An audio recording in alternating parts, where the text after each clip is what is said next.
Man, I used to play the trap spot, propped on the block like I was part of the backdrop. Now it's scale, props, effects, and backdrops. The right lighting, you never catch me biting. Say you make it look so real when you pose the figures fighting. I caught lightning, stuck it in the detour.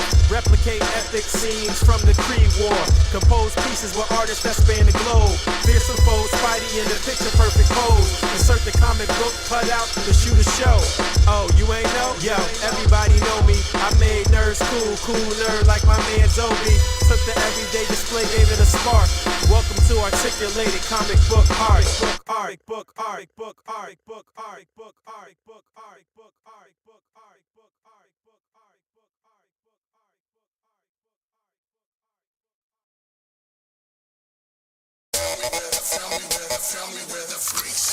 Yo, what's up, girls and boys? It's time to make some noise, cause I'm back and I'm on this track now. Let's talk about some plastic toys. You can bet I pose them all. Legends to Dragon Balls, Batman and Kaijus and Kamen Riders, I collect them all. Gotta make sure you're posing tight though. Make sure your lighting's right, yo. Keep it contained because you train for this your entire life, bro. So please don't adjust your TV. This is your host, Moncheesy. Sit back and relax and learn this fact. Posing ain't easy.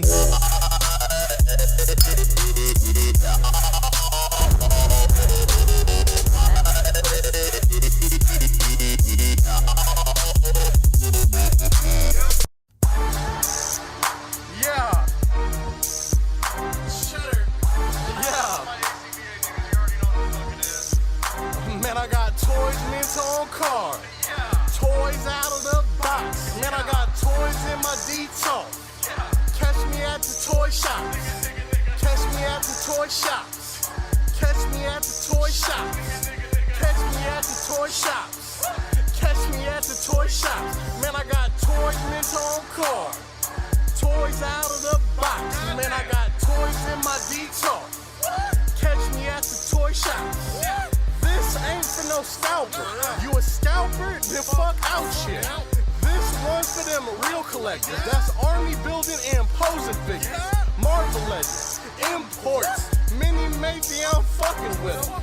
Hype beasts, we know about you. Stay buying figs, don't know about them. Boog nice, my nigga. A.C.B.A. been popping lately off top. My nigga, they cut out game be too amazing.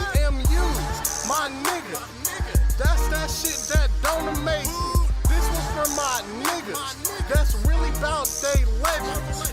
Shouts out to Savage Poop, my niggas out in Texas. I don't fuck with no scalper, nigga, fuck what you selling.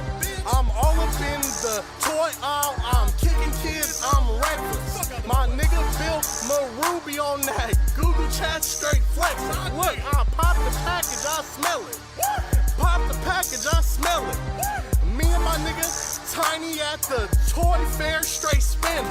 They asked to for that Deadpool and he ain't asked no questions. We too fly, I know this. Let me give your ass a checklist. Got the Giant Man, got that Ares, that Cable bruh, it's nothing. I get the Blue Wire, Silver Luke Cage, that Dragon Man, and I'm stunning. And this song for them fuck niggas that's hating on your collection. Yeah, they talking all that shit, but it's A.C.B.A, we reppin'. Man, I got toys mint on card. Toys out of the box. Man, I got toys in my detox. Catch me at the toy shops. Catch me at the toy shops. Catch me at the toy shops.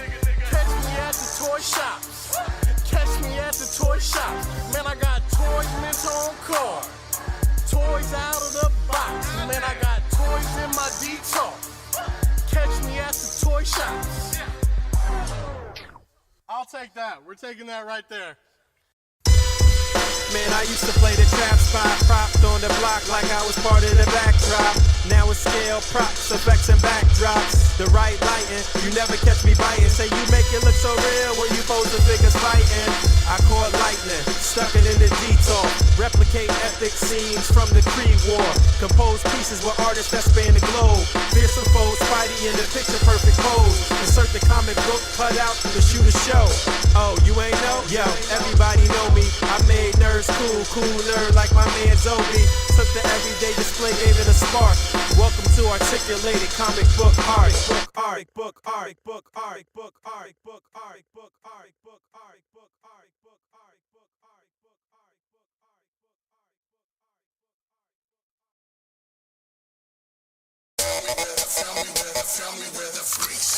Yo, what's up, girls and boys? It's time to make some noise. Cause I'm back and I'm on this track now. Let's talk about some plastic toys. You can bet I pose them all. Legends to Dragon Balls, Batman and Kaijus and Kamen Riders. I collect them all. Gotta make sure your posing's tight though. Make sure your lighting's right yo. Keep it contained because you train for this your entire life, bro. So please don't adjust your TV. This is your host, Moncheesy. Sit back and relax and learn this fact. Posing ain't easy.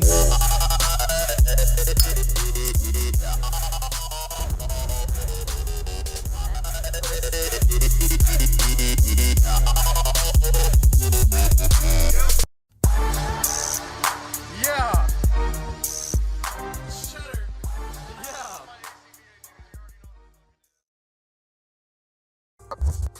Y'all ready? Yeah, let's go.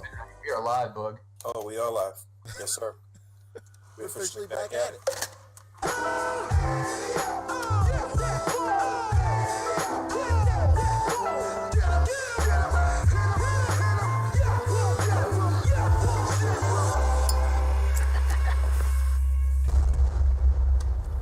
That's crispy.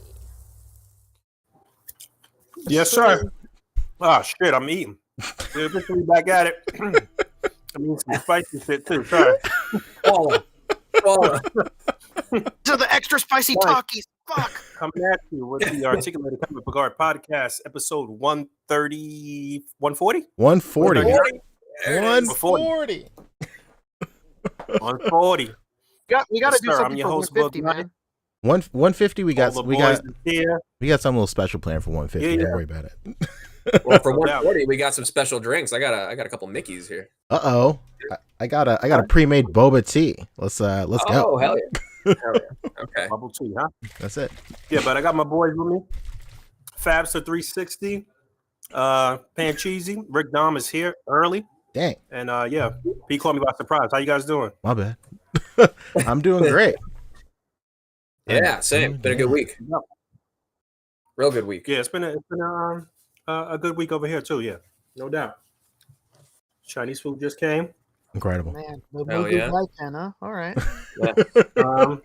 Cartwright? We over here lit. Shout out to my man Chartemis Prime.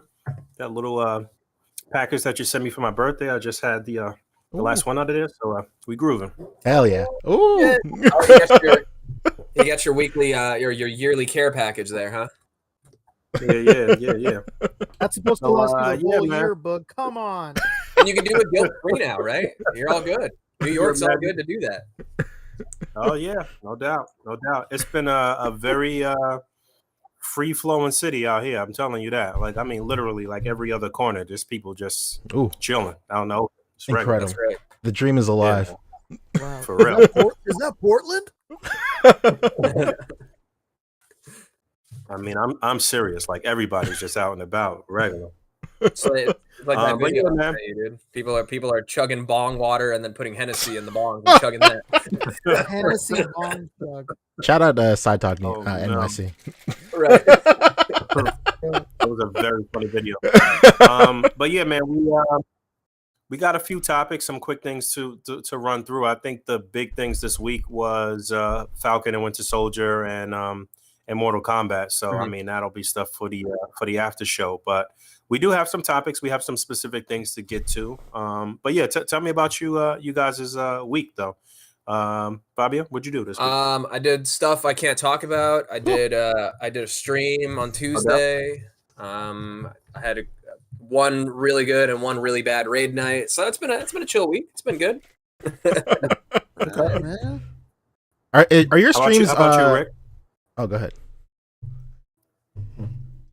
Go ahead, Rick. Rick? All right. Rick, Oh, yeah. Early? All right. Yeah, my week was good. I went to go watch the Demon Slayer movie. It's a fantastic anime. Oh, I don't know nice. if you missed that during your hiatus, Ooh. Poncho, but you should watch it. It's fantastic. I did miss it. Wait, you saw it in the Oh theater? my god, Poncho. Demon Saw it in Slayer. the theater? The movie came out in the movie theaters. Fantastic. Yeah, that's what I was asking. If you saw it in the theater. Yeah, I saw it in the theater. This is my first time back in the movie theater. Nice. It's really weird, like how they do it over here, because like basically when you buy your tickets, nobody else fucking sits in your row. Whoa. It's like really nice. Yeah, like I was like, okay, maybe it'll be like 2 seats and then there'll be somebody, but there was like nobody in like basically if you were in a party, there was nobody else in your row. Damn, that's the So dream. yeah, it was fucking sick, and like obviously like everywhere has like really nice seats now. They're all recliners and shit. So that was awesome. It's a great movie. Poncho, I cannot believe you've not watched it. I know. I'm the worst. Another one you've missed. It's know. fantastic. It's a fantastic show. Highly recommend it. You know, that's like the 50th thing we've told Poncho to watch. Basically. He's putting it in his little. He's putting it in his little Winter Soldier journal. I know. The note. Yeah, the I was about to say, notebook. man, it's on his Captain America shit. Like, Trouble Man soundtrack. Okay. I can't wait to Man, share my thoughts and be out of line with that. So it's gonna be great. Yeah, man, you're getting your Steve Rogers on with this one. You Highly actually recommend it, far Poncho. behind because even Little Kendall is on Demon Slayer. She's been putting me on every. Damn. Me up. Boy. You got a 14-year-old stunting on you right now, Yeah. Poncho. You gonna take this lying down? Actually, let me correct you. She's 12. 12. Oh my god. Oh, 12-year-old is saying on your left. Oh my god. Yeah. All right, Poncho. Yeah, Poncho. Your birthday was only last week. Come on, man. I know, right? I'm trying to think what else happened this week. I don't think anything eventful happened. Yeah, I think that was pretty much it. That was like the most exciting part of my week. First time back at the movies. It was pretty nuts. I was expecting them to like give me a ticket to touch or like to like split or whatever. They're like, yeah, man, we're never doing tickets again. I was like, okay, sick. Did I don't you want you guys touching a piece of paper and giving it to me either? very important question, Rick. Did you listen to Bangs on your way to the theater? Oh man, it has to be done. I've said it many times. You guys need to look forward. You guys better hope to God that I marry someone, because when I do, I'm gonna hire Bangs for the wedding. I have to. And like he's got to do a whole rap for me. He's got to refer to the wife as baby Gil. You know, it's gonna be great. It's so wow how I totally forgot that ever even happened, and everything just came back as soon as you said his name. Like, oh man. Yeah, from endless classics, from Take You to the Movies, Meet Me on the Facebook, Shorty, follow me on Instagram. Just really great stuff. Highly recommend. Yeah, if you don't, that's a pretty deep cut. If you don't know about that, go Google that right now. I'll go YouTube that right now. Absolutely. Bang. Yeah, go back to 2013 and have a good time. Absolutely. Whoa, you hit your head pretty hard there. Pandemic? Coronavirus? What are you talking about, man? It's 2013. We're listening to Bangs, bro. Going to the movies. You in? I myself actually went to the movies, and I listened to Bangs on the way. It's crazy. Every time I go to the movies, I either listen to Bangs or I say to Becca, like, "Let me take you to the movies." It's incredible. So Bangs lives through me as much as he lives inside of all of you. But I saw Mortal Kombat in the theaters. Happy to say I sat next to no musky kids, so I'm very excited about that. We'll get more into it when we talk about Mortal Kombat. The one takeaway is I completely forgot that Becca, my wife, knows next to nothing about Mortal Kombat. So when Kung Lao appears in the film, I looked at her and she was like, "What the fuck is going on?" And like, if you've seen the movie, then you know how he like enters the screen. We'll talk when we get into spoilers, but it's like so absurd. It's so funny. But aside from that, Oh, you're muted. what do you call it? I didn't really do much. I just chilled. Whatever. I'm going back. Happy to say my mom's house sold. Put it on the market immediately. Was bought up. Incredible. Nice. So so I'm going back again tomorrow, and then That's the Joshi ancestral home. Absolutely. I'm packing up the entire family legacy tomorrow. Very nice. Very nice. The legacy of that home is complicated. To say the least. Exactly. But that's basically it. That's my week. Boog, did you already talk about your week or no?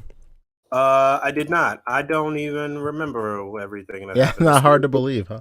It was well, the one highlight of the week was actually, well, two things happened.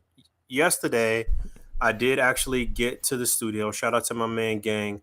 I did get down to the studio to record the new channel intro, so I'm really excited about that. I think Incredible. it came out nice. It's being mixed and prepared or whatever, and then I'll be passing it along to P to do his magic. Hell yeah. And so I was happy about that. I hadn't seen my boy Gang in like 2 years or something right now, so it was cool to actually just chop it up with them, just talk about music and just talk about life and shit like that. So that was really cool.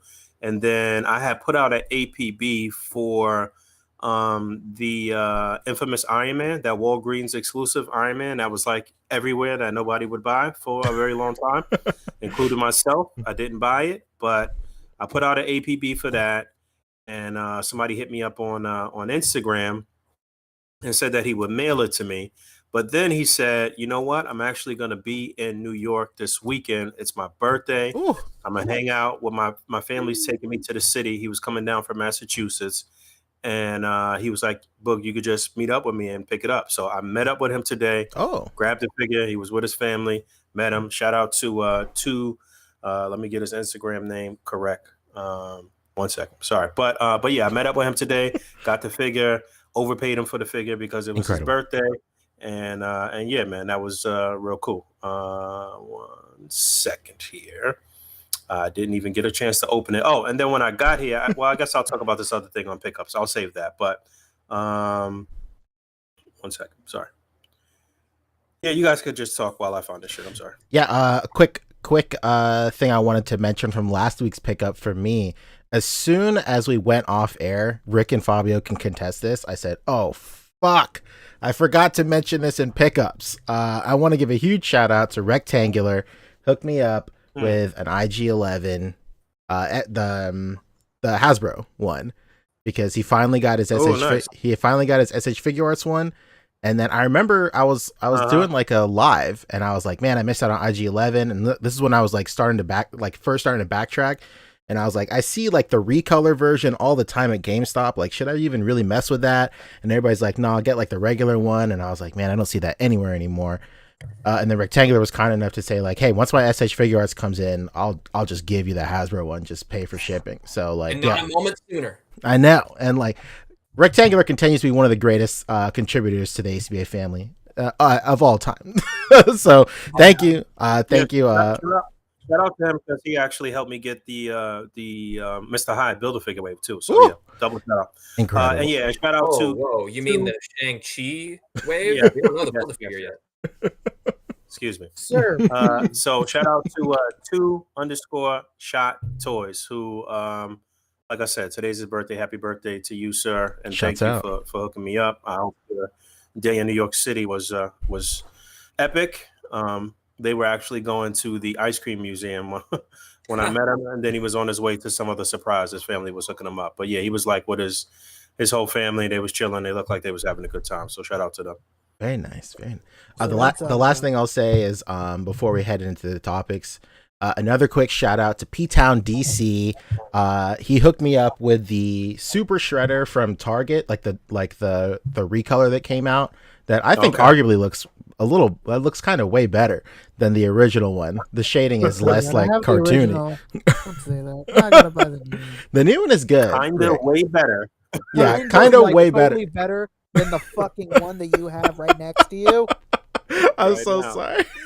But yeah, big shout out to him. He actually got it for me while I was on vacation in Colorado. He like hit me up in Discord. We're from the same town, and he's like, yo, I see this right now. Do you need it? So and so. We kind of keep in communication every now and then about like, cause like he's the only guy I know and like in my town that like hunts and whatever. So we kind of like chop it up every now and then. And then I was like, yeah, man, like how many are there? Like I won't be here for like, the next like 5 days or whatever. If you want to like, like hide it or whatever, I don't know. And then he was like, no, man, I'll just get it. And then just get it whenever you come back. And I was like, oh, you don't have to. And he's like, nah, go ahead. And I was like, oh my God, thank you. Then we met up. And then I tried to give him money. He said, my money's no good here. And then I was like, trust me, it is. But then he insisted. He just said, thank you for all you do. Late birthday gift. Thank you for like the podcast. And he extended like his wishes on everybody else on the cast. So big shout out to P-Town DC, one of the realest guys to ever do it. Bro, shout out to you, man. Incredible.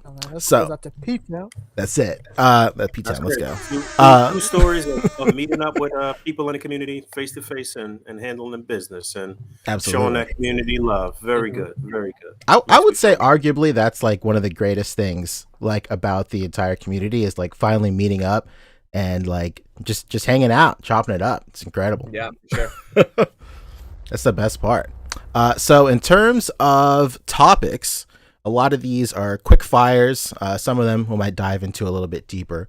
But we got SH Figure Arts, we have Hasbro, Mofex, NECA, Figma, Loyal Subjects, pretty important. Mezco, that does it for the regular show. And then in the after show, we're talking pickups, Falcon Winter Soldier, and Mortal Kombat as well. So, SH Figure Arts. Let's go. Fabio. Oh, did something happen with them? Oh, my goodness.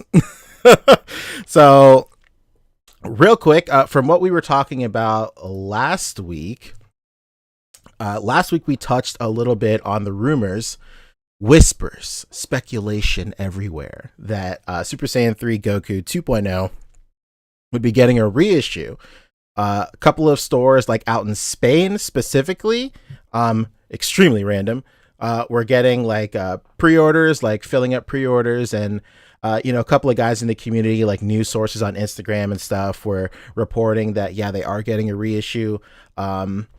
Rumors were kind of bouncing around for the last week or so about what it really meant. Some people said that it was just like a late stock for like European territories or whatever. But this, I think Thursday or something later on in the week, Instant Tamashi just straight up went to their Instagram and just put it out on the table. They said, it's real. The rumors are true. And it's getting a world. Exactly. It's true. All of it. And Super Saiyan 3 Goku 2.0 is getting a worldwide re-release, which is nice. Incredible news. That means it's time to double and triple up if you did not. Absolutely. The first go around. Absolutely. I, like a fool, only got one. So come on, amateur move. I know. You've been around the block. I know. So I'm very excited to say that I will be purchasing another, to say the least. I'll definitely get another one too. Exactly. Rick, you have one too, right? In it? Absolutely. Original release. Just like you, I foolishly thought to myself, one is enough. Oh my God, Rick, you've been around the block, huh? Do you guys still have the original one? Absolutely. Oh, yeah, he's a nightmare.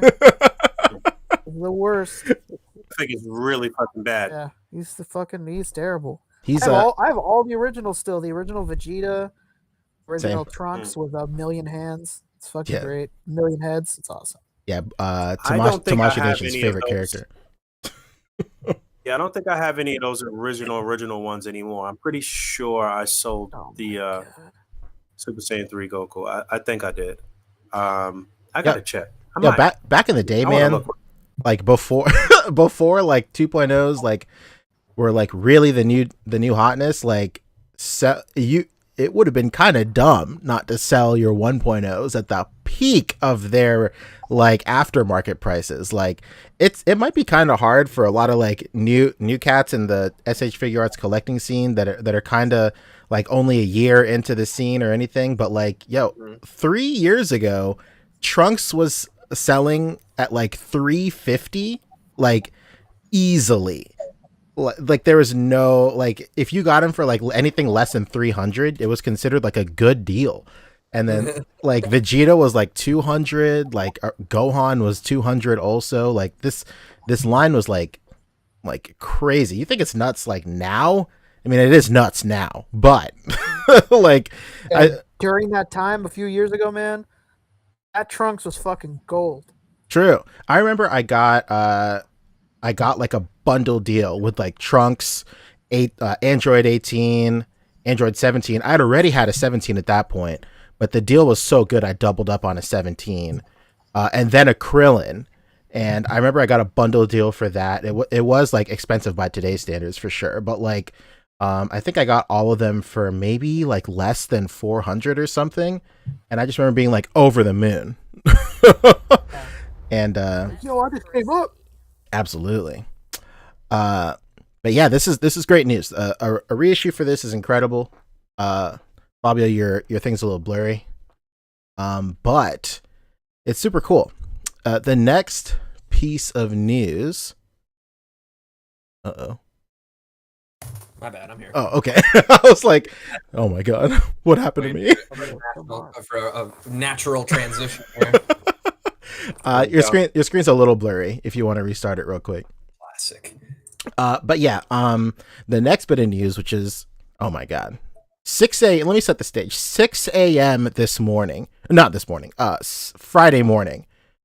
On the Dragon Ball YouTube channel, they were just doing like a thing where they are just going through different figure lines. They're talking about like all the toys and stuff that is just like, that's like in season or whatever. Just kind of like a sit down or whatever, just talking to people.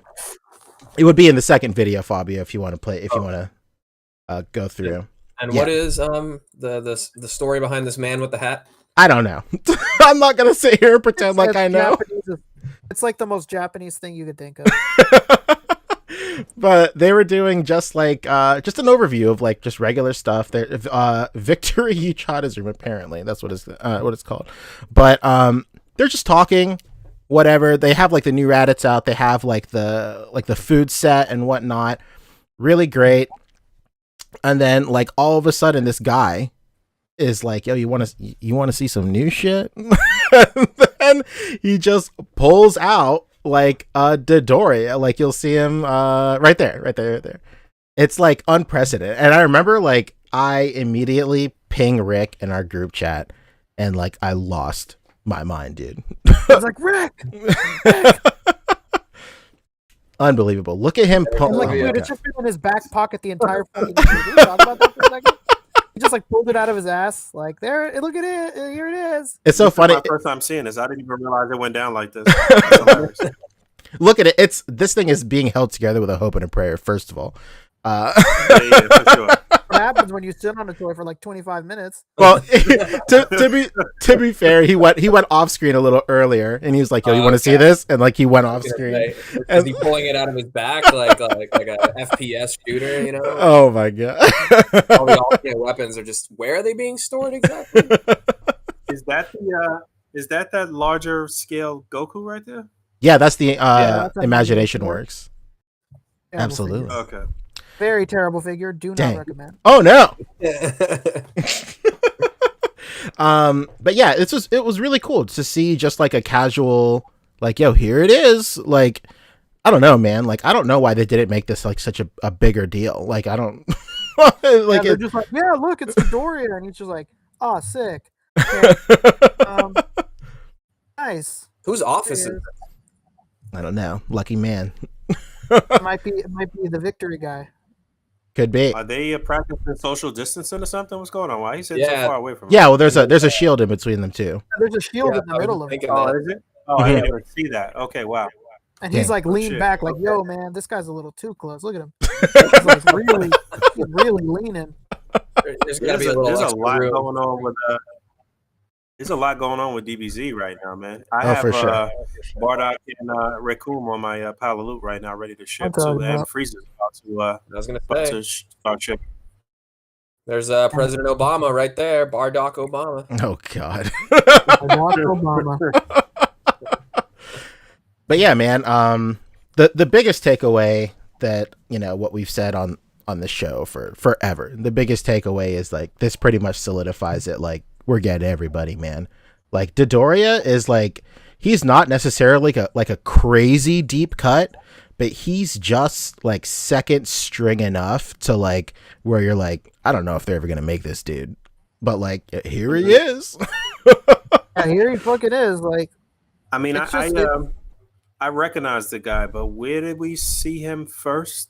In the Frieza arc, he's Frieza's he's his right hand man next to Zarbon. Okay. They're like they're kind of Gotcha. like his Okay. two main dudes. and they're like his Okay. commanding officers, and it's just like, can you take a second to like just think that this is so ridiculous because this thing can never be used again. No, It just can never be used again. absolutely the not. fact that they're doing Well, it is I crazy. mean, are we seeing a little bit of Boo here? No, No. this is No totally way. totally Absolutely nothing Huh? from Majin Buu on here. no way, right? Yeah, Okay. No. All right. because This guy's just fucking huge as fuck. I think we speculated Okay. Yeah, he's wide. He's wide. But Very- yeah, I got you. very, very. I think we speculated a little bit when Majin Buu came out. Like, could they possibly reuse this tech for like more wider Right. characters?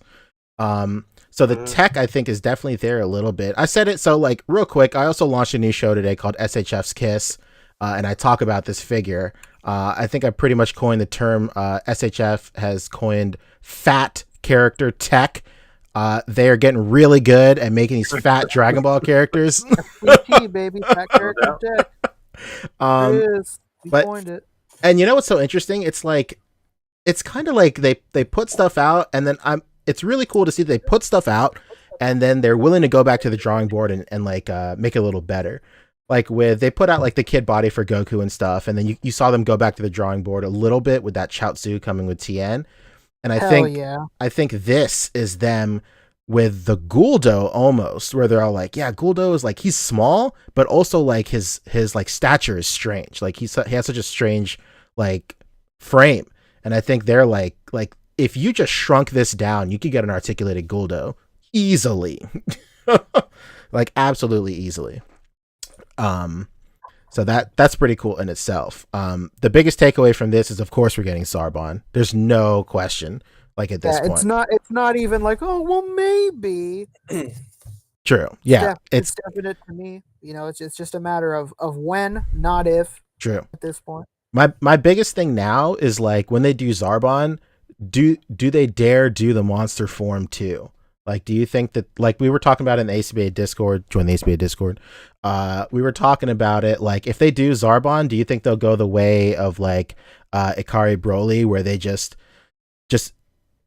put a base form head with that, even though the body in no way, shape, or form like should be with that head, but it's just kind of like fudgeable enough.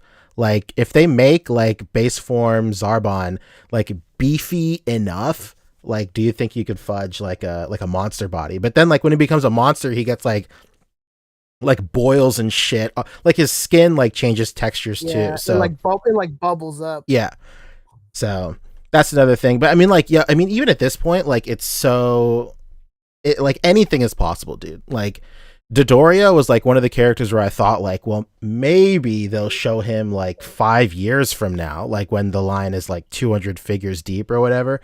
And it's also crazy to think that the line is, I want to say, almost 100 figures deep at this point. It's like in the 80s or 90s or something. I could be wrong, but it's a lot. So maybe. Is that really it? Wow. But like now, you think it's in the 8? Well, I don't know. It's a lot. Like I have them like set up in chronological order, like around my room, and they're taking up like 3 walls now. It actually might be 100 by now. It actually might be over 100 by now, honestly. Oh, so they're saying in chat. So Christopher Miller in chat is saying that they said on the stream that if we'll get a Zarbon if the customer base buys Frieza and Dodoria. Buy the Dodoria for God's sakes. Buy the Dodoria. if anything, I'm honestly shocked that Zarbon wasn't first. Yeah, same here. Like, Yeah, interesting. Zarbon is, I would argue, a more iconic than Dodoria. And yeah, for sure. And you can have him in more setups too than Dodoria. But you know, I mean, Dodoria does fight with Bardock in the movie, I believe. So like, you know, there's that. So that's probably why they brought him out, because they had Bardock on the table too, because he appeared in history. The Bardock that film does make sense. So who knows? David Walton, big shout out, says 100 figures deep, 85 Gokus. Couldn't have said it better myself. But you gotta keep the number 1 in stock, man. that's it. Right. But yeah, this is absolutely unprecedented news for SH Figure Arts. I'm very excited for literally anything they put out now. The last thing I'll say is like it is official. The line has entered like It is literally running at peak performance right now. Like there are no duds. Like there hasn't been a single dud in probably the last calendar year for this line. Like there's no way. Yeah, this is I agree with entered a very rare territory. Like, dude, I get it. You come off like Marvel Legends, like obsessive people here. I get it. The base of the community is built around Marvel Legends. Understood. But let's be perfectly clear. Like, there's no other toy line, like real action figure line, that's been doing what Marvel Legends is doing for this long. And I think the perfect Japanese counterpart is the SHF DBZ line. Like these two lines, like they're just really like practically untouchable. Like the things just don't compare to these two lines. They're just in their own league. They're the gold standard. Like, yeah, Marvel Legends fucks up sometimes. Sure, let's not kid ourselves here. They're not perfect, but just as far as where they are compared to everyone else, SHF, DBZ, and Marvel Legends, they're in their own category at this point. Yep, I agree 100%. It's very fan. It's a lot of fan service with those two lines for sure. Like as much as Marvel Legends people complain, I mean it's literally the best toy line still, and giving you characters and still mad more characters to make. And same thing with DBZ. I'm with you 100% on that for sure. Mm-hmm. Jamestown is saying the only thing even close would maybe be SHF Common Rider stuff, and I agree as well. They go hard on that line too, for sure. Yeah, it's a damn shame that it's just not aimed in the United States. I think Kamen Rider has like a lot of potential for popularity here, but for whatever reason, the team over at Bandai does not believe that. They don't agree with that sentiment. They tried once when the CW with Kamen Rider Dragon Knight. That didn't bode very well, unfortunately. But maybe not do it on the CW. Their problem is clinging to a child's TV show and thinking that like kids are actually like some 7-year-old kid who's watching the show on the CW. He's gonna be like, "Yo, mom, can you buy me this like $50 toy at Barnes and Noble? Or this Kamen Rider guy, please." Like that's just not gonna happen. Let's keep it a buck. Like it's gonna be nothing but fucking grown ass men buying these damn karate bugmen. Hell yeah, it is what it is. The last thing I'll say. To bookend this, I'll piggyback off of David Walton in chat. He says, have they finished Ginyu Force yet? With Birder and Guldo coming out in the next couple of months, yeah, the Ginyu Force will be done.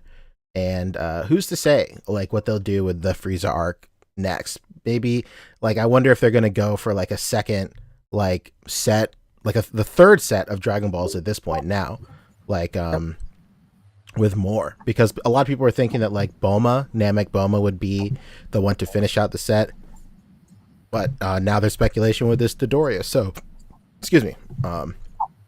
It's just it's a very exciting time to be interested in this line for sure. Yeah, and anybody, I don't know if you guys know this, but fucking Captain Ginyu right now is insanely cheap on Amazon. So highly recommend you guys go buy it. He's like on a super discount right now. I think last time I saw he was like $40-something. Hell yeah. Oh wow. He's huge as fuck. I don't know if you guys know this. I was actually I was actually able to secure a pre-order for Birder because I didn't originally get that. Let's go. Nice. So shout out to E Rivera, and he's nursing a really bad like finger cut wound right now. So I hope he be all right, man. Yeah, big shout out to E. Not looking good, but yeah, shout out to E. He definitely held me down on some DBZ figures as of late. So now I have my complete Ginyu Force, so I'm happy about that. Hell yeah, dude. Shout out to Elvis. Hell yeah. All right, you want to move into Hasbro? Let's do it. I think we can. That sounds pretty good. Oh wait, did we talk about SHF John Walker? Oh, I guess we did. Let's touch on that real quick because there's not much to say. I have a hot take on We that. may. I'm actually looking forward to this. I have a hot take. Oh yeah, You know everybody. you know what? Cooler, Did you guys, cooler. hold on before we get into John Walker here. Did you? I feel like I just saw an unboxing of Cooler. I was gonna say this is the last few days to pre-order Cooler. So Yeah. The last your orders day. do not It sleep. closes tomorrow at 11 a.m. Eastern time tomorrow. Let's get on this. Don't play Yep. yourself. And like this is like a big service announcement for literally anybody watching the podcast, that for if the thought of buying Cooler occupied your mind for 1 second, buy him immediately. This figure, I guarantee you, will be over $200 within 1 year of, maybe not 1 year, but within like 2 years of him being out, he will be $200. I guarantee. There's no question. I think it's going to be that much within a few months of its release. Yeah. To be perfectly honest with you, I just think that like as soon as it releases in September, everybody that didn't pre-order is going to be like, fuck, man. And people, as much as people are ready to spend money, people are willing to make money so fast. And like, true. As soon as somebody lists it for $200, all the other sellers on eBay are like, $200, I'm switching my shit. Exactly. I kind of went over this in that video I put out today, but like the whole P Bandai model has like completely shifted, like the aftermarket, like the aftermarket with these with like these Tamashii Web exclusive figures, because like 3 years ago these figures would have come out, even if they were sold out, you could still like kind of find like a restock on like Amazon, or like maybe get lucky at like your Barnes and Noble or something, or maybe even GameStop would have like a Tamashii Web exclusive every now and then. But like now that P Bandai is the only place that you're going to be able to get it for retail in the United States, like yeah, it like the aftermarket is about to like explode with like all these Tamashii Web exclusives. Like within a couple of months of them being out, like your only hope is like that sweet window between the Japanese release and the Bluefin release, where you can find it like from Hong Kong or Japan for like maybe $20 above retail or something. But yeah, all that to say, please buy this Cooler if you even thought about getting it. I was trying to find. I could swear I just saw this on Instagram. I don't know whose feed it was or what it was. I think it was like on the Explore page or something. I saw it too. Sure. I saw an unboxing of it too. It might be like some just somebody like in the media was just like handling it or whatever. Okay. All right. Well then, fuck it. But yeah, that's true. Cool. Another quick. So don't miss out. I mean, we say it with any type of open pre-orders. It's like, all right, here's your chance. You got weeks to get it. After this, no complaining. True. Whiners, see yourselves out. Oh no. All right, okay. You want to talk this John Walker? Rick, you go first. You love this guy? What's going on? Let's get a little John Walker action. Rickolas. It's all up to us here. All right, Rick fell off the face of the earth, but shit is straight garbage. No. The only redeemable thing about this is the shield slash effect or the bouncing effect or whatever, which you already got with your America's ass Captain America. If you ordered that, this is just awful on so many levels. Like I don't even know where to start. The head sculpt is trash. The body is trash. He doesn't, it doesn't reflect this guy's actual build. He looks mad skinny. I don't know what's going on there. And the only other thing that's good is he's got the gat. He got the gun on the side. But you might as well just stick with the Marvel Legends version, $20. Yeah, this is one of the instances where the Marvel Legend is more than enough. Please save your money. Rick is apparently in love with this guy. Right. He's got like Stockholm Syndrome or and something. You'll get two versions of it with Marvel Legends, because you got the one in like the cool, kind of style guide package from the show, the one that looks like the figure in there. And then you get the, as yet to be announced other version. True. The head sculpt without the helmet, he looks like a Muppet. Like this is not. I'm not trying to emulate Dave Johnson with some sort of British slang. Side profile, bro. I know in real life he's got a crazy jawline, but look at that side profile when he's got the mask on, and he's like kneeling down there. I think you got to go back like 3. Yeah, 2 or 3. You got to go back. Oh, look at that. This is crazy. About all that, Chief. That's he's got a long ass torso. And you know what it is with SHF, with these with the Marvel like movie and Netflix. I mean, not Netflix. MCU like shows and shit like that. Mm-hmm. They never really get anyone's body type right. This is not, this is not unique to this one figure. They never really model anything after anybody's body type. It's all these like really like slender or too short. Mm-hmm. Only thing that has worked out, I guess, as far as like scaling is like Hulk or something like that. Really, like Very true. I don't know, man. This is just whack. Jesus. Now, you sure it's not your feelings on the character bleeding into the no. figure? Nah, because I will gladly buy the Marvel Legends version, and I'm not even a big movie figure guy or MCU guy like that. Mm-hmm. If I could salvage some parts or do some kit bashes with them, then it's all good. But I'm echoing. I don't know who's got me like that. Maybe Fabio. If I got me don't know. like that. Who knows? But yeah. But yeah. So nobody's getting this, right? No, absolutely not.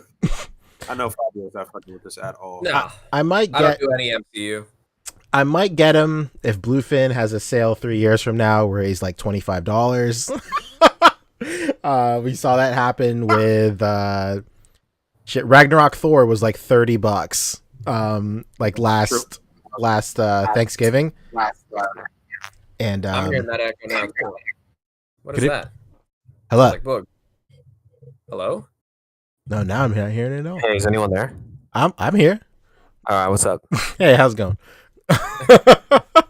But yeah, like Thor, Ragnarok Thor was on sale for like 30. I think it was 35, and then he came with like the lightning effects too, which those in themselves were $30. So like, I mean, come on. So I'll get that, but not like this. No. Not like this. Not like this. Yeah, I don't know. I've never really liked FHF's head sculpts. I mean, there's definitely some better third-party head sculpts out there for like Steve Rogers and stuff. So I'm sure that someone will come through for that. But yeah, he's definitely got those very lanky proportions. But if you're an SHF guy and that's your main vehicle for completing like MCU, then obviously this is one of those must-have kind of things. True. Sometimes they do. Sometimes it's really weird because like sometimes they really do get it. Like I know you just said not a lot of them are great. The Loki is really good. Like the Loki is really good. Arguably the Thanos is really good. Both of them. I mean, yeah, I can agree with you on Loki. Loki was actually well done. Yeah. Even like the Scarlet Witch was pretty good too. Elizabeth Olsen's likeness was pretty good on that. But like, more often than not, they're fucking up. This is a Bandai Web exclusive, P Bandai. Yikes! For $90 to $95. Man, that's a lot of money to spend on something that doesn't deserve that kind of money. I don't know. Sure. We've spent. They could dress it up with all of these little snowflakes or whatever the fuck that is they want, but it ain't gonna. Blue-orange contrast, very good. Love some color theory there. Hey, of course. Actually, making me want some Skittles or something. Oh shit! Someone's doing their job right. All right, okay. I guess that really does do it for SHF. They showed off that Gigan. If you want to look at that real quick, SH Monster Arts. Yeah, we can take a look. Let's go. Yeah, this actually looks sick. I love his Final Wars design. It looks so cool. This is like NECA Gigan. It definitely kind of looks like a little NECA like art style kind of. Yeah. They're like design theory. This looks like a Predator. This thing looks great. Like, yeah, this is like one of the best designs for Gigan ever. Like, I'm so excited. I know Brandosaurus Rex is like, spinning in a circle right now or some shit like that.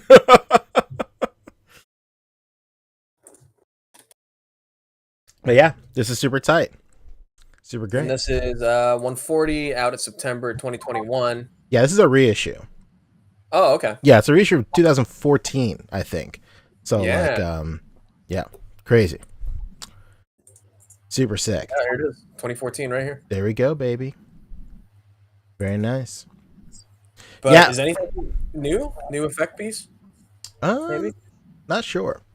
Like this Final Wars figure just makes me want like a Zilla, the US Godzilla, Do it, you cowards. Like SH Monster Arts, I don't know who we got to grease palms with. They'd have to make it a lot smaller. I know. Like maybe we get Revoltech to do it. Because their shit is always small. But we need a Zilla immediately. Like I just want a Zilla just for like the inevitable shot of all my SH Monster Art Godzillas, like just stomping the shit out of them. Gonna be great. Big shout out to Raspberry Chainsaw for one of the most iconic A.C.B.A memes of all time, where it's all the stormtroopers just stomping on that one guy for building a Star Trek model. Yeah, that's a great one. Whatever happened to that guy? Is he still around? He's like posts very sparsely, but I see him post every once in a while. Okay. Who's that? Who's that? You said Raspberry Chainsaw. Oh yeah, he's around. I actually spoke to him. He's been in the Philippines since COVID. That's why he's kind of been like sparse or whatever. Yeah. Yeah, I know what that's. Yeah, I went back out there and was like going to school or something. I had spoke to him in a private message, but he had gone back to the Philippines for sure. But he was trying to get back to here. He lives up here in the Bronx, actually, like, not too far from me. Hey, good luck. Wow. That country is locked down right now. Yeah. It is locked down. I actually know somebody whose visa is expiring in like 3 months. And like they're just like, I don't know what to do, dude. Like, what am I gonna fucking do? Like, I can't leave, can I? Like, what's going on? So I don't know. Maybe they can leave, but nobody can go back in. I don't know. I should know. It's my home country, but whatever. But anyway, that's neither here nor there. I'll tell you what is there. Let's go. The end of this segment. Absolutely. Let's talk Hasbro. Let's go. Hasbro, baby. Oh, wait. Oh, Rick. I wanted to throw something into this segment. Sorry, I had to walk away to use the bathroom. I want to throw something in. So you confirmed that you took a shit because that was a while. Hey, speaking of shit, let's get back to this John Walker. Let's go. What do you want to say? I went to the bathroom and then I was like, "Fuck, man, there's no toilet paper," and then I had to walk all the way to the garage that's downstairs and then back up. And I was, Jesus Christ! It's like for somebody that's like not in shape, this is a pain in the ass. Right. I mean, this is all because we ended the pre-show early. If we'd had just those extra few minutes of the pre-show, we'd be fine. If Poncho wouldn't have walked in on our poor fearless leader having those delicious crunchy Takis, I would have been in the clear at least. I don't know about Boog, but I'd have been good. Thanks, Poncho. Really did it to me on this one. Let's go. What do you think about this this John Walker? It's mad blurry right now too. Pixelation version. This one's my favorite. You know what? That's Walk Johnner. It's a different Walk Johnner. There he is. I'm actually going to be in the minority. I think it looks like it's supposed to. I don't know.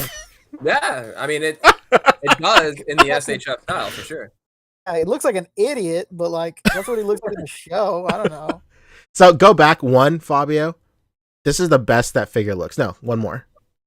There you go, right there. Okay. That's like, I will have him pose and I'll look at him if I ever have the figure, like specifically just like that forever. He looks like Mr. Fredrickson from Up with a fucking Captain America costume. That's what he looks like. That's just Wyatt Russell. And I also cannot believe that this is Kurt Russell's son. Like, what a fucking shock that was to me. True. As a human. That article came out like, hey, by the way, this is Kurt Russell's son. Right. And it's like, whoa. Well, but Kurt Russell's so likable. We say that as if only Kurt Russell is the famous one, but his mom is Goldie Hawn. That's true. Yeah. His mom is fucking actress. His sister's Kate Hudson. We're out here. We're fucking shooting. Over and over, man. It's crazy. We're working ourselves into a shoot, brother. I actually don't think this is that bad, man. He looks like a fucking Wyatt Russell. Like as best as SHF can do, obviously this isn't Hot Toys. Looks fine. I don't care enough about Wyatt Russell, his interpretation of Captain America / US Agent. So I'm not gonna buy it either way. Even if it looks spot on, I wouldn't be like, oh man, I gotta get this. But you know what? Because it's gonna happen. Whenever they do the Falcon, is Captain America form, done deal. Buying that. Support that. Oh, it's coming. Absolutely. Yeah, I'm no Nazi, man. I gotta buy that.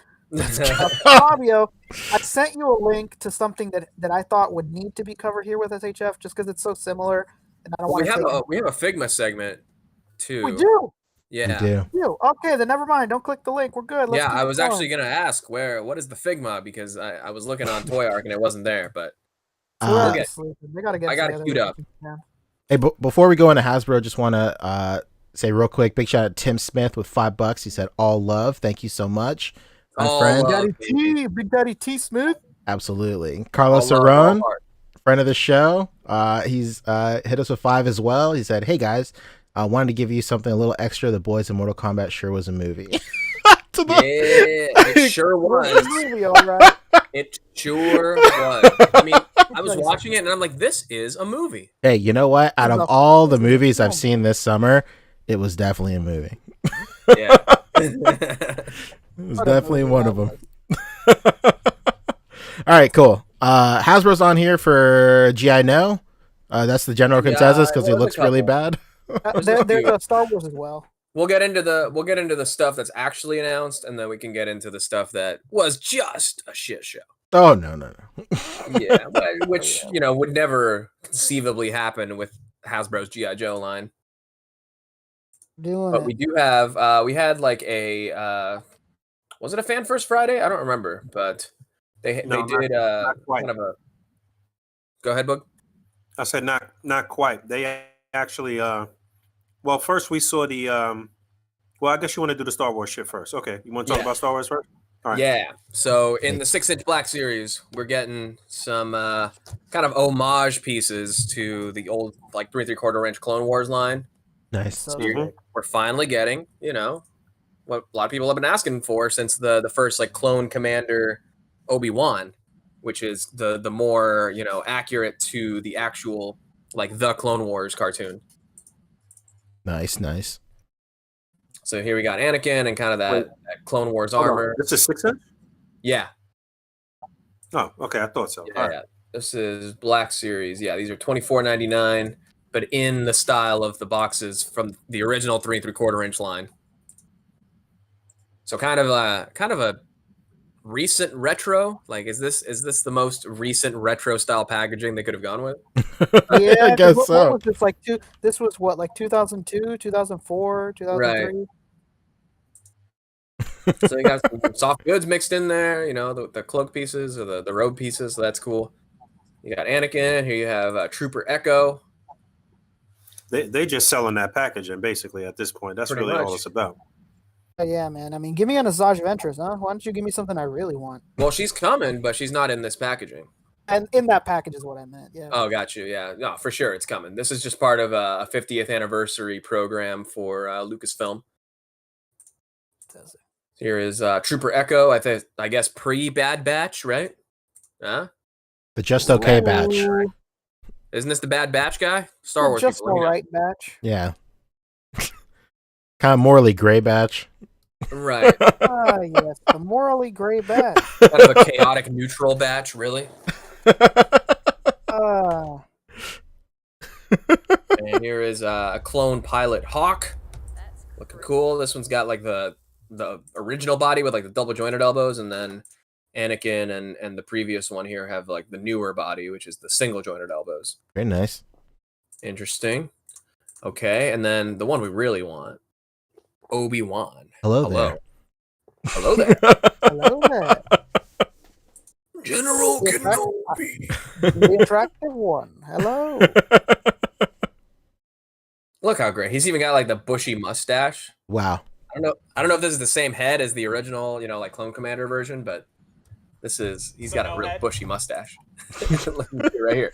I don't know. Something about these looks kind of cheap to me. It looks like these are not as great quality as some of the other stuff that they've been putting out. I don't know what it is. Yeah, it kind of looks like they have like a little sheen. They got, like just got slimed or some shit like that. Like they're like, if you go back to like the portraits with their faces, like something specifically about like all their faces is like, yo, these are the Kids Choice Awards Clone Wars figures. I mean, they're supposed to be like animated like this, so this is kind of their version of translating into live action. So the faces are just make an animated head. What are you doing? Like, I mean, like, I'm not nuts, right? To think that, like, Not at all. Boog brought You've this done up. that before, haven't Brought they? this up. Boog brought this up like 2 weeks ago. Where like, come on, man, Marvel Legends. We're getting different head sculpts. We're getting different hands. Like, it's time for Star Wars to enter the fray. You know, obviously, when it comes to articulation advancements, they're ahead. But like, as far as accessories go, they're like at the bottom of the barrel, man. Everybody else, like, those accessories are insane. Marvel Legends accessories, fantastic. These guys, I don't know, man. It's kind of weak. Nope. You get the one hand. That's it. It's pretty insane that they don't have interchangeable heads and hands on any figures. Like, and not even like it would be one thing if like it would be. I would prefer that at the very least you could pop the heads and hands off and then just do your own swaps with other figures if they're not going to give you the extra hands and heads. But you can't even easily pop off the hands and heads on these most of the time either. Like, it's especially not the hands. Like the hands, like particularly don't come off. Nah, you gotta literally break the peg to take the hands off, and at that point you're not swapping any hands. So break it every time, no big deal. Real quick, while he's still here, Andrew Glidewell hit us with $5. He said, might not make it to the after show. Wanted to make sure I gave a shout out to WB for allowing that fan-made YouTube Mortal Kombat movie to air on HBO Max. Yeah, not the YouTube fucking film. Yo! Oh, man. Honestly, thank you for the Rooster Teeth Productions Mortal Kombat.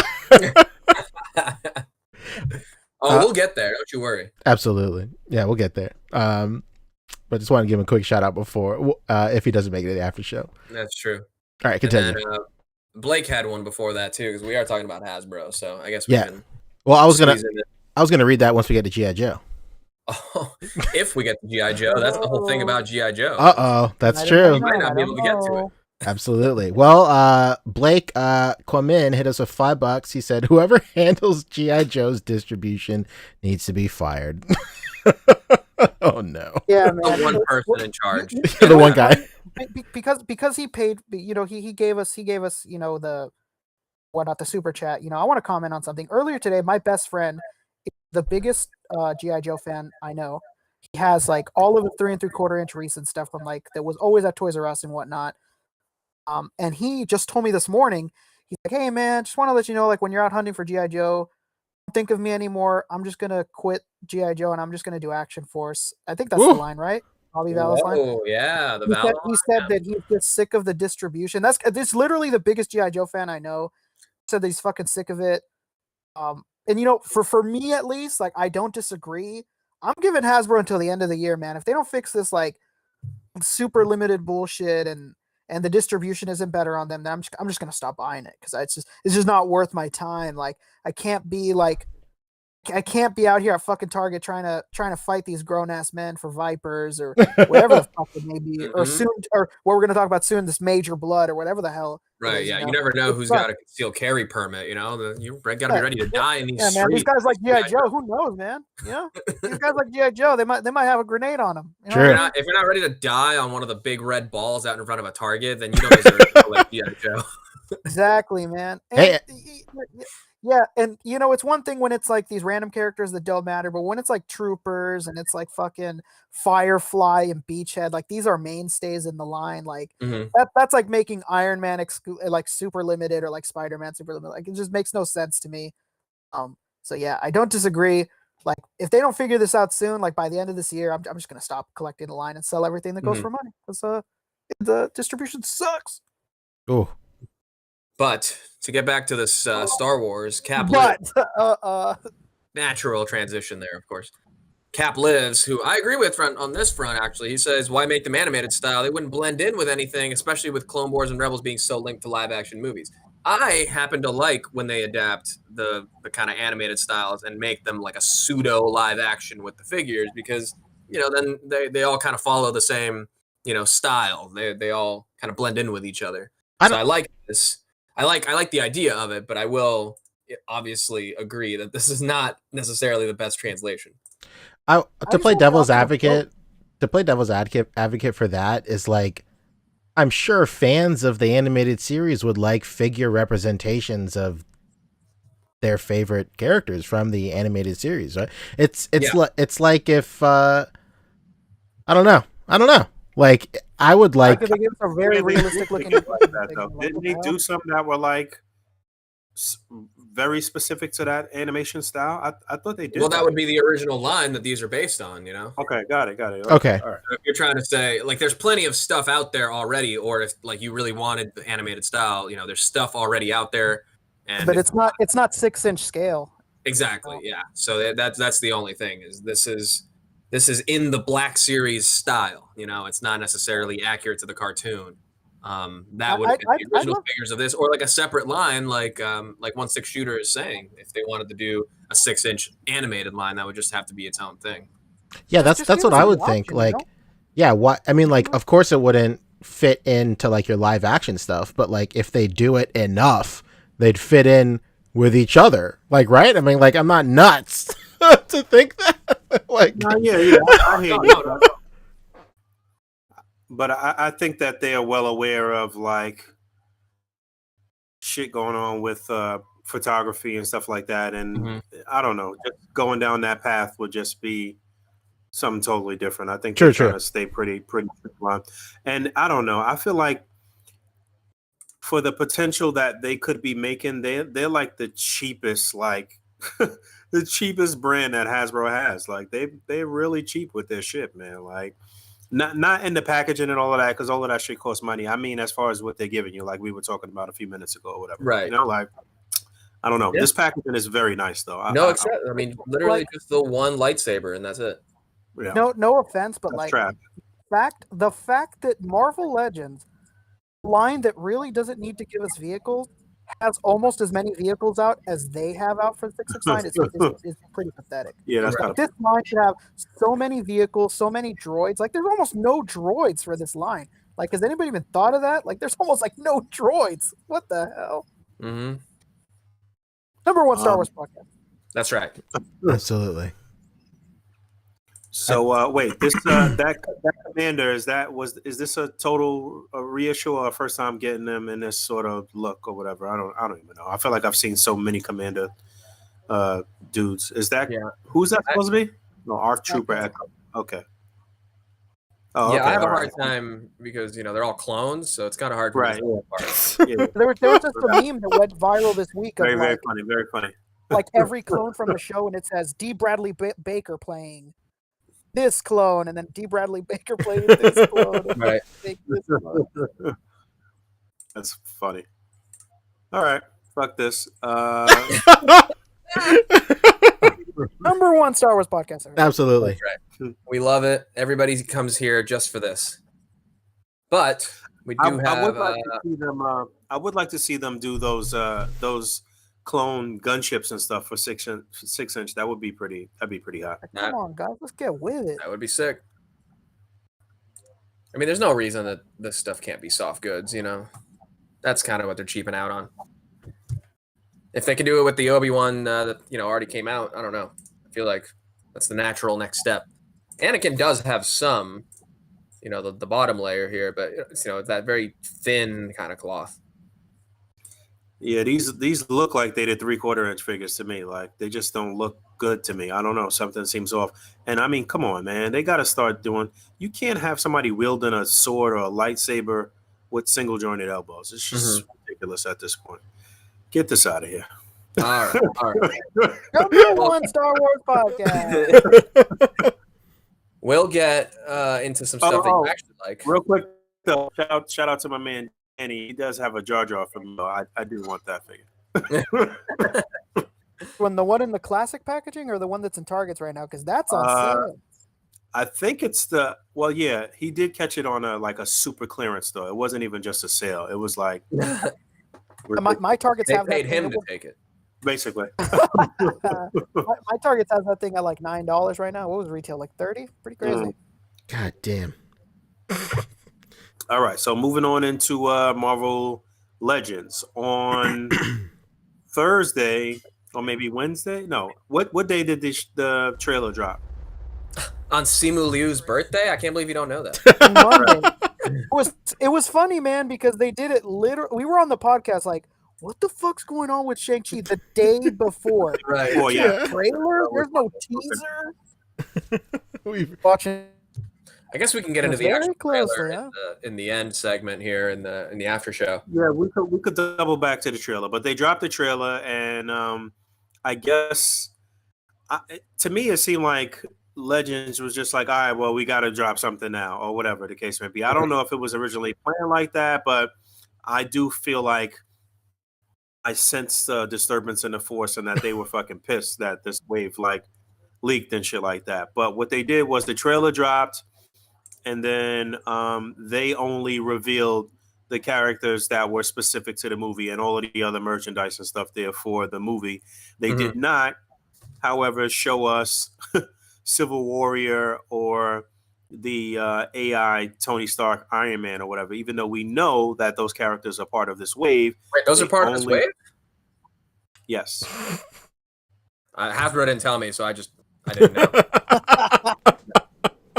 So yeah, they did not tell anyone, even though we all know the deal because quite a few reviewers in the community, including myself, already had the full wave, and it had leaked the day before the last Hasbro stream too. On top of that, so but yeah, Shang-Chi movie figures, lot of kit bash potential here, a lot of things you can do with the unmasked characters here. Death Dealer was probably the one that I didn't care about, that I cared the least about.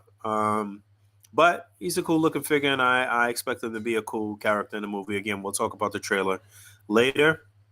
But Death Dealer, minimal accessories here. And then they also, we also found out that I believe this is a Target exclusive, but they did not say that in the press release either. So I'm kind of confused, but we did see this pop up in Target. So I'm assuming it's a Target exclusive. But when they sent out all the media information, they usually tell you if something is a store exclusive and what store it's exclusive to, but they did not. And she is packed in with this sort of mystical creature. I don't know what's going on there. But yes, the headless dog with wings. yes. Just how I remember him. That shit looks like a radish. Chinese lore of the headless dog with wings. Yes. And she doesn't have a figure piece either. But yeah, she wasn't looks like a radish. He does. When I first saw it from this this view, I was like, what is that? And then when I actually saw it, I was really like, what is that? Like, right. But, the clear view didn't answer any questions. But somebody in the comments was like, yo, is that like some Asian type of hat? And then it turned out to be some creature. You know what? That's what we call a teachable moment. That's Larry. But listen, this figure is great. Again, great kit bash material if you want to just have some females for some type of Japanese or Chinese scene that you're doing. Then this is really cool. The first thing that I thought about was something for some woman for Wolverine when he's having his he's going out into China or Japan. Well, really Japan. He doesn't go to China, but okay. But yeah, man, this looks that looks pretty good. Shang-Chi here, probably one of my favorites out of this wave. He looks good. Again, the hands, interchangeable hands here that you could use with a lot of different characters with similar skin tone. So that was great. And you can actually swap the hands of the other characters in this wave, including his dad here, Wen Wu, onto Shang-Chi and vice versa. So that's great. We did find out that they did a really good job on the likeness for Shang-Chi. Yeah, for sure. I've seen a few people say that their looks look real bland, like there's no expression or what have you. But yeah, whatever. Like I said, a lot of kit bash material here. If you want some just stand-ins in your displays, then you can pop your heads and hands right off. But he's got all his weapons from Mortal Kombat. Yes, but only one. He only came with one, though. I know, which makes no sense because the 10 Rings logo that they show us in the trailer is literally to the two swords cross. He should have two Oh of these. my God, Hasbro, come on.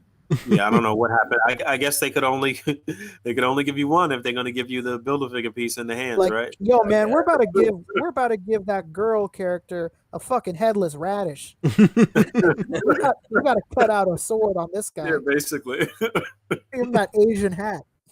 The Asian headless radish hat. There we go.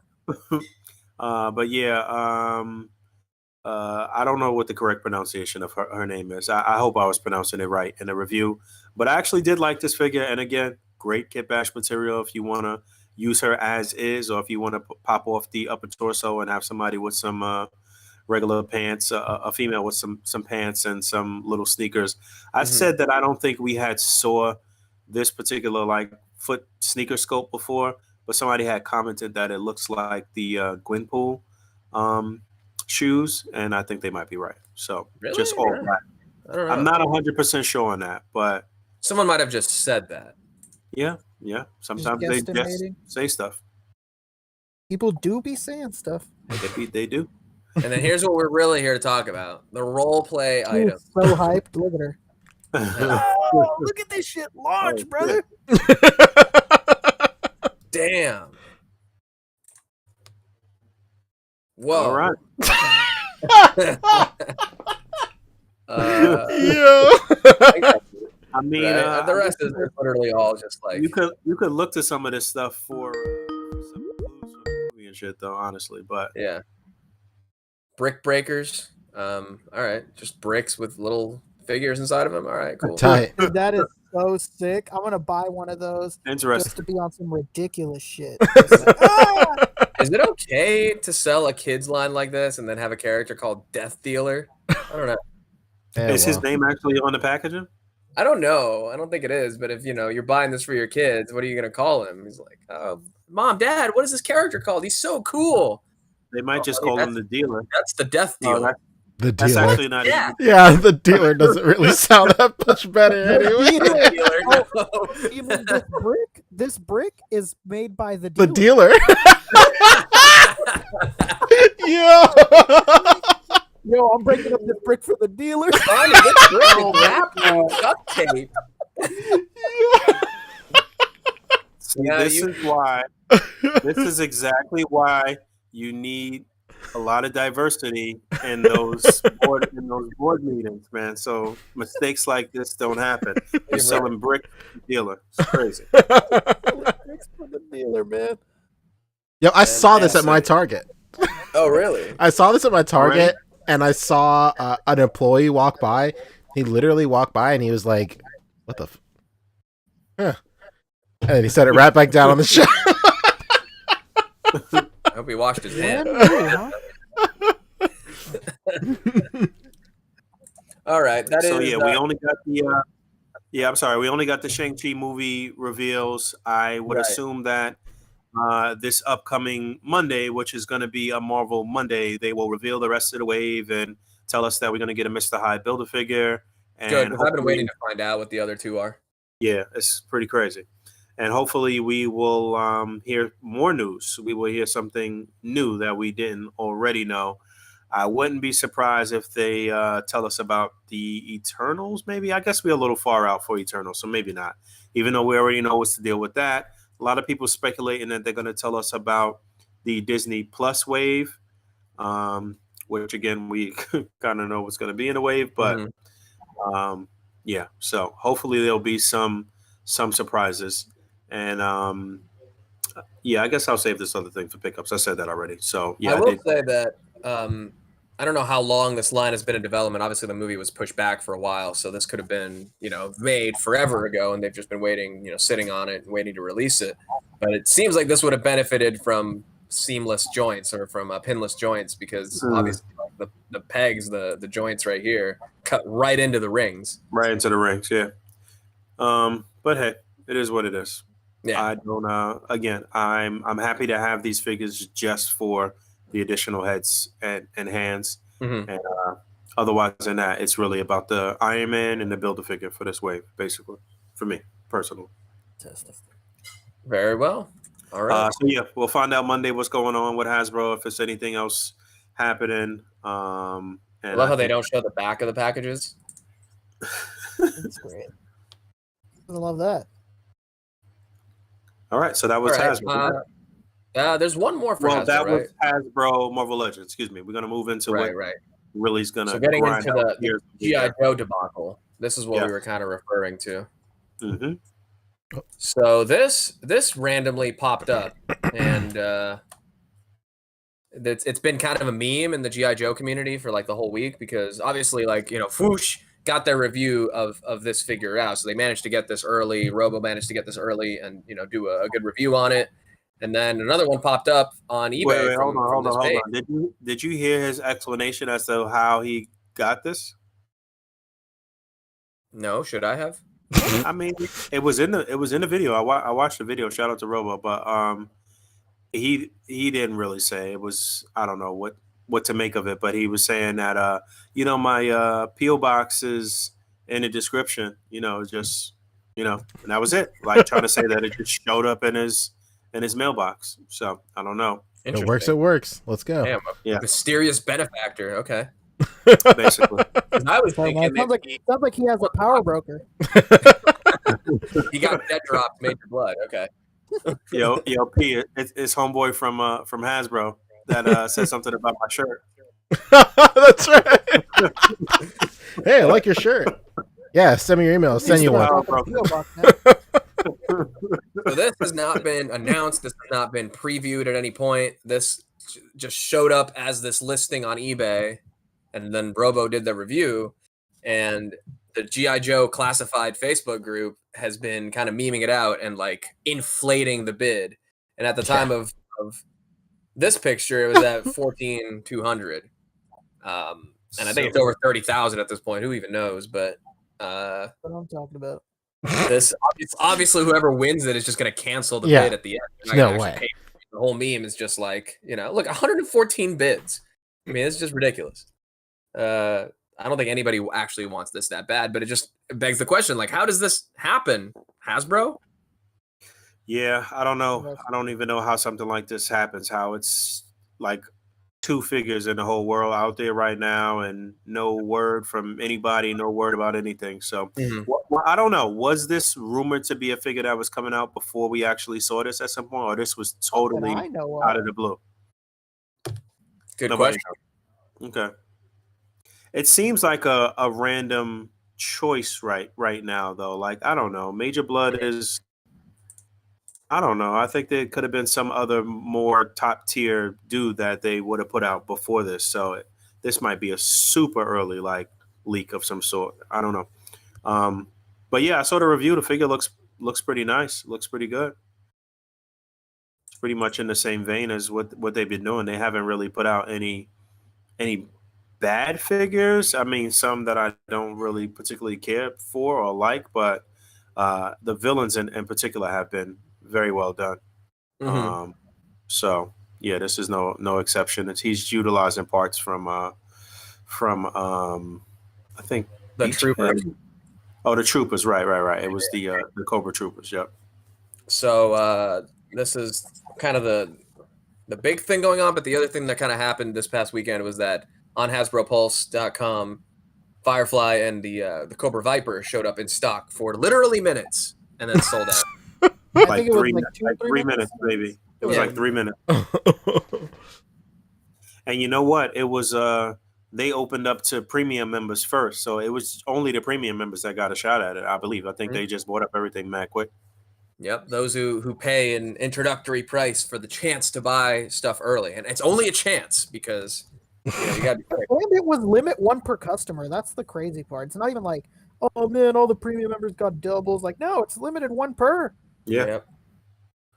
So how many you think they sold in those three minutes at one per?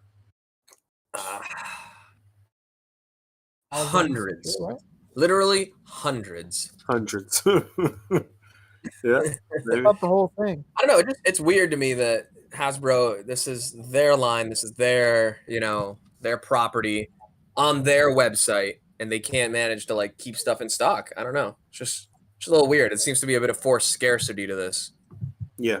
One sure. six shooter said you couldn't even get it if you were a premium member. Mm. Oh, they only had 20 apparently. What? Come on. Genius. That's Why even amateur put it up? Yeah, that's Rody like, Games Go, Hater Herder, and Vanilla Poser said 20. But Kevin Johnson, my buddy KJ, what's up, dude? He's saying 500 total. mm. But That maybe sounds the more one, believable. maybe the ones that popped up in stock were just 20 that they had left over. Maybe they only made 500. That doesn't make any sense. I don't know. No, it can't be that. No.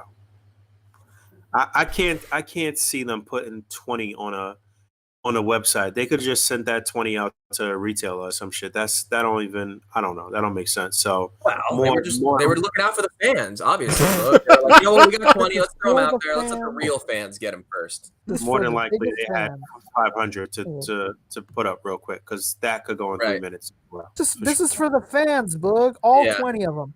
all 20. Right. That's the only people still collecting G.I. Joe. Literally 20 people because everyone else is like, this distribution sucks. I'm out. I'll get the Mezcos. And if I haven't said this before, I'll say it again. Please, somebody sell me a fucking Firefly. Never forget, somebody hit me up and was like, yo, bro, I got a Firefly for you. And I didn't see it until 2 weeks later because my message requests are garbage on Instagram. Now I check my message requests every day religiously. I think I know somebody with a Firefly. Don't give him hope. Bridge that gap, bud. Come on. Yeah. 20 seems to be the recurring number. It seems like Jay is saying that somebody called the Hasbro customer service and the representative said there was 20. And that representative is not working for Hasbro anymore. I don't know. They were just fired. It's just a little strange. I don't know. Seems to me like this line could be handled better, but that's just me saying that. It's fucking It's understatement. like, you know who's handling it better and does open pre-orders right now? Right. Exactly. Certain company that's a 1/12 collectible. Exactly. And even Destro lasted like, I don't know, a month. Now it's on waitlist, but that lasted like a month open. Come on, guys. It's got to be better than this. Yeah, I don't know what the deal is, but I will say, at the very least, I'm echoing. I don't know what's going on. It's Rick. But he fell off the face of the earth again, huh? But at least they're giving you really good accessories, you know? So when you do find one, at least you kind of satisfied for 5 minutes. So. And you realize PJ is clarifying from just the 500 is just what he heard from the Joe groups. He did not hear 20. And I think that's the problem right there, is that this is all just hearsay. Like, Hasbro has not come out and said, like, no, this is what we're doing with G.I. Joe. This was what happened, you know. There's just no official statement, really. And not that Hasbro, like, really, like, owes anybody that, I guess. But it's like, if you're trying to keep interest in this line, you know, you got to keep the people informed. And you can't just... I get when lines like Mezco or SHF, you know, smaller kind of boutique lines have their secret drops and their, you know, all that stuff. But this is a mass manufactured retail line. Like, there's no reason for this exclusivity. Yeah, man. It's like I said, my best friend is the biggest G.I. Joe fan I've known. He's been a G.I. Joe fan since we were kids, and he's given up on this line already. It's just that's like the core demographic giving up on this line, just because, like you said, this is a mass-produced Target in-store item. Like, this shouldn't be this way. It's and I'm frustrated. I'm a fan of G.I. Joe, but I'm not a big fan of him, and I'm super frustrated. And I'm giving it till the end of the year, and I'm literally looking at everything I have, and like whatever goes for like $100 plus, I'm just gonna sell because I can't keep up with this shit. Like, I'm begging the fans to sell me a damn Firefly. All right, well, let's try to get you this Firefly this weekend. Maybe we'll get you off the ledge. But but yeah, who's the people directly, like, who's the representatives for G.I. Joe? Do we know their names? I want their name and their badge number. Like, I'm recording you. I hope you know I'm recording you. I sounded like a Karen just now, huh? I know. Yeah. Anybody know their name? I'm going on Facebook. I hope you know that. I'm live right now on Twitter. Well, we might not know the names, but didn't Dwight used to work for G.I. Joe for a long time? Like maybe he knows. Like, hey, Dwight, I think he did port over from the GI Joe line originally. I got to ask him that actually. I feel like I did hear that too. Mm-hmm. Yeah, I don't know. It's like, again, this is Hasbro's own in-house license. There's no reason why the army builders can't do the Marvel Legends model and have, the troop builder packs, which are kind of like more bare bones, but obviously army build friendly. Not just that, Fabio, scroll down. They have it there. Like they prove that they can do it. It's right there. There's the Red Ninja. Right. Open pre-order $20. Like, why isn't that the same case? Like, all of this stuff. This is the Snake Eyes movie stuff, and it's open pre-order right now. I don't know why they can't. Even if it's sold out, maybe like somebody in the chat was saying, they could do a wait list, kind of like Mezco, or maybe not a wait list, but it just goes back to pre-order after the in stock is sold out. But exactly, man. The demand is clearly there. The one thing I can think of, like, logically from like a fiscal standpoint, is like maybe this is like an extreme situation. Maybe like as soon as the pandemic started, they like looked at their numbers and they're all like, well, we don't know how long this thing's gonna last. Like, we should probably just like halt production on like a lot of stuff and push some other stuff forward, because we didn't really know what's the point of producing so many of these if there's not even going to be stores that are open to like stock shelves. So I feel like maybe we're still in the middle or at the very end of that situation. And then these open pre-orders are like the factories that they have lined up like the figures that they have lined up for production in factories already. And they can't get some of these other ones that have been so scarce, like scheduled to start printing at a factory again, ever since their cancellation. That makes sense. That's what I told my best friend, and I was like, listen, usually production, how this all works, is you have 12 to 18 months. 12 to 18 months in advance, production numbers, what's going to be made and where it's going to go. So I'm trying to give this line until the end of the year. It started last year. I'm trying to give it until the end of the year, hoping that like you just said, it was planned ahead and the production numbers just weren't great at the time because, it's a new line. The fucking world is ending around everybody, So I'm giving it until the end of the year. I'm trying to see if they can fix these numbers. If it really was just what you said, I'm giving them the benefit of the pandemic and it being a new line. Like, when you tell people like, oh yeah, this is a fucking toy line about people that fought a fictitious war in the 80s. Like you wonder if the demographic is there, and it's obviously there now. So if these numbers don't come up, I'm out of here. I think more than anything, what they need to learn is that the direct to consumer model is like super viable now. Like, there's no reason, if the big takeaway from the pandemic is like, all right, well, people aren't going to stores, we need to stock less so that the stuff that we are trying to get into the stores isn't clogging shelves, or that we don't overstock because nobody's going to be at stores to buy them. Okay, well, here we are a year later and people still aren't necessarily flocking to stores, but the collecting community, the collecting hobby has exploded because everybody's stuck at home and wants to just order shit that arrives at their house. So it makes no sense for Hasbro to not, especially in their own in-house line, to not adopt a more direct-to-consumer model. And obviously Pulse is a step in that direction, but that this seems like the type of evergreen thing that should be there forever. Do you think that it's a little screwed up because of COVID and trying to get shit from, or get the factory to make more or make them in abundance? Do you think it might be like a factory issue because of COVID? That's probably what it is, really. It's probably a combination of all these things we're saying, honestly. I'm hoping that's the case. Like maybe like Poncho said, because I mean, let's be perfectly honest here. Marvel Legends isn't stopping like anytime soon. They honestly release like a wave almost every month. Assuming they were like, okay, man, what do we prioritize? Marvel Legends, obviously, it's the most popular toy line that they have. I don't know. Yeah, like I said, I could definitely see this shortage of G.I. Joe product. Like, best case scenario is just like them strategically moving around production. Like Rick said, it was at the time, like, because it's hard to like think back to like a year ago and like really know where this and remember where this line was. Like, no one's been able to find these figures since they've come out. So like it's hard. It's like it's kind of a stretch to like think back a year ago where like yeah this line did kind of just start. It's like super brand new. So like I could totally see, you know, at some meeting, like an emergency meeting, like as soon as like shit started getting like extremely real, they're like, Yeah, all one right, that should have been an email. exactly, and like they're just like, all right, what do we pull back on, like, and then I could see it being like, all right, GI Joe, it's brand new, we don't really know the demographic, like if it's gonna sell well or whatever, and then like, you know, best case scenario, it drives up like hype or whatever. But then it's just like it's too far. Like nobody's like fucking with your line anymore because like there's so much there's such a thing as like too much supply and demand.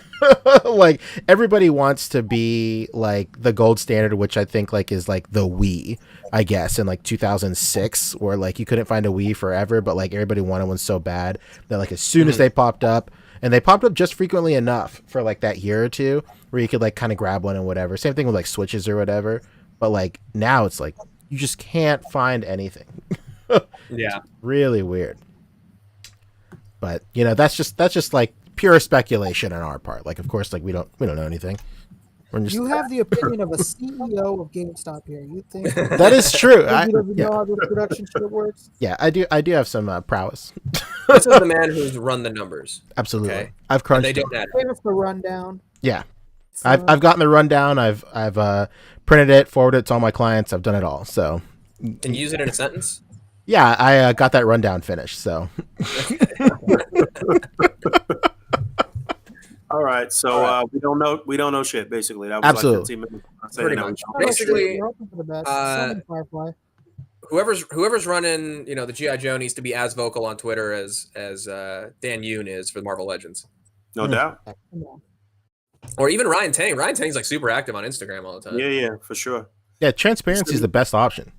For sure. It's like they're fans. At the end of the day, if you learned nothing from that, you know, speaking of the Marvel team, if you learned nothing from like the Marvel 365 or whatever special where they were talking about the figures, like these dudes are all fans, you know, of the brands that they're working on. So obviously they're just as frustrated, you know, when other fans can't get their product that they as fans have worked so hard to create. I So mean, it's not like yes they and want no, this, but- because they got them shits. That's I for was sure. about to say. I was like, Right, that's they, true. all right, my guys, I'm fine. You, that's Right classic, now. right? They got those Kickstarter Sentinels already. Right. They're hard building them. They're like, no, but this is just a prototype. You see, like this one is, you know, one of the lights doesn't work on the eye. It is what it is. It's like, no, come on. No. You still have Light to let everybody. But yeah, All right. Dan Yoon's the man for sure. KJ, shout out. Dan Yoon is trying. Hell yeah. Yeah, All shout right. out to Dan. So yeah, that's it. We don't really know when Major Blood's supposed to be officially out, but if you'd like to see the review of Major Blood, then you can head over to Robo's channel. Right. And yeah, I guess we'll be waiting for whatever the next Fan Friday is for GI Joe or some shit. So there you have it. Yeah, But if you'd like to own this figure now, then you could have it for 15 grand. sure. Well, I'm if you gonna check right now what it's up to. Go ahead, Pancho. yeah, if you want to see any of us review it, just hit us up and you know, Send it to one of just us. send it to one of us. Yeah. Hey, that goes for Oh, anything, what- you guys. Open the PO box just for this occasion. Hey, why not? Shit, we need a show PO box for sure. Oh, let's go. Man. Oh yeah, that'd be sick. We'll have the PO box in Little Rock, Arkansas. Send it Little Rock, Arkansas at Tyler Chicken. That's pretty funny. We'd have to put it in the middle of the country, so it's fair for all of us. It's only Right. fair. You're gonna catch a Now, flight for Little Rock. I can't find the listing, this specific listing, but here's another bunch of sold listings. Don't be this person. No, really? There's a bunch These are of all other from the ones same that are person. It's the same picture, it's the same background. How many does this guy have? He's got a whole case No, for they're sure. He must different. Two of them are different. These 4 are the same background. These 3. Probably Well, had a case. Well, what's the GI Joe cases? 8 per case? I believe so. Mm-hmm. Yeah, that makes sense. Don't be that It's person. 8? All right, Yeah. so it's safe to say that the person sent Robo 1 and flipped the other 7. There we go. We solved That it. makes sense.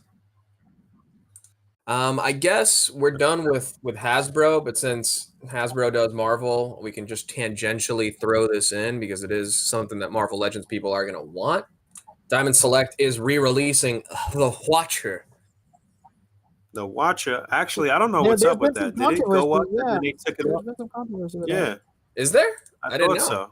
Yeah, well, Yeah, it was up. Yeah. A bunch of people pre-ordered that shit, and then it disappeared. yeah. So here's what happened. Okay, it went up. You know, it was this big announcement. It was this whole big thing. Being that I run the most successful Marvel Select group on Facebook by complete accident. Yeah, it went up on Yeah, BBTS, and just like with other things on BBTS, you know, you can order like good amount of them. You know, you order like 5 or 6 of them and whatnot. Mm-hmm. And everybody that did got an email from BBTS, and they were like, "Yeah, man, no." Diamond said that they're allocating stock, so everybody only gets one. We're canceling everybody's orders of 2 or more, and everybody's only getting one. And the listing completely disappeared. Communism. That's what that is. Socialism. Exactly. Everybody gets Super one. not too much. but you know what? It's actually back up now where you could actually view it, but it's sold out. Yeah. Did And you guys? it says limit to one per customer. I actually did pre-order this while I was up for my man Ed. Shout out to Ed. So yeah, yours is actually good, man. I got it in time, and I only requested one. I didn't go nuts. Ed So, Tao? yes. What is he Hey, modeling lately? I saw his picture on Facebook earlier today. Shout out to Ed. Hey man, I don't Shout out know. to Etel. He's getting jacked. He's got some nice jackets. He's got the dangly cross earring. He's looking like, Listen, damn. Arnold Schwarzenegger would be proud of him. I'm 40 years old. I don't know what's going on with that right now. You know, Renaissance sorts. But Shout out to Ed. That's the top line. I talk to Ed like every day though. I'm being funny. I'm bullshitting. I'm being funny. But I did see him maybe like a month ago or something like that, and he was rocking the earring. And I Nice. didn't even question it. I was just like, you know what? I'm fucking old. I don't know what's going on. That was it. Trendy motherfucker, man. Come on. But yeah.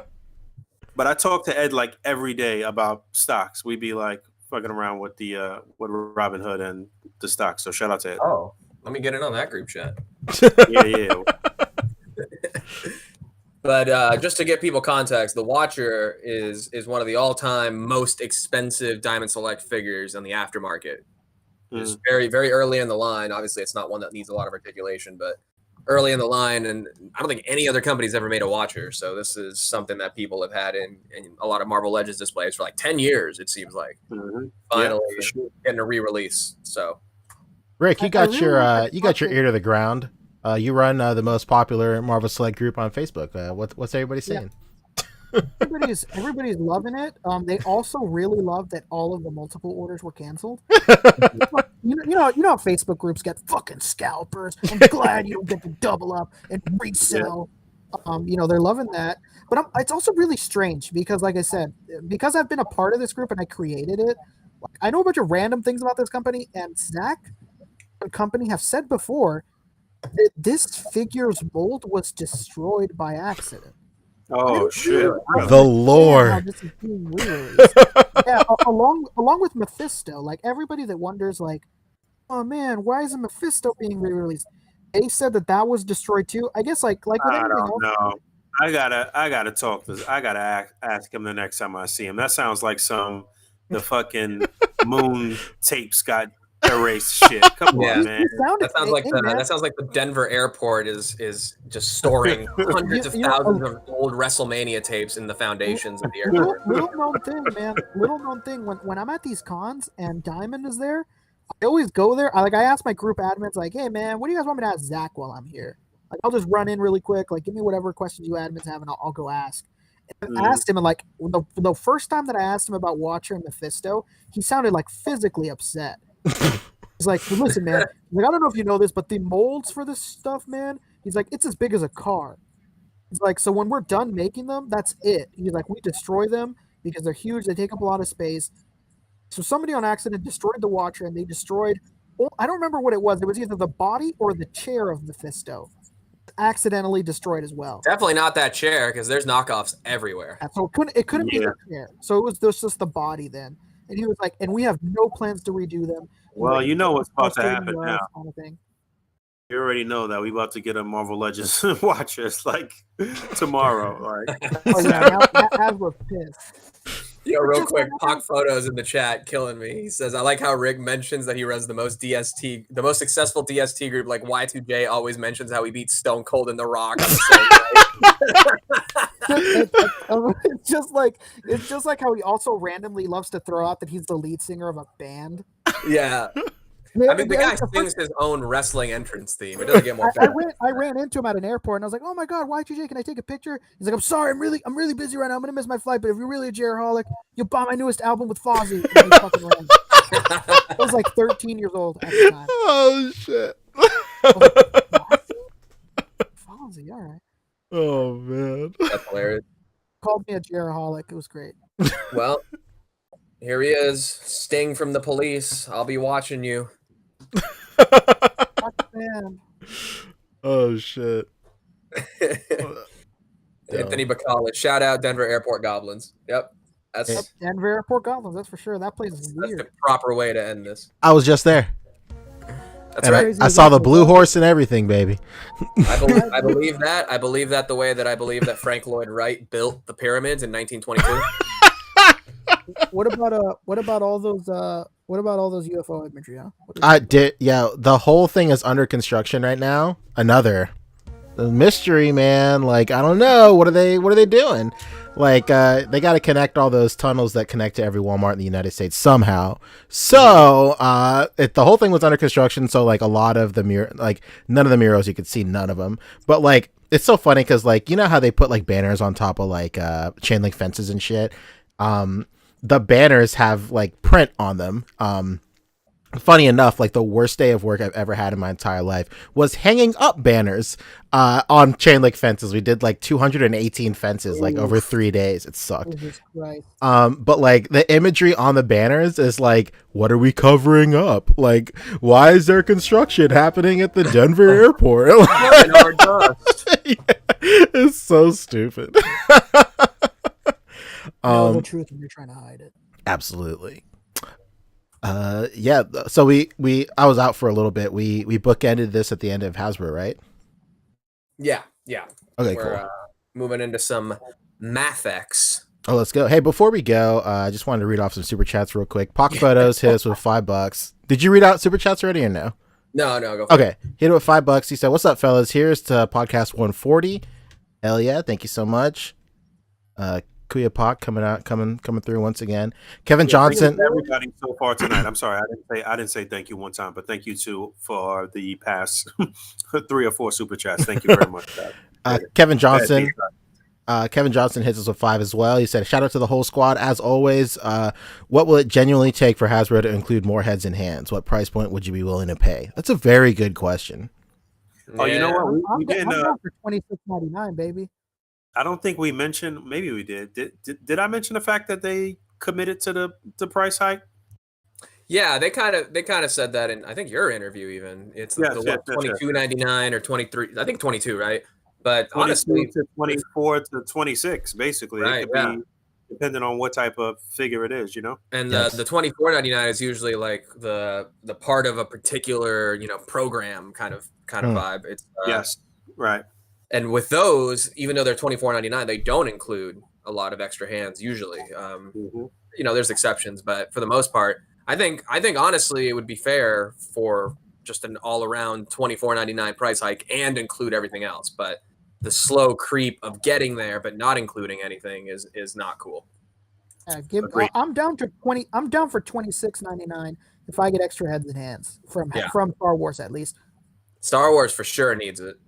Yeah, come on. I'm only thinking of Legends, but he's saying Hasbro in general. And shout out once again to KJ. KJ is the man. That's KJ. I would say, if it's Hasbro across the board, then the other line's got to step up with some more shit, man. Mm-hmm. That's crazy.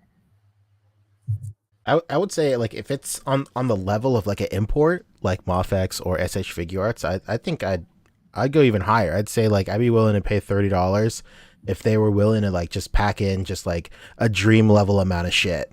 Like, I think you know what, I'd be down for that. Like if it's something crazy, down. Like you're giving me extra limbs, done deal. I'll do 30. Yeah, I'll do 30 for extra hands, extra heads, some accessories. Giving me like a did rip mention arm. that. Done.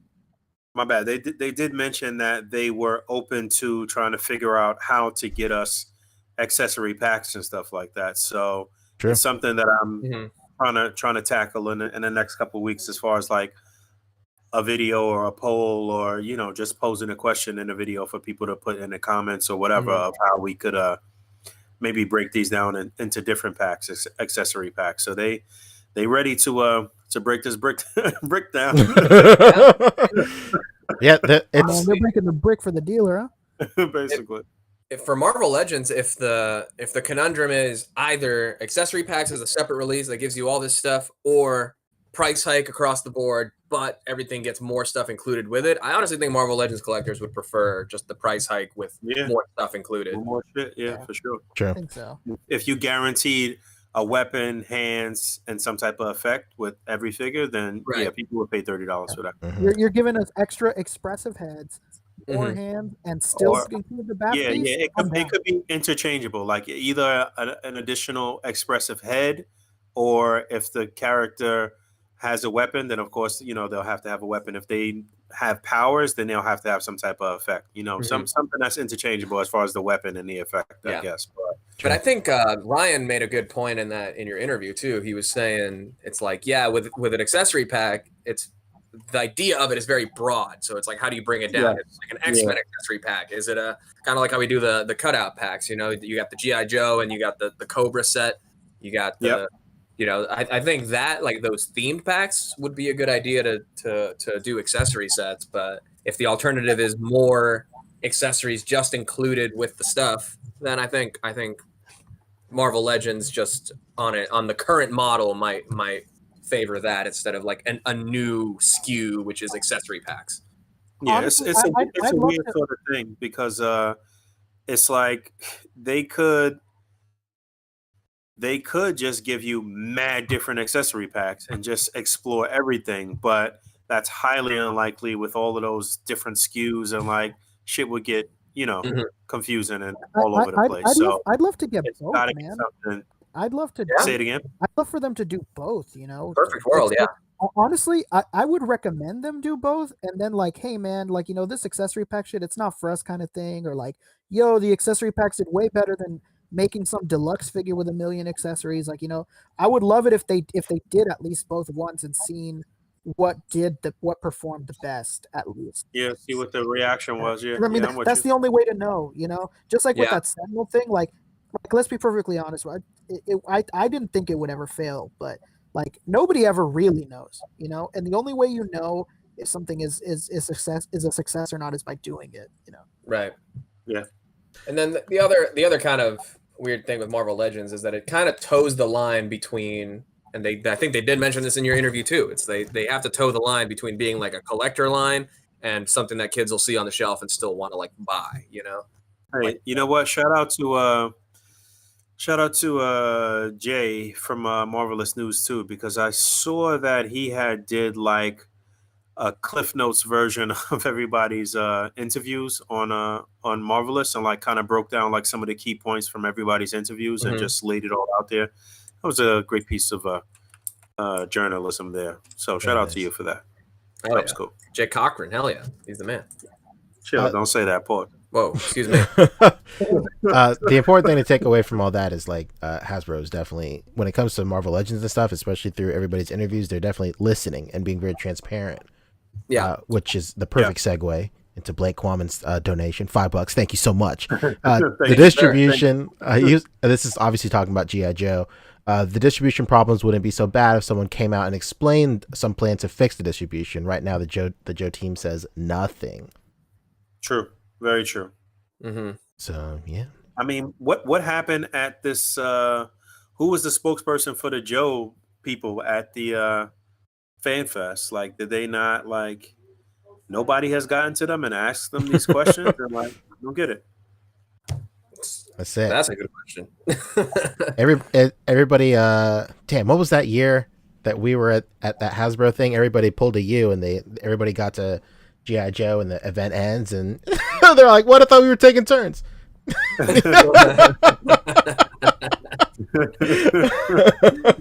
Hilarious. Oh shit. That was awful. Yeah, that was. Spent all that time at the Star Wars thing. Oh shit. All right. That's enough tomfoolery. Let's move on to Mayfex. All right, let's go. Let's go. Let's go with Let's do it. Mafex, excuse me. I don't want to. Mafex, Mayfex, tomato, potato, carrot. Who cares? All right, so they put out yet another Harley Quinn. Jeez. Yes, the Ultimate Warrior version. Hell yeah, brother. Oh my god. You could hear Yeah. the fucking opening music. Yeah, man. Like, this is if I don't know. Like, if there was one contract, I feel like Mafex wish they could go back in time and rip up. It's probably this one. Like, fuck, how many more of these you gotta make? Damn. And there's another one coming out. God damn. Oh my god, yeah. It's not just that. It's that like these like Harley Quinn figures from theirs always go like on super clearance. Too, Yeah, man. heavy discount. Wow. I can't wait to pick this up for $20. Yeah. Yeah, you know it's coming. Those jean shorts are not flattering. That outfit. Man, I is used to have nuts. a pair of jean shorts just like that. Have you All guys the time. seen this whole You movie? gotta learn to take them off, man. I have not seen 1 minute. Wait, no, I saw the first 5 minutes. Okay. Oh, okay, Rick? then you get this egg sandwich. Yeah, first I five do get the minutes, egg sandwich, yes. First I mean, one. it was fine. I'm all It in was for the- I didn't Go see ahead. that. I'm all in now. The egg sandwich. I need that. Answer. Yeah, right. There you go. It's a bodega bacon and egg cheese. sandwich too, so you do need it. Bodega hut style. Yeah.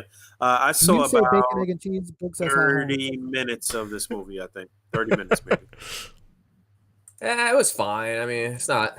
I think we talked about it when it came out. It's okay. I think it was honestly the last movie I saw in theaters before the. It was, pandemic. yeah. I do remember you I've saying tried that. to watch this movie, I think, 3 different times, and I've fallen asleep the first 30 minutes every time. No. I don't know. Harley Quinn to me is like. I feel like she's the perfect character to just have like different sets of clothes. Like you get one body, and then you just release like clothing accessory packs. Like she's literally like punk Barbie. Yeah, Basically. man. Yeah, And not it's a just good that, way but to think about Mafex does fabric. It can Very totally do it. appropriate Barbie. Yes, you're right. Anatomically correct, of course. Wow. But All right, that's yeah, it. I mean, Yeah, nobody's buying this. Somebody's gonna buy this. Actually, still. Yo, I'm in a Facebook group where people just post like unironically like Harley and Joker like I don't even know if you can qualify them as like memes. You know, like those images that like moms and dads like post like for, yeah, like just old image mom. macros, Yeah, like I was his like vampire queen or some shit like that. Oh my Like, god. I'm in a group just like that. Like those guys will pick this up. She for was sure. his queen.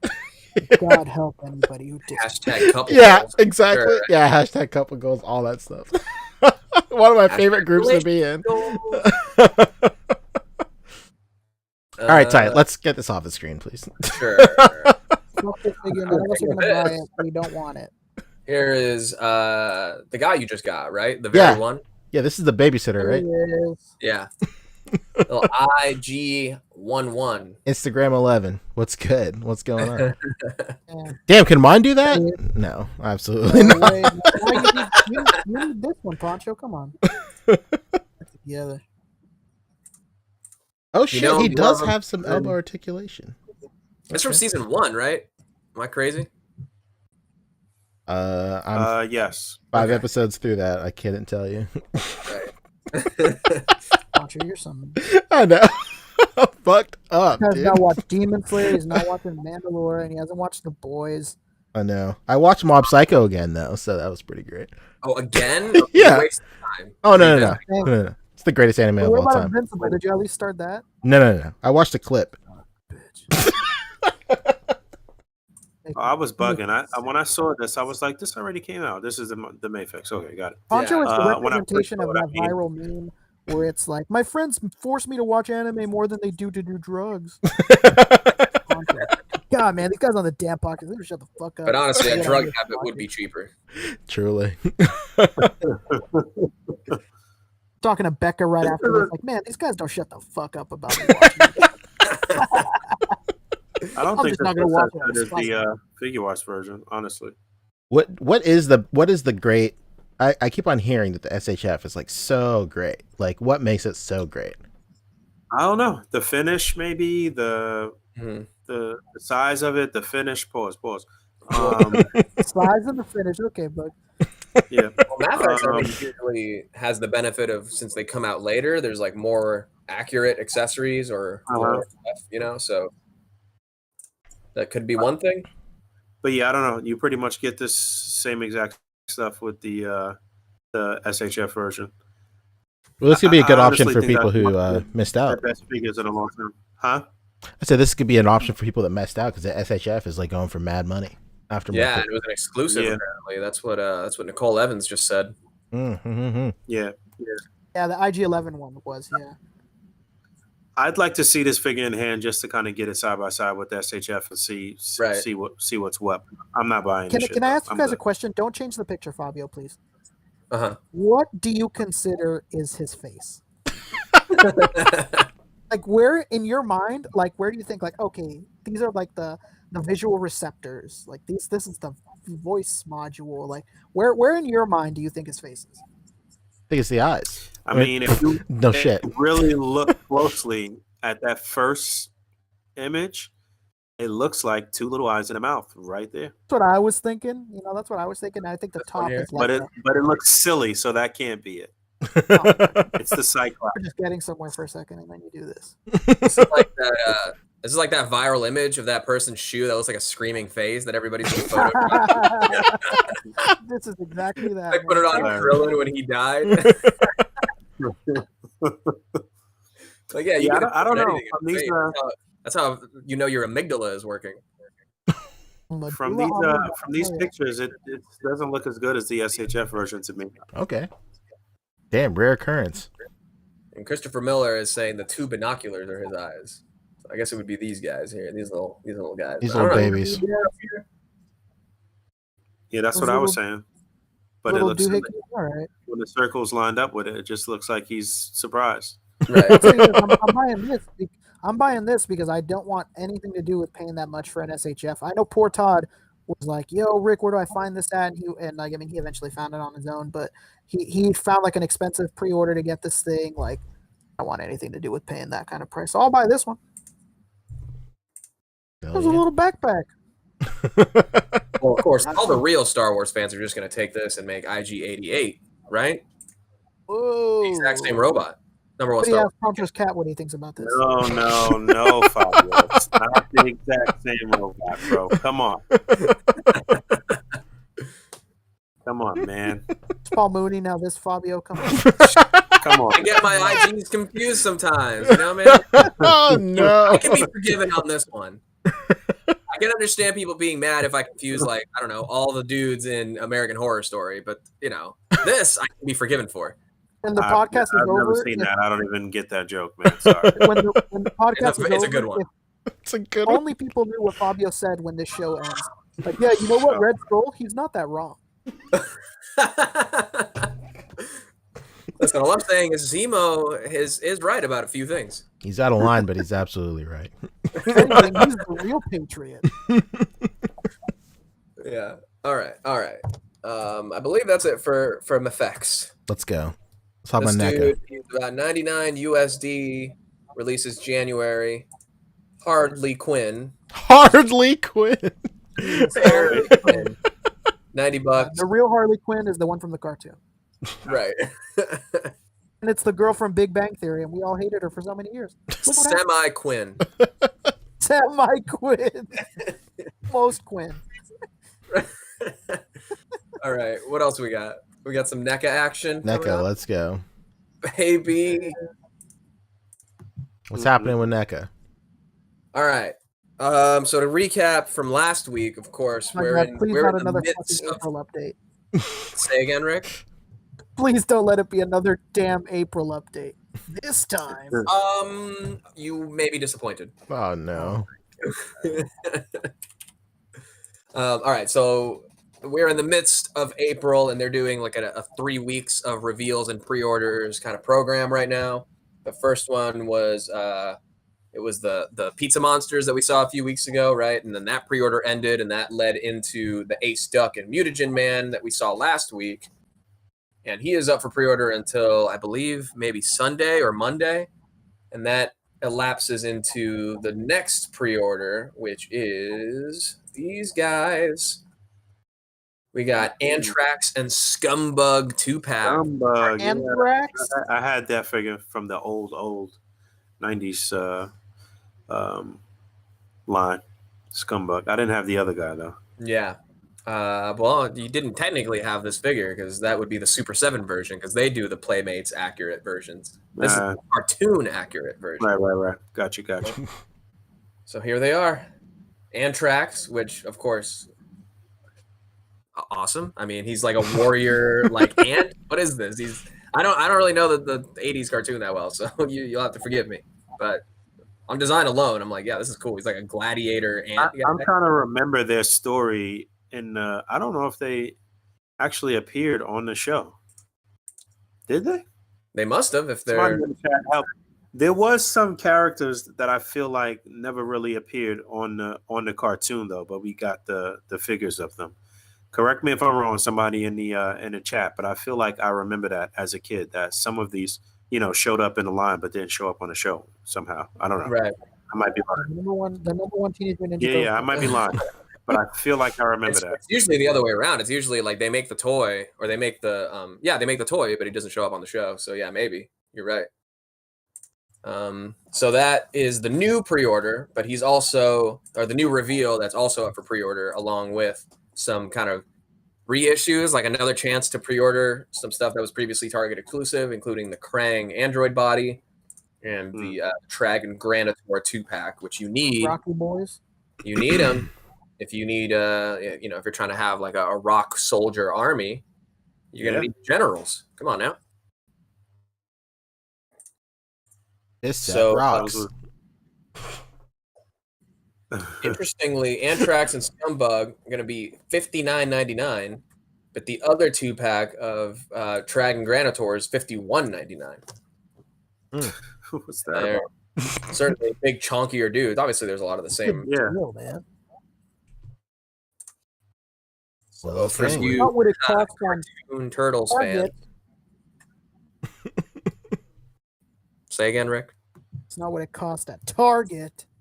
No, it's not. But this is what you pay for the chance to just pre-order it and have it show up to your home. Not even worry about it.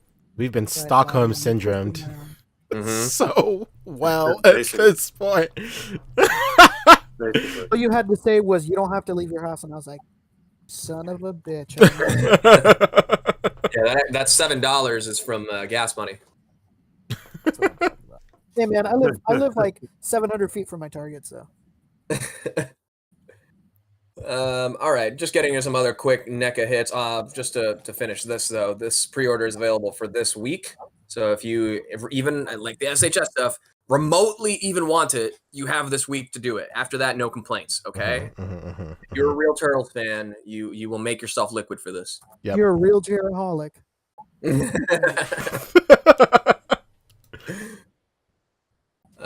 I was there for the countdown to the millennium. We were all there. I remember it. I watched that episode. Oh God. And then coming into NECA's 8-inch retro cloth line is another figure based on Iron Maiden's mascot, Eddie the Head. Oh shit. So no Aces High Eddie. Belated Eddie. That's Live so sick. You blurry, bro. You blurry. You're showing us the 8-bit version? That's sick. Ah, damn it. Hell yeah. This is probably one of the coolest Eddies they've done. Like the Mummy one was really cool too, but this Aces High, this is dope. This one looks cool. Aces High. Yeah, Aces live to do be fly, high. fly to live, do or die. Looking pretty cool. Obviously, there's like a lot of liberties taken with the design just because like It's based on not album artwork. It's based on single artwork. Oh, So wow. this is the single artwork with the figure edited in. So there's a lot that you don't see clearly. All right. We're able to kind of interpret all that. Okay. Yeah, when I was first getting into Iron Maiden, that was the dopest shit in the world. Was all the single and album covers. It's true. Really tells a story. It tells, like going. It's from the Peace of Mind album. So this is when he's in the actual like Peace of Mind artwork. For the album is where he's been like lobotomized and he's in like the padded cell and everything. So all of the Eddies from the singles on that album all have the lobotomy scar, whereas like all the Eddies before this all had like the crazy like long hair and everything. Shit. And then presumably he dies and then comes back in the Power Slave as a mummy. Deep lore. Deep lore. Do you have it? Pretty cool. I mean, it's a great figure. I love the tattered on the cloth. I love this line, but the scale is it's crazy. 8 inches. It's just too big for me. Whew. Whoa, hey man. I got to do a lot of warming up first before I'm ready to take all this. No. Okay, I'm done. Well, I will go back very quickly to TMNT because I had queued this up and forgot to bring it up. But playing into the month of April reveal, my God. they're doing Judith Hogue herself is giving us some reveals on her YouTube channel, and she's saying that next week in the final edition of Turtle Tuesday, April, I don't know. She's going to be telling the story of how this came about, which is the unmasked Casey Jones head. All right. Wow. Saving the best for last, huh? Saving it. And presumably, I'm guessing, pure speculation on my part, QX Files, she's going to go up for pre-order probably at the end of the month, too. Uh-oh. Oh, that's a bold statement you're making there, Brother Bear. It just makes sense. I'm not trying to work myself into a shoot, brother, but it could. So, yeah, stay tuned to NECA's socials and then Judith Hogue's YouTube channel, and she'll, as you can see, I'm not even subscribed to her. I just go there for the video. But all right. It's good. I mean, it's basically an extended look at what you already see in like the NECA updates, but you get some good looks at the process of how everything gets made. You get to see like a piece of her collection. Oh, and then the other thing that she showed was, I believe, the package. Yeah, here we go. So based on the scene where Shredder's looking at all the TVs, here is the art for. Nice. All right. I like that. Yeah, cool. Very nice. Nice. Follows the style guide, looking real good. All right. Real good. That is TMNT. A couple more quick NECA hits. Toonie Terrors Wave 6 is coming at you. You're going to get Captain Blake from The Fog. You're going to get Elvira, Mistress of the Dark. Still You're going to get hot. Herbert West, the Reanimator. There he is. And you're going to get the Miner from My Bloody Valentine. Oh, wow. All I right. still remember going to watch that with all my friends in high school. Damn. I'm really excited about these. Pretty recent. I know for the longest time, you're like, you know what's missing? Herbert West Reanimator in cartoony style. Well, look no further. I love how this is a decomposed, reanimated head, and it's just got that Reagan smile. Christ. Really good. He's looking way more serious than the decapitated head. That's crazy. Little Toonie Terrors action coming at you. I don't know anybody who collects that, but they're cool. They're they're very stylized, and I can see them as like little shelf adornments. Here's the other big announcement from NECA, though. We got we kind of knew they've been teasing at this for forever, but then there was an official press release detailing all of NECA's Universal monsters, which I guess they had to make some different deals because they're not just owned by Universal. Like these are probably public domain to a certain extent, or maybe the rights reverted back to the families of the actors, because it says that we're proud to be working with the Bella Lugosi Lugosi LLC, as well as something Lon Chaney. They're working with the families basically to get the likenesses and the rights to make these figures.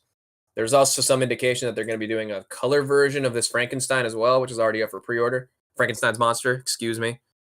So if you want a color version of Frankenstein's monster, then that should be up for pre-order soon. But this black and white version is up now. Here's the Lon Chaney, the Mummy, looking pretty cool. And then, of course, the Wolfman has been teased as well, which I think is also Lon Chaney, right? It's a trap. Hell yeah. I'm the biggest classic horror fan of all time, right? A huge classic horror fan. Bela Lugosi, though, I have a cousin, like my family's Italian, and I have a cousin who's like, Bela Lugosi is like the man because, well, he's Italian. Bela Lugosi, yeah. Oh yeah. Finally that is it. That's actually it from NECA now. Thank the Lord. There are some listings, I guess, for the Michael Myers figure from the Halloween Kills movie, which was supposed to be out last year, but is actually coming out this year now. So another version of the more modernized, Michael Myers based on the Halloween reboot from a couple years ago. Gonna be another version coming out September 2021. All right. Cool. This isn't a picture of the All right. figure. This is from the trailer of Halloween Kills. Got you. Okay. I was about to say that looks very good. NECA really did their thing with that one. Basically. I'll squeeze this in right here just because, it's not a far stretch to go from NECA to McFarlane in a lot of ways. There's a lot more history there than you would expect. Mortal Kombat Walmart exclusive 2-pack. Ooh, what designs are these? Sundress Sub-Zero. Just new design. Just new skins from the game. You know them, you love them. Here it is in a different color. No. Yeah. Oh, man. Okay. Yo, what's up with McFarlane and the scaling, man? Shao Kahn should be a lot bigger, right? Yeah, I thought so. Shit. Yeah, they're almost shoulder to shoulder, yeah. Right here. It's crazy. But I guess this weapon is new because he previously came with a Warhammer. But, yeah, I don't know. This Sub-Zero, it's just not enough blue on. Sub-Zero in green, bro. What is that? Yeah, this doesn't look like ice. This looks like, I don't know, glass. It looked like a lemon. Yeah. It looks like a fucking lemon for sure. Looks like a cough dried drop. out lemons. You got some halls right there. Yeah, some Ricolas. So I'm talking Basically. And the Shao Kahn. He starts licking it in the middle of the game. He's a member of the Lollipop Guild. Come on, man. Yeah, right. It's a giant like Disneyland lollipop. Oh man. This is the first Mortal Kombat 2-pack though, so that's interesting in and of itself. That pose actually looks very funny. It looks like he's running at him though. Right. I actually kind of I was like, no, stop it. I didn't mean to lick your lemons. So this is Lemon Stealing Whore Sub-Zero. Yeah, these these colorways are just not. It doesn't really draw your eye into it. Damn. Mr. Williams called it. Okay, this is ice, but it's frozen urine. Oh yeah, he Basically pissed himself Sub-Zero and Shao Kahn. What the fuck? Right. Don't eat the yellow snow Sub-Zero. It's Scorpion Piss XL. Says Roni Games Go. Piss XL. KJ Mountain Dew Zero. Mountain Dew Zero. Oh, yeah. And I know Boog remembers what I'm talking about. Boog, you remember like in the early 2000s when there was that weird color camouflage that people would wear that was like red, gray, and black. It looks like that, but on an outfit, like just like broken down. Yeah. Camouflage in general just started getting nuts. The purple one, the camo. Where are you supposed to be camo at with those colors? Where is the purple camo going to be used? Yeah, acid trip. Yikes. I mean, I get it, but I get the need for reuse and everything, but come on, like I think people would be okay with just another chance at a regular blue Sub-Zero, and then whatever color you want to make on, sure. Or like whatever happened to like, oh, it's the same color but it's metallic, like yeah. Nobody would scoff at that. Like, come on, man. Or ice arms, something. Like if you're trying to do clear translucent, turn the arms translucent. I don't know. Or you know what? Do a bloody version. Come on, man. Right. Common sense. His weapon looks like a lemon wedge. That's exactly what exactly who said that? Yeah.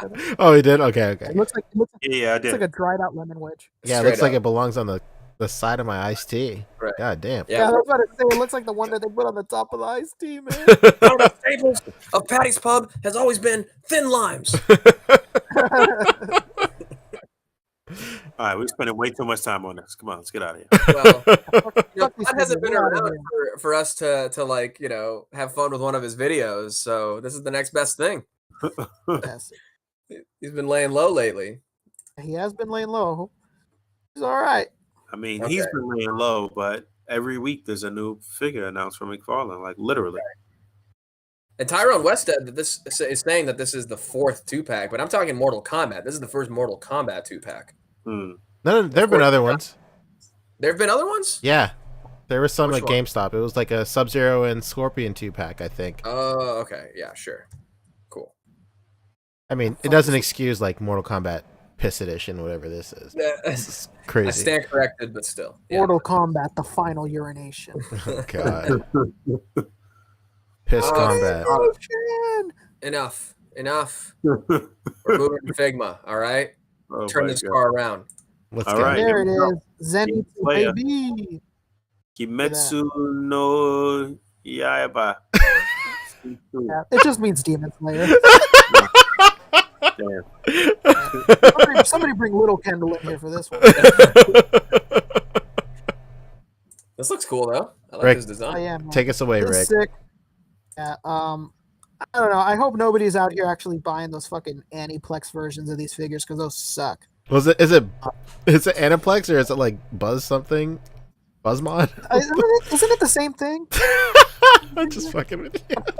I don't know. They're terrible. Those figures suck. And Is this they're the also second figure that they put out for this thing? What happened? Is this the second figure that they put out for this property, for this line? Third, right? No, I think this is the third. The first one being Tanjiro, the main character. Uh-huh. Second being his sister Nezuko, Oh, the the most sister, right, popular okay. anime character in like a decade. And then there's Zenitsu right here. Gotcha. Let's go. This is the deluxe version. It's only $10 more, and it comes with like more effects and stuff like that. There's really like no reason to get the regular version. Yeah. For $10 more, just get this one. I have the deluxe pre-ordered already. You ready now? Look at Oh, that. you have all these $10 figures, more. Poncho? What? What you you said? have all these figures, Poncho? I have them on pre-order just in case I have them on pre-order just whenever I start watching the show. You're playing it smart because imagine you start watching this show and you're fucked. I have Man, these you see on the pre-orders. I have in case my tone changes on Jujutsu no Kaisen, I have those on pre-order too. So let's go. Have you watched Jujutsu no Kaisen and you didn't like it? I watched. Big shout out to Bjorn, Going Geek on Instagram. Me and Michael Wisman actually watched I think the first 8 episodes with him one night on Discord, on the A.C.B.A. Discord. And Michael and I just roasted the fuck out of this anime, just saying that everything was a recycled trope. But that was just Mike and I just being dumbasses. I know, but beneath everything is a great show. But we were watching it and we're all like, oh, tight. That's just that's just like that time that Yusuke did that in New York show. And then they got to that one episode where he's doing a bunch of references and he just straight up references a Kamehameha, and Mike and I lose it. It's so funny. They're doing it. They know that they're doing it. But yeah, Becca started watching this I think the other week, and I would sit there and I would watch episodes with her and stuff too. So I know it's good. It's just one of those things where the first time you watch it and you're in such a different mood that it's hard to go back. Jujutsu no Kaisen? Yeah. Hey, shout out Michael Wisman. Hey, man, shout out Wisman, aka the Where White has he Man. been? Where is My father. how much is this right now on pre-order? It's 8,700 yen, I think, right? Is that what it's at, Fabio? Yeah. It's something like that. And then the markup on BBTS is only 10 more bucks. So $80. definitely doable on And BBTS. then the regular version below it, it's $70. It comes with less things. You might as well just fucking get the deluxe. It makes no sense. True, very true. Is this one a different one? It's the same thing. It's just the quote unquote regular version, and the one that you showed previously was deluxe. If you look on the last picture, it lays out everything that's in that figure's contents. Oh, okay, I see.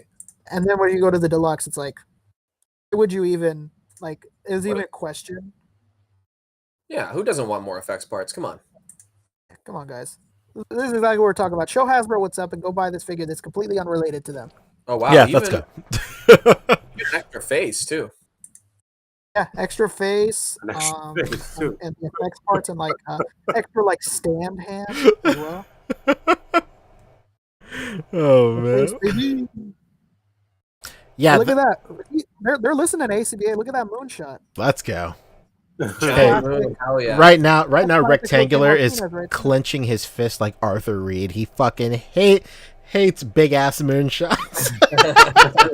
What do you say now? that Almighty it's being moon. done? Being done officially, you can't say shit now.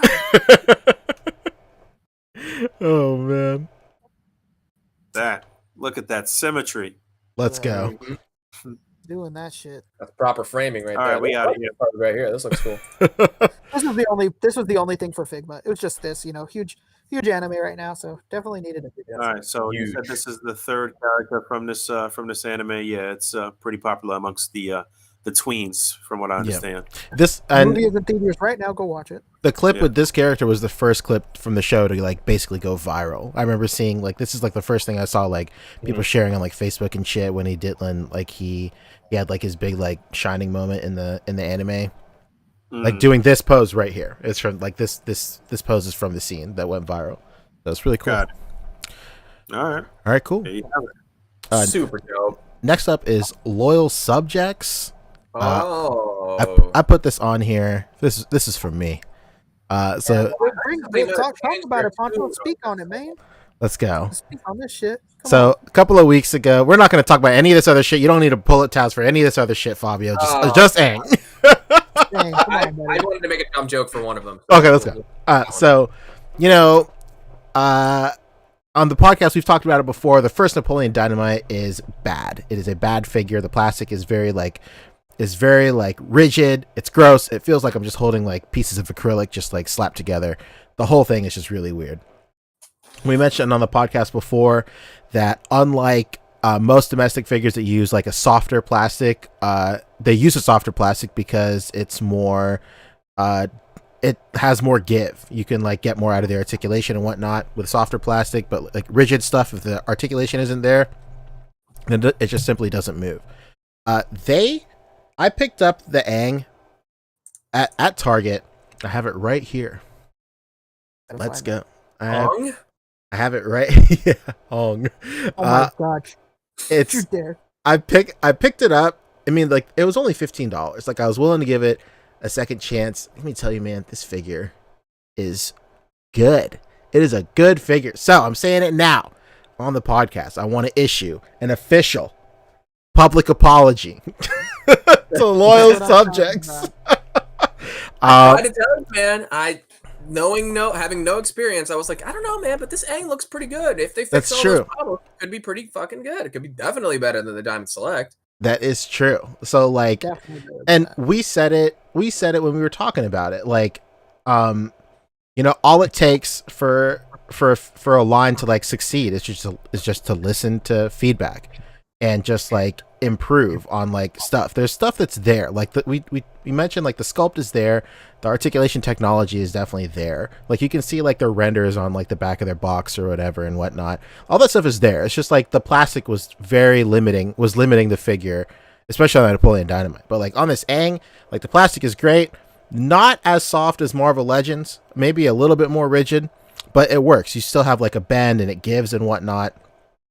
And it's just like, it's really good. And I've never been more excited to be wrong about a prediction in my entire life on this podcast, because that's what I'm fucking talking about, Poncho. I said it many times. Like, none of us want to be right when we say something sucks. Like, man, there's nothing better than these companies proving us wrong and doing better. Like, none of us want some company to fail or anything like that. Like, we want the shit to do better, man. Yeah, and when they revealed all their stuff, we talked about this line for like an hour, the whole way. We were so excited. Yeah, we were very excited for this line, and like this Aang is like really, really making me like now I feel better about like these Ninja Turtles and like these Beetlejuice and like this Gremlin stuff, all this shit, like everything. I'm more excited for everything now than I was like a couple of months ago when we first talked about it. I just remember being like, I remember after that podcast, I was like, man, I was kind of like struggling. I was like, man, was I like too mean, too harsh, or whatever? But like, I had a really hard time believing that these figures would like be good, just because of like how bad, no offense, how bad the Napoleon Dynamite was. But like now, I have like like my expectations are back where they should be. I'm excited for the rest of the line, and I'm very excited to see where it will be. I see this Napoleon Dynamite at my Target right now. I'm very curious if the plastic is different on this. Yeah, you should check. I will. It's worth dropping the $15 on it. People are asking if a Zuko is planned. They haven't done anything else. They haven't said anything else for Avatar: Last Airbender stuff yet. But like, Aang. But like, they should. I don't see why not. This is the only other Avatar one they've shown. Yeah, exactly. And if this is just like this one, I have no qualms with it at all. It's perfectly fine. And it's like they are a little shorter. They're like 4 inches, but like Aang is a kid. It works out just fine. Yeah, for sure. What are you thinking about? Like in the package, obviously, I'm figuring it's just like a scrunched up thing. Like that's what I figure. Is it like the neck better? Yeah. So like the neck yeah, it sits really low. I think the peg is just like it's just sculpted like not long enough, and like the socket in the head is too high up on the thing. Right now I have mine. I kind of like I very lightly sanded the peg just so I could just kind of have it sitting on there. Like it's on there. Like I can hold it by its head and it's on there. But it's just not like set all the way in. But it looks way better like this, clearly. But it's just not seated all the way in. But like it's nice, man. It's very nice. How's the ab articulation on that thing? It's it's not all good news, but it's there. It's like it's the same technology as like those World of Halo figures. Like so it's kind of hard. I'm wondering if you can pop it off at the diaphragm and maybe like put some cuts do a little to get more crunch. Yeah, it's the same thing that's like the Jazzware Meowscles too. So like with the Meowscles, I just like cut right here more into it, and that's what I plan on doing, so I can get some more range out of it. So it kind of bums that you got to do a little surgery to get the perfect figure, but considering where they were like 6 months ago, in my mind, like I'll do that all day, man. I'll do that all day. All right, tight. What's his little buddy name again? What's the little what? His little buddy there. What's his name again? Momo. Okay. That's it. And then some of the other figures coming in the line.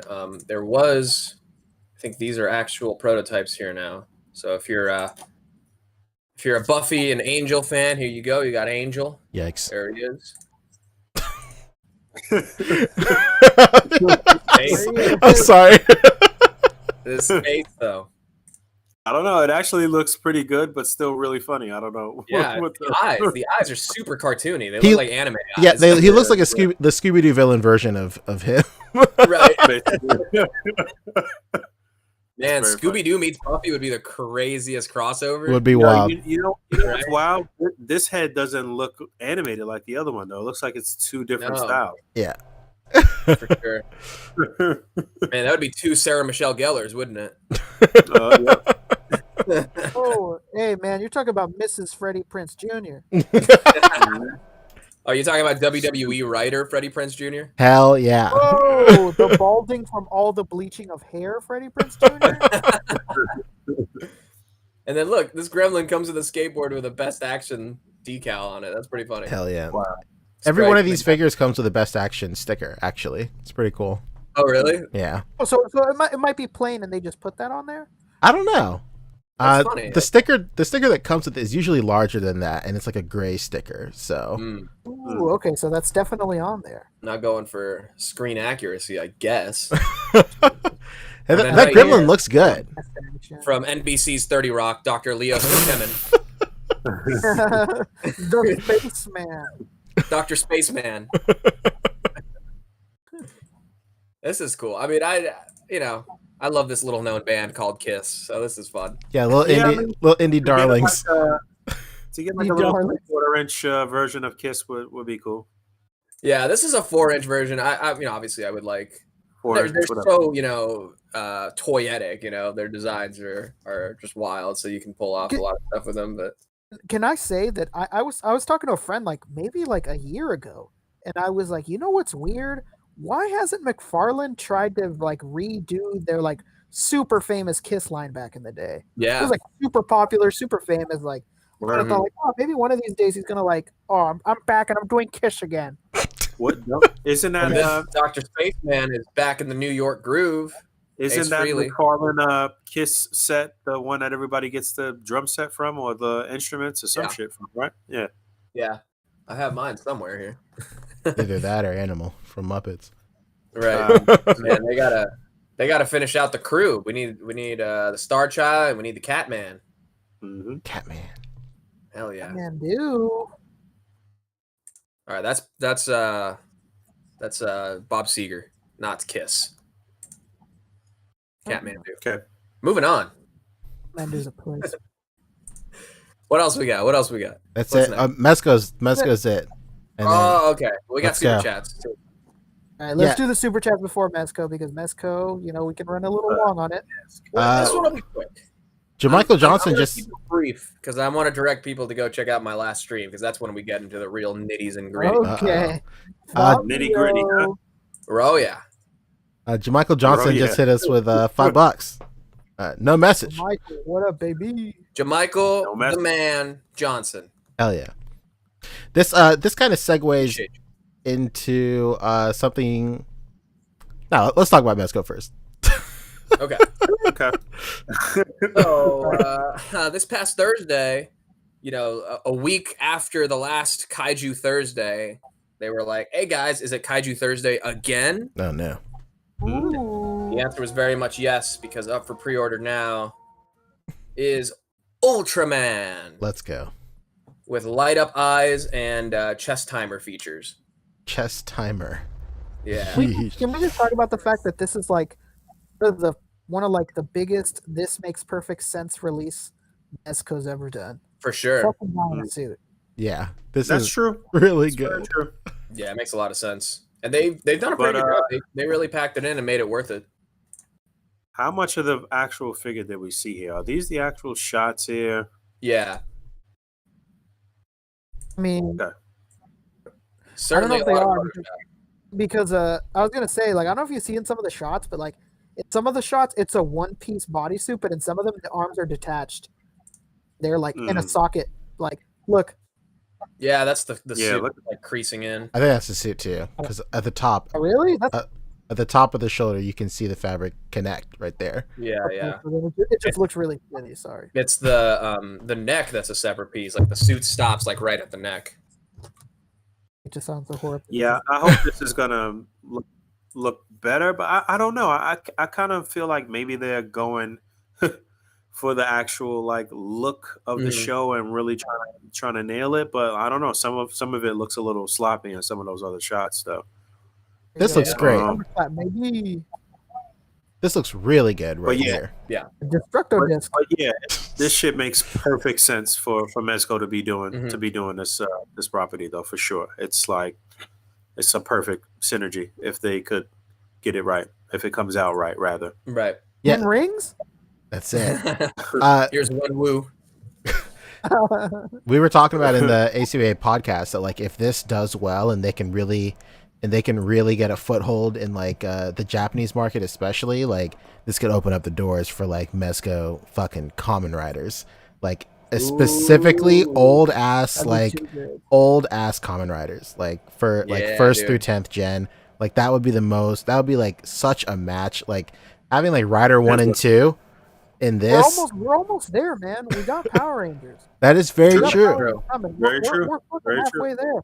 If anything, we might even be 75% of the way there. I just don't know I feel like Mezco is a very like specific type of collector. I don't know if they would like really fall in line with. Well, I guess it would bring new people on, so I guess it could still just be a win-win for them. Yeah, I but- mean, if this does well in the markets where these originally aired, it's only good for them. Yeah. right, yeah.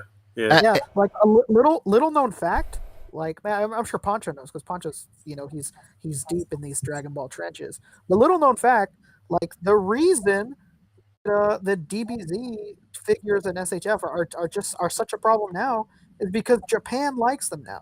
Japan, the way that they work with their reasoning is very different from ours. Like for a long time, like I mean, we had many interviews with them when I used to do videos with Emmy on our channel, where they would tell us on camera, like, yeah, man, Japan doesn't give a fuck about Dragon Ball. This is all for America. And then Dragon Ball Super came out. It gave the Japanese audience a reason to care about Dragon Ball. And the prices for these figures started to go up because, you suddenly had an entire fucking country that was like, yeah, we love Dragon Ball again. So let's do it, Yeah, Dragon Ball is a very like North and South America thing.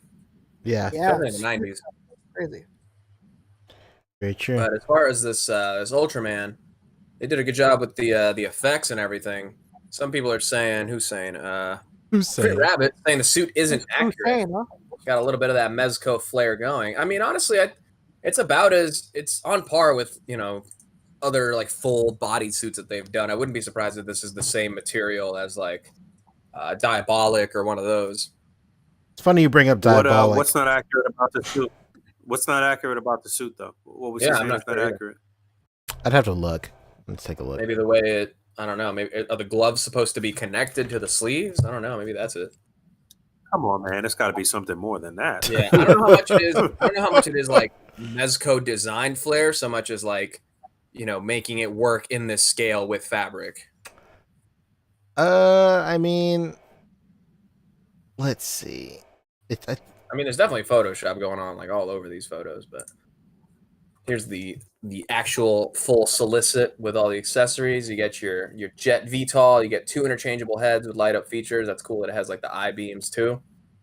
You got a ultra slash effects, ultra attack ray effects, and a right hand with specium beam. You get 12 interchangeable hands. Specium. And then finally, this is what did it for me: breakaway buildings and removable brother's mantle cape. Yeah, I didn't even know about the buildings. Come on, Fabio, you don't care about this shit. Let us say that's so sick. Yeah, I didn't know about the buildings at all, and the buildings are where it was like, oh fuck. Yeah, now you gotta get 2. Now you gotta get 2. Oh god.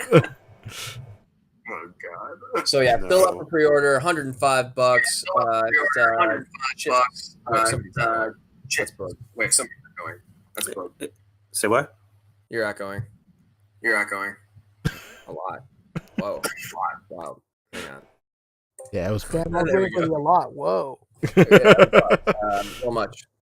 Plamo Warrior says it's missing the fin down the back of the suit. Okay, interesting. And then this is due January to March 2022. All right. Can we see a picture of this fin down the back? Yeah, I guess I can look it up. Oh, you're echoing like Who ordered this? crazy Oh, bad. damn you, bro. Fabio. All right. I don't usually pre-order a lot directly unless it's an exclusive.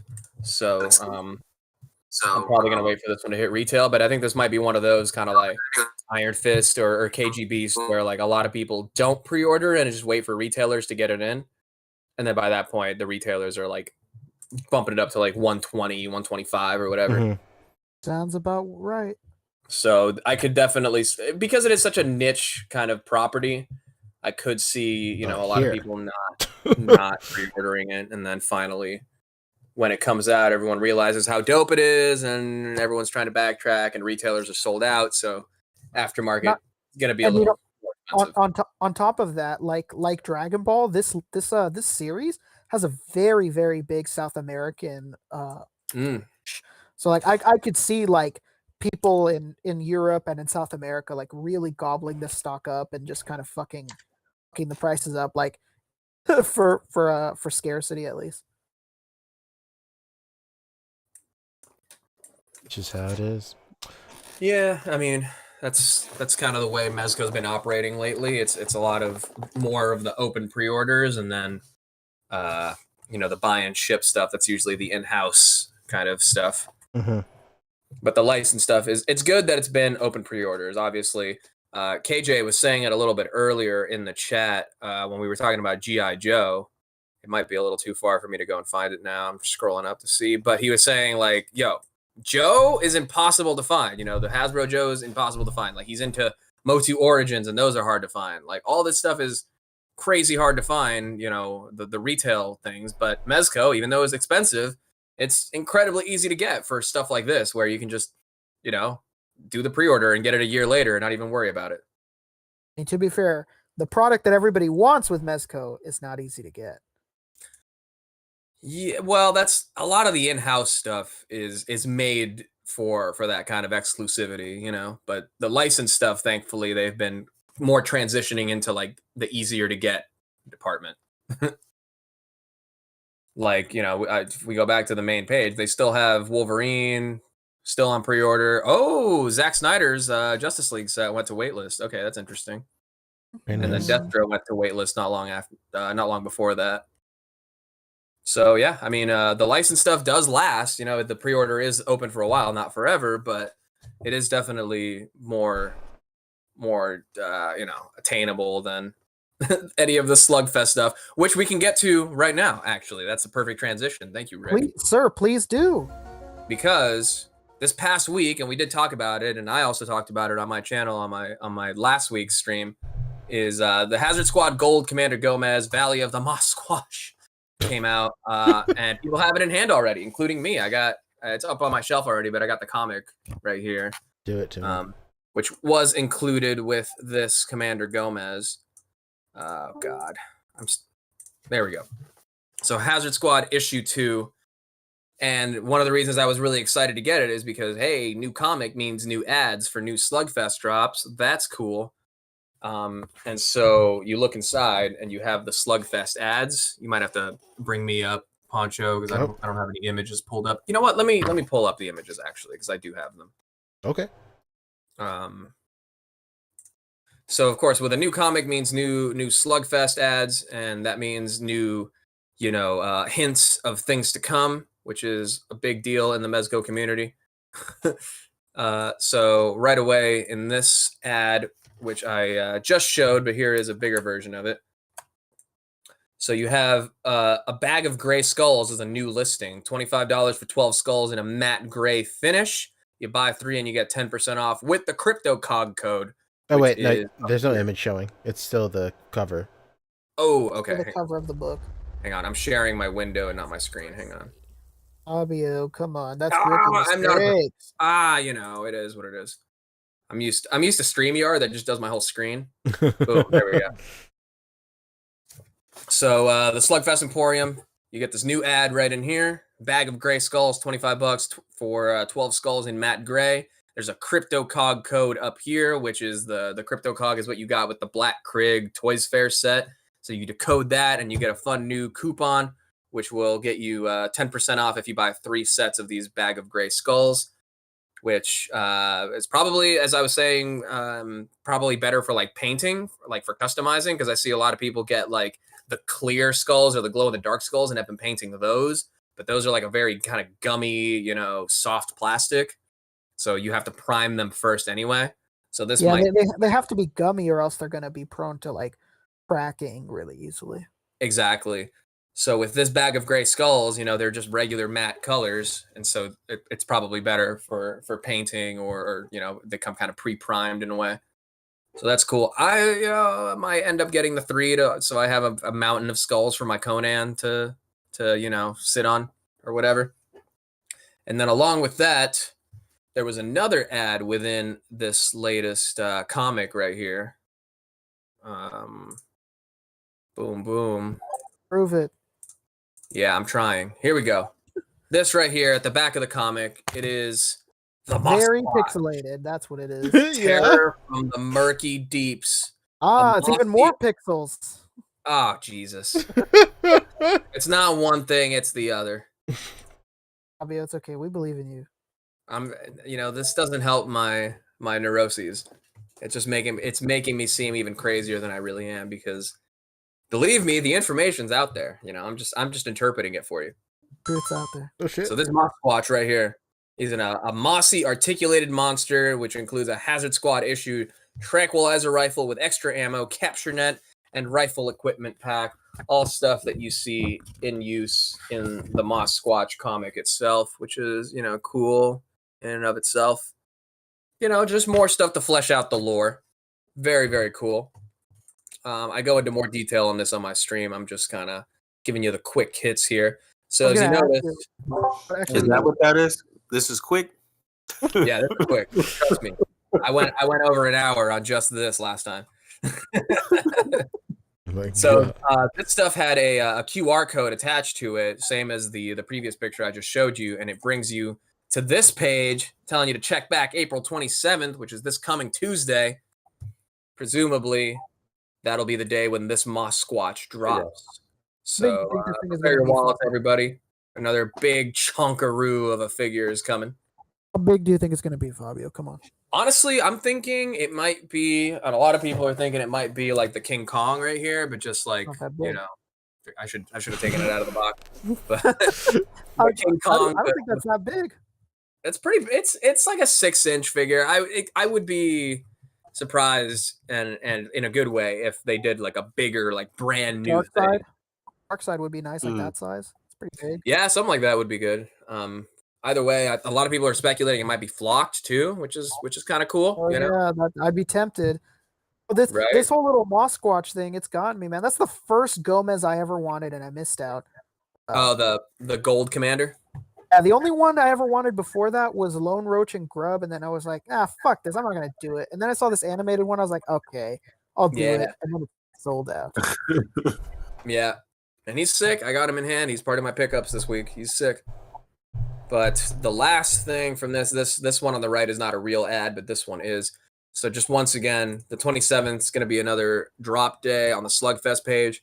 And then the final thing, which again, I go into more detail on in my stream. So if you're interested, go check that out. But just to give you the quickness right here, you get this ad on the back of the comic that has what is essentially like a Saturday morning programming block of Rumble Society cartoons. Mm-hmm. So you get some looks at some existing characters, the Hazard Squad, Gomez and Friends, Nosferatu, Baron Benz and Crick 13 back to back, like it's Jimmy Neutron and Timmy Turner. Pretty sick. Power Hour, fantastic. Oh my god. Right? You get the Jimmy Timmy Power Hour, that's exactly right. And then you get the Pink Skulls Chaos Club in space. I want them in space. I'd buy that. What the hell? We've heard from Mez, like, hey, there's no more Pink Skulls. You're not gonna get the Pink Skulls again, but if you do, it might be a different version, I want them in space. What? You know what's about to happen? What's that? Am I still echoing? Oh. No, you're good. All right. They're going to put out these Pink Skulls in space. They're going to give us some version of the Fantastic Four in their spacesuits before they get their powers. Now you're talking to me. Nice. Wouldn't that be something, huh? That'd be sick. Now you're talking to me. Nice. And one of them would have to be a female Buck, too, which leads me to the next point right here. Who's that guy behind Doc Nocturnal? Yeah, another monster right behind Doc Nocturnal. I don't know. That's the thing. With the Mosquatch being like a thing that they're actually going to make, and it's from the comic, it opens up the possibilities for like any other, extended reading material monsters to be a thing. Whether it's this guy, or as in the previous image, there was the Beast from Hell, which is like the mummified kind of ape that you've seen in like the Doc Nocturnal stop motion. I like these monsters, man. That's pretty cool. Right? These are attracting me, man. Hey, but you need Doc Nocturnal to go with them. You're attracting me, man. You're attracting me, man. Yeah. But then the final interesting thing on this page was it's pixelated again. Oh, dang it! Right when he gets to like the part he wants to talk about the most. Listen, man, this is calculated. I'm doing this on purpose to build up anticipation. Oh man, I can feel it. First of all, let it be known that I was right, okay? Captain Nemo is coming back into the 112 You collector. did say that. You did say that. We got that one hint in the Toys Fair, and I was like, wait, I don't know, that looks like an earring. I don't know. And then boom, look at that. Captain Nemo's got an earring. He's got a white beard. So we're going to get him somehow redone in the 112 Collective. But a brand new thing, Tangerine, who looks like Tangerine. like a 70s super spy, you know? Sick. Looks like a black I'm lady. buying that Nemo. Yeah. And the Tangerine. Yeah, it looks like she goes around like, you know, busting criminals, calling them suckers. It's awesome. That's the one right there. Here we go. And then finally, you on a fucking roll, man. Paul Mooney, IG-11. What? I'm talking about the genre. She looks like female Shaft or something. I don't know. Whatever. It's like from that era. Or like a Charlie's Angels type of thing. All right, whatever. Then finally on this is a previously teased character named Atticus Doom, but now in color.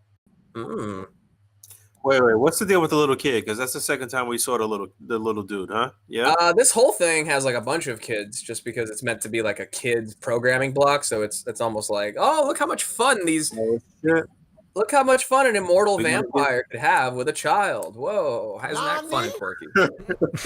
We're gonna get a Franklin Richards, man. It's happening. There it is. Man. All the fantastic. Be sick. Laid out. Do like this Mezco kid, and then just do it for Franklin Richards as right? well. Yeah. What's with the Cthulhu? There's Cthulhu twice on this comic. Twice? Where's the first one? He's right behind Captain Nemo. Oh, I mean that's not. It's some kind of nautiloid creature, but it's not necessarily a Cthulhu. You're blurry again, though. That's how Cthulhu looks. He has the big wing. Sorry. Have you seen Cthulhu? Have you even seen Man, Cthulhu? I am Cthulhu, of course. Big ass wings, and it literally looks like Cthulhu. I don't know. Yeah, I don't think Cthulhu is gonna be like coming from Mezco necessarily, but a lot of the characters like Doc Nocturnal and I guess soon Atticus Doom take place in like the same time period, like era of like weird pulp fiction comics that Cthulhu was like born out of. So it's more probably a reference to that than like the character itself. It's a whole thing. They were called weird fiction back in the day. Some hints of things to come for Mezco, and all things that are from their wheelhouse, from their universe. So where the hell is Mr. Freeze? Yeah. Conan. What's going on? Wonder Woman, 89 Batman, like okay. BXR Works hit us with $5. He said, speaking of that, he said, what's up with Justice League Cyborg? And that thank you for the donation. But yeah, what's up with that? Thank you. That's a good question, man. I want to see it. You know, I think it's going to depend entirely on how well this 3-pack does before we get him. You know, I don't know. I really don't know. They could do it. They could not do it. I can think of a way that they would do it, and it would be sick if they do like another 3-pack. Yeah. And it's a refreshed Aquaman with a refreshed Wonder Woman, which they've already done, but technically from like her solo movie. I was so gonna this say would the be same like thing. this would be like a version from Justice League with the correct shield and sword and you know maybe a new expression or something, and then throw in Cyborg along with that, and he could have the same kind of chest and head light up technology that like Dr. Fate has. And then, you know, throw in some pieces like, you know, how he has those little mini arms that come out of his back. And then it's the same plug to take those off. And you can plug in the minigun from the Nightmare sequence. He could come with like the cloak from the Nightmare sequence. You can come with the hoodie and the sweatpants from the regular, you know, timeline or whatever. They could do a 6 Cyborg, you know. But again, I think it's going to entirely depend on how well this first 3-pack does. And if it does well, I think it might be smart to do a second 3-pack rather than like a straight up just single Cyborg, because a single Cyborg would be more of a deluxe, you know, single figure. It'd probably be like $120, maybe, because it would have die cast parts, or maybe even more than that. I don't know. But with light up features and die cast parts and all that stuff, I could see it kind of running up the price of like a single figure. So to kind of divide that cost in a 3-pack with 2 figures that already have existing molds makes a lot more sense to me. You know, Fabio, I was gonna ask. I forgot. Did you buy a Dr. Fate? I have, like, my retailer bought one for me, so I got to go pick it up next week. Jeez, okay. Pretty excited. I'm stoked. Something else, brother. brother, you know what it is. Pastamania. That was a real restaurant in the 80s. So just to recap one more time, the 27th is a drop day for the Slugfest Emporium of Badassery. So if you're even remotely interested in Mezco's in-house stuff, there is a drop coming. And that stuff is usually like buy and ship right away. So that's one of the benefits to it. Check back April 27th. Or don't. That's fine. Less competition is fine too. Yeah, stay out of our fucking way. Yeah, let us real fans like go ahead and get these. Yeah, all the times I hated on Mezco, stay out of my way. Still do when they deserve it. Anybody here that I love or hate, if they're doing something fucked up, they gonna get this work. Oh, that's somebody brings up another good point here. Print Rabbit bringing up a good point. This tangerine. Oops, what did I do? There we go. Oh my god. What are you doing, Fabio? I don't know. This tangerine also looks like Misty Knight, right? Ooh. And Misty Knight is straight up that like 70s, you know, kind of like action super spy kind of trope. Dude, they might as well do a fucking remold and just call it Misty Knight. Yeah, I can see it. Well, it's possible they've been on the Marvel Knights stuff, basically, according to that picture from King B. Cooper a couple of weeks ago or whatever, with all the Marvel Knights people that they put out already. She would fall right in line with that, and then maybe Luke Cage wouldn't be far behind. But yeah, we'll see. Right. And then another thing we're waiting on, you know, we're probably going to get like 5 more Rumble Society releases in hand before we even get a pre-order for, is Bishop. Where the hell is Bishop? Yeah, Bishop. Yeah, forgot about that. So, I don't know. They've got a lot of shit that they need to be putting out. McFarlane's putting out something every 3 hours. What's going on here? But yeah, I mean, that keeps the, I don't know. People don't seem to fall off the Mezco train. That keeps the shit rolling, you know? People still have crazy interest in what they're putting out, and they always seem to really excite their fans. So it is what it is. We'll see where it goes, and if we're gonna get these figures that we've been waiting literally a year for. Yeah. You know. Over a year now for like Michael Keaton Batman. Michael Keaton Batman was like December 2019. Jesus Christ. Was there something else that they showed? No, that's it. That's it for actual figures. The rest is just rampant speculation on my part. If you want more of that, go watch his latest episode of not Mezco Monday, but 112 Tuesday. Oh, right. There you have it. Yeah. Okay. I think that was the last thing, right? Yeah, we can get into some after show business. Okay. You know. Joe, can you take us out? That's it. Hey, goodbye. Hey, welcome to the after show. How's it going? Hey, look at that. Welcome everybody. It's a brand new show, recorded on the same day. We're all wearing the same clothes. Absolutely. Yep. Real quick, I'm about to send something in chat. This is from Jamichael. Jamichael, oh boy, what is it? He said, "Hey Poncho, I sent you a new image of the MIB Agent J on IG from last week." Oh. And the naked reveal Boog missed a couple of weeks ago when he had to step away. I already know what it's gonna be. I'm gonna be made a fool of, aren't I? You're also not sharing your screen anymore.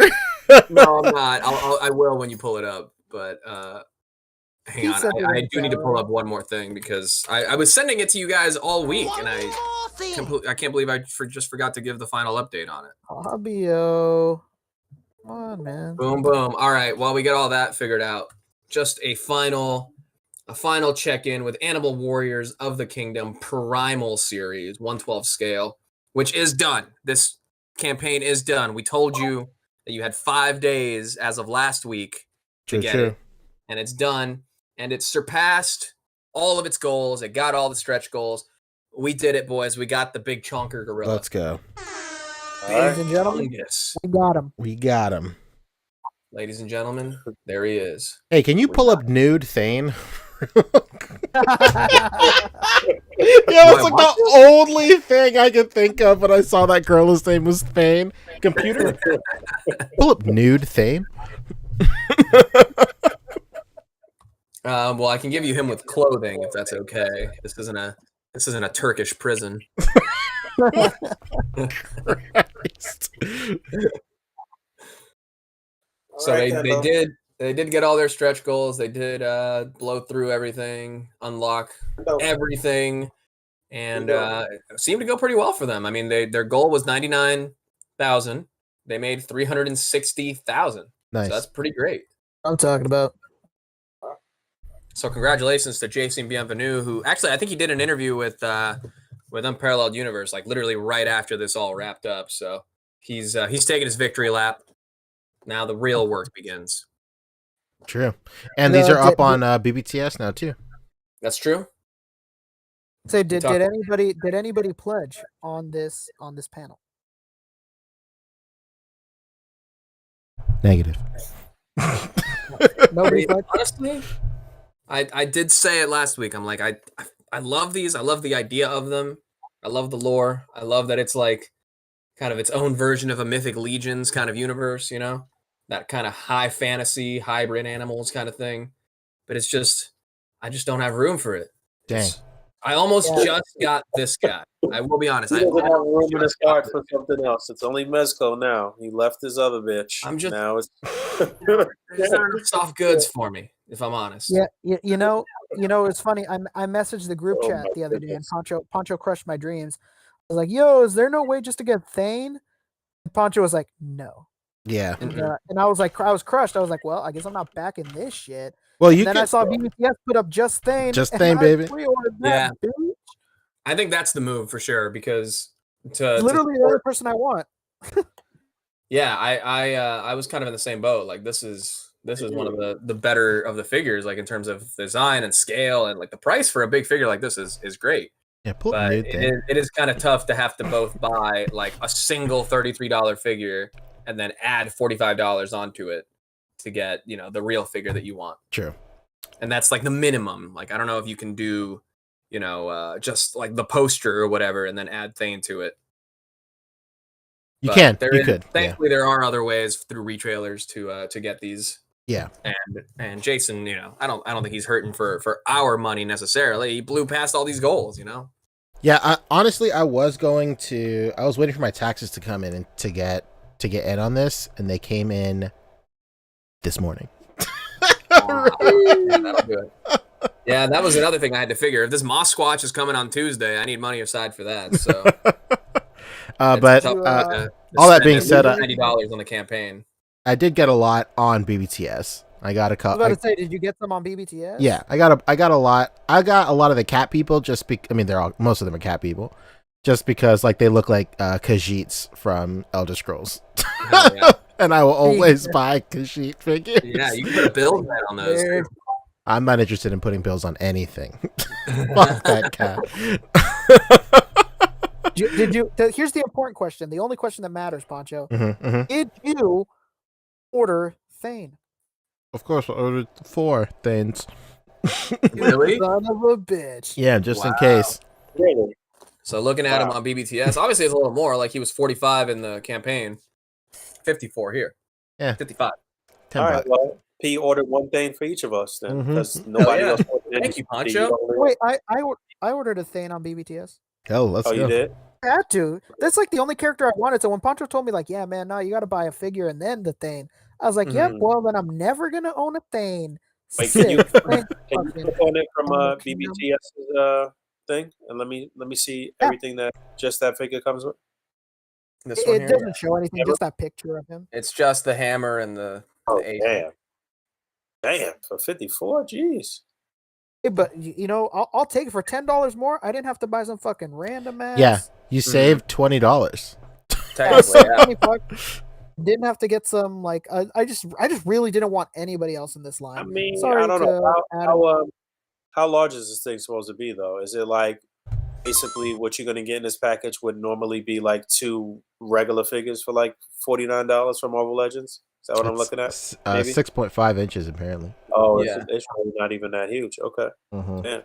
But I wonder if that's the same as. Yeah, I all was the gonna others. say I think that's Yeah. just the size of the other ones, and they don't know. Right, exactly. True, This true. one seems like it's just okay. the same copy for all of them, so that's not Yeah. necessarily the. If I had to guess, it looks It's like it's probably within like that 8 scale, inches. but it's not that size. Got it. Okay. Yeah, this looks more like 7.5 or something, right?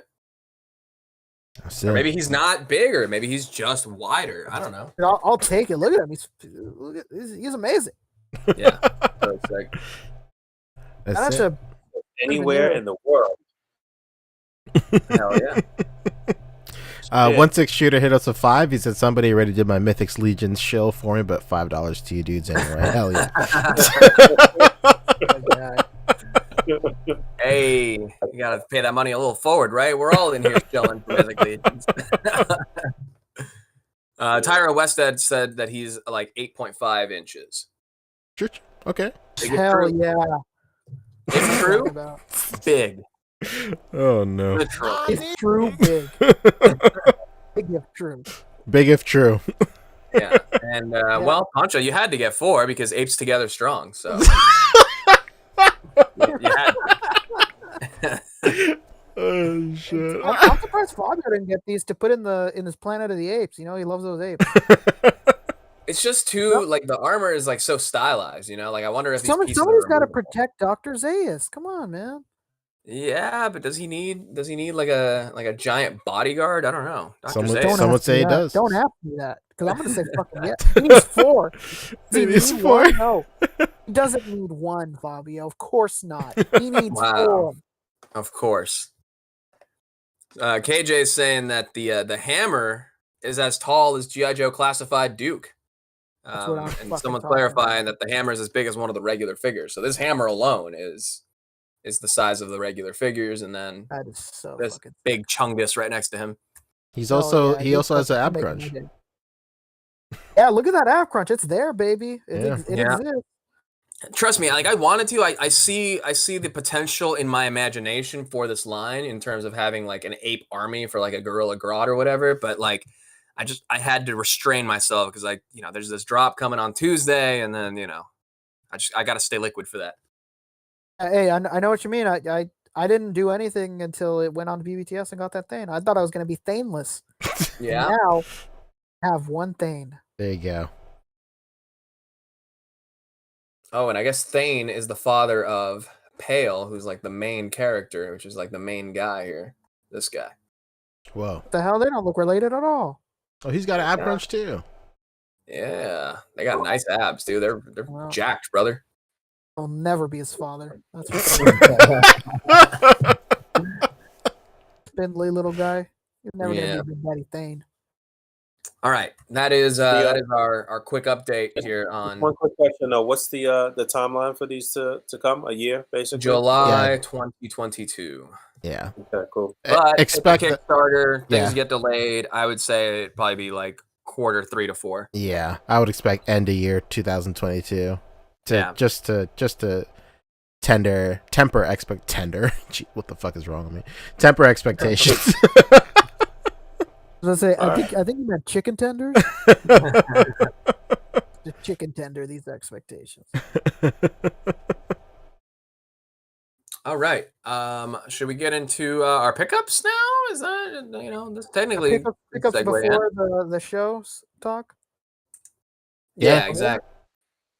I can't participate in the show talk because I didn't watch the stuff yet. I'm gonna go and watch it. So yeah, let's talk pickups. Not even Falcon and Winter Soldier? Nope, I didn't even see that yet. Oh, Everybody keeps asking. I got like mad messages of people asking me, "Yo, did you see it yet?" Even though I've seen all of these pictures and shit. So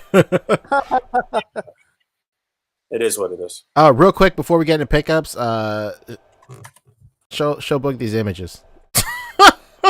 the neck of Predator. Did you send them already? Oh shit! I sent him in the wrong chat. Oh fuck! Immediate unsend, brother. I sent him to a group chat with me, Rick, and David Walton. Oh no. Yo, okay, hold on. Send him again. It could have been way worse. So hold on. It's already been like Fabio and got us. All right, okay. So here's the NECA joint from last week. Okay. Yeah. And then this is the Agent J that Jamichael sent us. No. Something you might be interested in. Wait, no, this is Will Smith from Men in Black 2. Agent J, yeah. Well, the joke was last week, Fabio said that the third-party Agent J from the back kind of looked like Obama. It was a silhouette. It was a really blurry picture. Yeah, the hilarious thing about this is I used to own this figure, this exact figure. Yeah, I remember. You owned this thing. What'd you do with it? I sold it. Well, How'd you get the money for it? I don't appreciate the ridicule because it's making me seem No. But I feel like if you watch the show enough, you know we're just all bullshitting you. Yeah, I think it's so funny. He sent me that picture, and I used to own this stupid figure. I remember I owned this figure, and then like one of like a family friend, like I don't know, 6 degrees away, was like, "Why do you own a figure of this guy?" It's like, who the fuck are you? More like, oh bummer. Jesus, I didn't vote for him. How much money did you get for your Obama? I don't know. I think I got like over 100 for it. It was just like a third party Obama. Sick. So like, it wasn't anything crazy. Daddy B. Man, Chiquita Banana, Obama. Jesus Christ. Yeah, that's it. The Predator 2 one's pretty funny too. If you want to. Yeah, we showed that one last week. Was Boog here for it or no? Oh, I guess not. Were you here for this? I think I saw that last week. But Fabio, that needs to be your avatar for like a week or so. Oh, Mooney. Paul Mooney. Let it be known that I am a representative of Paul Mooney. Talking about Fabio, that's that guy that represents Paul Mooney, right? Absolutely. This is Paul Mooney as King Willie in Predator 2, of course. As we all remember him, clearly. Oh man. Just how he looks. He's very beloved. Listen, I can't really say this, but let's just say that at work, not just watching someone through like media, and I'm like, oh, is that this person? I saw this person in person, and I'm like, yo, is that? And I was completely wrong. It happens all the time. Oh my god. Like, yo, man, who's that guy that thought that was Paul Mooney? But I wasn't even the worst of it. At least I didn't go up to that person and like say it. But there was a father of like these girls, there's like child actors or whatever on set, and like the parents can just do whatever the hell they want. So they go up and talk to the directors and they hang out in Video Village, and then he's talking to this person and he's just like, I think I've seen you in something. You're like an actress too, right? And it's just like, dude. So bad. Just leave. Incredible. Let it be known that it's not as bad as I make it out to be. There is much worse out there. Oh man. Hey, speaking of that, what'd you get this week? I got this comic. Okay, I got this Hazard Squad issue 2, right? And the best part is it came with an action figure. Freaking great. Incredible. It came with a brand new version of Hazard Squad Commander Gomez. Pretty sick. What about you? Is that it? I think, yeah. I think that's it. What about I have you, another bro? thing that was supposed to arrive today, actually, but it got pushed to Monday because FedEx is a bunch of assholes. They either drop everything like with no notice, just ninja drop in the middle of the day, not even ringing the doorbell, not even updating the tracking, or when the tracking is updated, it's just to tell me that it's been delayed. Yeah, FedEx kind of fucking up around this. That was my favorite. When they tell you that it's been delivered, it's not delivered. You call up the local FedEx office and they're like, "Oh yeah, he was really busy, so he just marked it delivered. He's going to deliver it tomorrow." Yeah, that happens all the time to me. What are you talking about? How does that make any fucking sense? Oh, he just didn't want to get in trouble. Like, okay, sick. Thanks, man. Cool. Fucking bastard. Over here questioning my neighbors. Todd, did you fucking steal my package? James, what about you? Huh? I did on pure impulse after the last week. Show. Hey, whoa! Shut up! Club Mez thing. Incredible. That's the one with the little metal mez. Yeah, he's got the Gomez in here and like the Whoa. decoder ring and the keychain, which is actually a light. Did you know that, Poncho? Yeah, it looks like a light. It looks like a little it's like a keychain light. Sick. Oh, I can't show my fingers in the way. There you go. Just This juiced is over there. embarrassing, Fabio. Come on. Embarrassing? Excuse me. Hey, hell yeah, let's go. It's the same thing. Honestly, Nothing I better can than play it living just on like this on the shelf. Look, it's a cool new Mez logo. No, please don't. What do you think? Money well spent? Yes, I didn't get it as cheap as you, but there's a place for it. It fits. So yes, I'm not thinking about it in the value of just the item. I'm thinking of it in the value of how it enhances the whole display. Yeah. So for someone, should go sub to my channel so you're ready for my next collection video, so you can see how that looks. what about you? What about you, Boog? Did you get anything this week? Yeah, I did get a couple things. One thing in particular that was just sitting in front of my door when I came right now was another package from Hasbro. So shout out to Hasbro. Thank you to Dan, Dwight, Brian. They sent some more, I guess, promotional swag stuff or what have you. It was a huge box, like half the size of my door, with like a few things in it, though. I don't know why they sent that big ass box like that. But that's embarrassing, though. I think there's only one thing that I want out of there, so we should actually give that stuff away on the show. I've been saying this for 2 or 3 weeks already, that there's a lot of stuff accumulating over here that we could give away. So we should definitely try to do that in the next episode. Or maybe we'll hold it for 150, actually. Maybe that's a better idea. Ooh, right? That's smart. Yeah. But yeah, thank you very much. Shout out to those dudes, and I'll hold that stuff over so we could give it away for sure. But there was that, and then obviously I had the Shang-Chi, Mr. Hyde wave, and yeah, I'm gonna probably put up a review for Mr. Hyde tomorrow, which is, I guess, the best figure out of that wave. Very nice. But yeah, I think that was it for me. That's it. Yep. Oh, I'm lying. And the figure from today that I told you the story about for Homeboy's birthday that hooked me up with the figure. And maybe 1 or 2 other things. I don't know.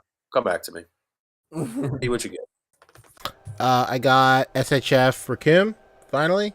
He's fucking huge. Nice. He's incredible. He's a really good figure. Arms in the game. Yeah, the arm is a little tight. I just need to like freeze it. I guess I don't know. But shock oil in there or what? No, I just moved it. Imagine that. Oh, that sounds like a easy thing to do. Radish yet? No, not yet. No, not yet. Yeah, correct. Do you feel like it's delicate though? You feel like the armor parts keep coming off or anything, or what? With the Raccoon? Yeah, I mean the armor parts come off, but that's part for the course. The Ginyu, it comes apart. The armor comes off as frequently as the Ginyu's armors come off. So like, it's whatever. Like I think it's a trade off for like for it like breaking. Like I'd rather like them just fall off than like. I'm like posing it and then like the hinge is so like small and delicate that like it'll break. So I feel like it's a fair trade-off. Would I rather it not fall off? Of course, but it is what it is, unfortunately. Real quick, here's the Hazard Squad Commander Gomez. Let's go. In the fun new gold outfit, and of course, my dog would bark right now. He's showing something off he really wants to talk about. It looks sick, man. Oh, there we go. Yeah. On top of Firefly, somebody sell me this. That is pretty cool. Really the first Gomez I actually like. And it's actually technically better value because both heads light up on this one. Whoa. Dang. Fabio. Like this fucking dog. He looked fucking fed up. Here's the thing. My roommates know I'm streaming. I told them, hey, I'm going to be on the podcast for 3 hours. And the dog only barks when they fucking leave and come back.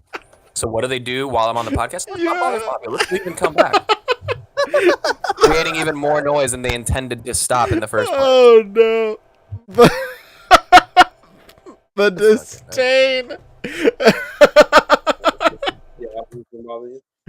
Oh, shit. I'll live with people, everybody. Yeah, next time their girlfriends are over and they're having a nice time, I'm gonna play that fucking clown song. Bump that. Hey, maybe I will, 'cause that's exactly what's happening. Oh man. Did I say that I got the Inspector Gadget last week too? I think I did. Sir. Yeah, the Inspector Gadget is really nice. I did get this. I can't remember his Instagram name. Juanissimo from like all the SH Figure Arts groups. He does like a bunch of customs and stuff. He released a pack that came with the little oven mitt for Zamasu. Dude, that was so sick. I love this I'll thing. put that on the stream. So good.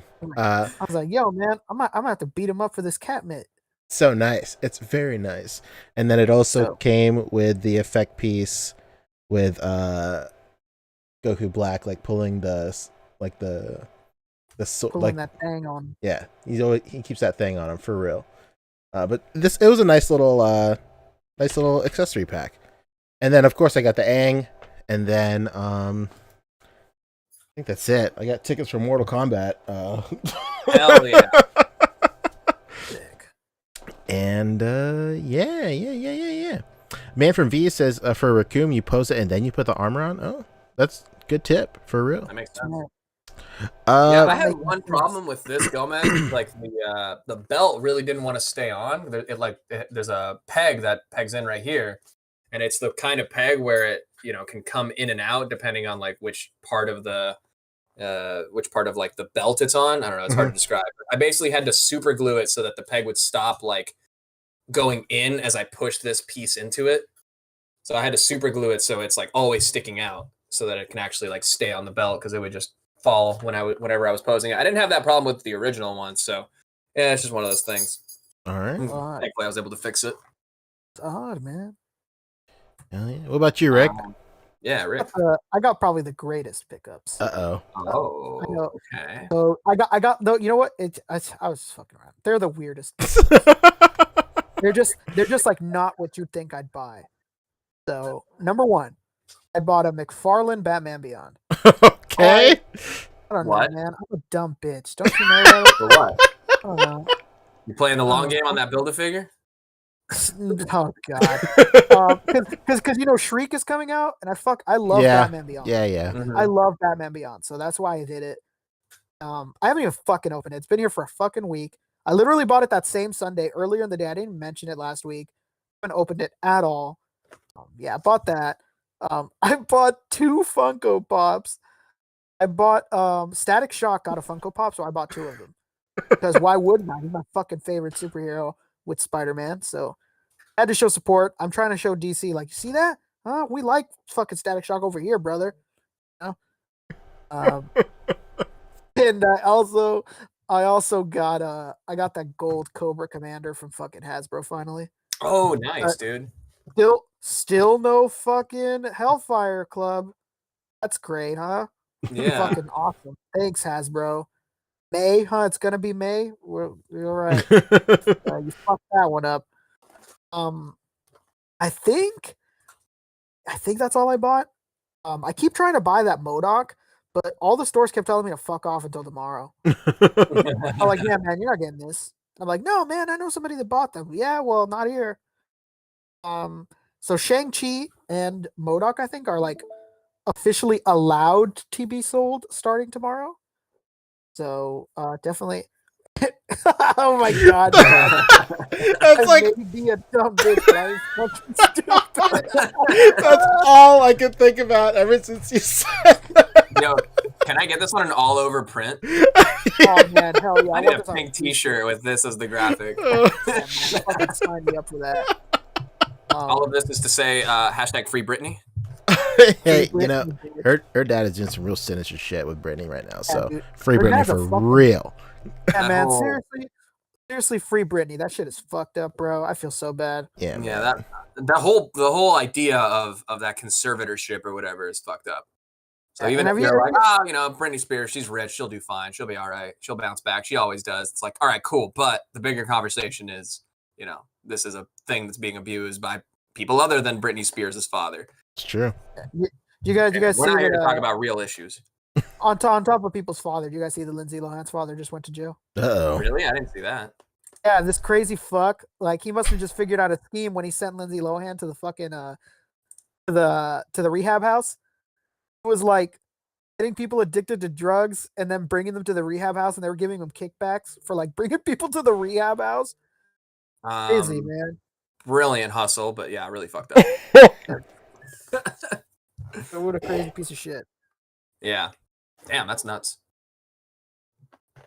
All right, should we get into some? We're not here to talk about real issues, okay? We're here to talk about comic book TV shows that deal with real issues. Let's talk Walking and Finner's Soldier. Fuck. Soldier and Winter Falcon. What's it called? Hey, let's talk about Captain America and the Winter Soldier. Whoa! Spoilers. You already know what it is. Spoilers, sorry. They told us forever. There's only going to be one season of this show. Well, I wonder why. Limited series. Soldier and the Winter Falcon. Hell Then yeah. you know what? Finally, it became the Sam Wilson show because for a long time it was like, kind of seems like Sam Wilson's getting shysted on his own show. It seems like he's on the short end of the stick a little bit. Just a quick note. It was really funny that I wish I had the tweet, but somebody tweeted out like, "Oh no, we're not gonna have a season 2 of Falcon and Winter Soldier because season 2 is gonna be Captain America and Winter Soldier." Right. I was like, "Damn, that's a good point. You can't fucking call him Falcon again." No. Yeah, like so it's gonna be a different show technically. Like it's funny. Yeah, I mean, basically, well, I don't know how true that is because they did announce that Captain America 4 is coming out, presumably. Yeah, they did. They did. With Falcon, you know, with Anthony Mackie as Cap this time. So I think it makes sense. You know, I don't know that they'll do another season necessarily of you know, a television program kind of involving these two characters. I think this was a good setup for them to, you know, go off on their own cinematic adventures after that. Mm-hmm. But I thought it was a good episode, man. I thought they definitely had a lot to wrap up, and there was definitely a lot of speculation, but they did a good job, you know, as with WandaVision, not everything's wrapped up in a super tight little neat bow, but it's good setup for things to come, and then some of like the more, you know, contained character arcs rather than like the overall overarching narrative arcs definitely got wrapped up pretty well, you know, like you know, we knew that Bucky was gonna kind of finally confess to the old Japanese man, and then we see that scene of him seeing the Japanese guy through the window, and like, you know, obviously they're not friends anymore, they're not meeting for sushi, you know, but he did the right thing at the end of the day. Yeah, he was able to see that even though he told him, you know, what happened, his life still went on. Right. Mm-hmm. So yeah, that was a big move, and then you know, Sam finally like taking up the shield and living up to the mantle, and he's straight up like, I'm Captain America, you know, that's it.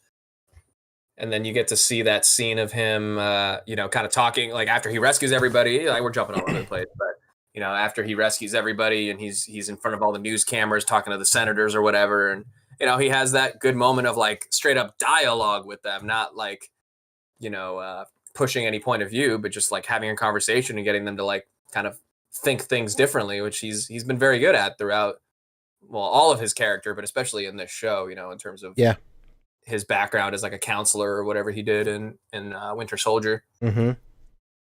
So that was cool. And then, you know, you get those approving nods from Bucky, and you get the kind of like, oh, so that's how it's done from John Walker. Yeah.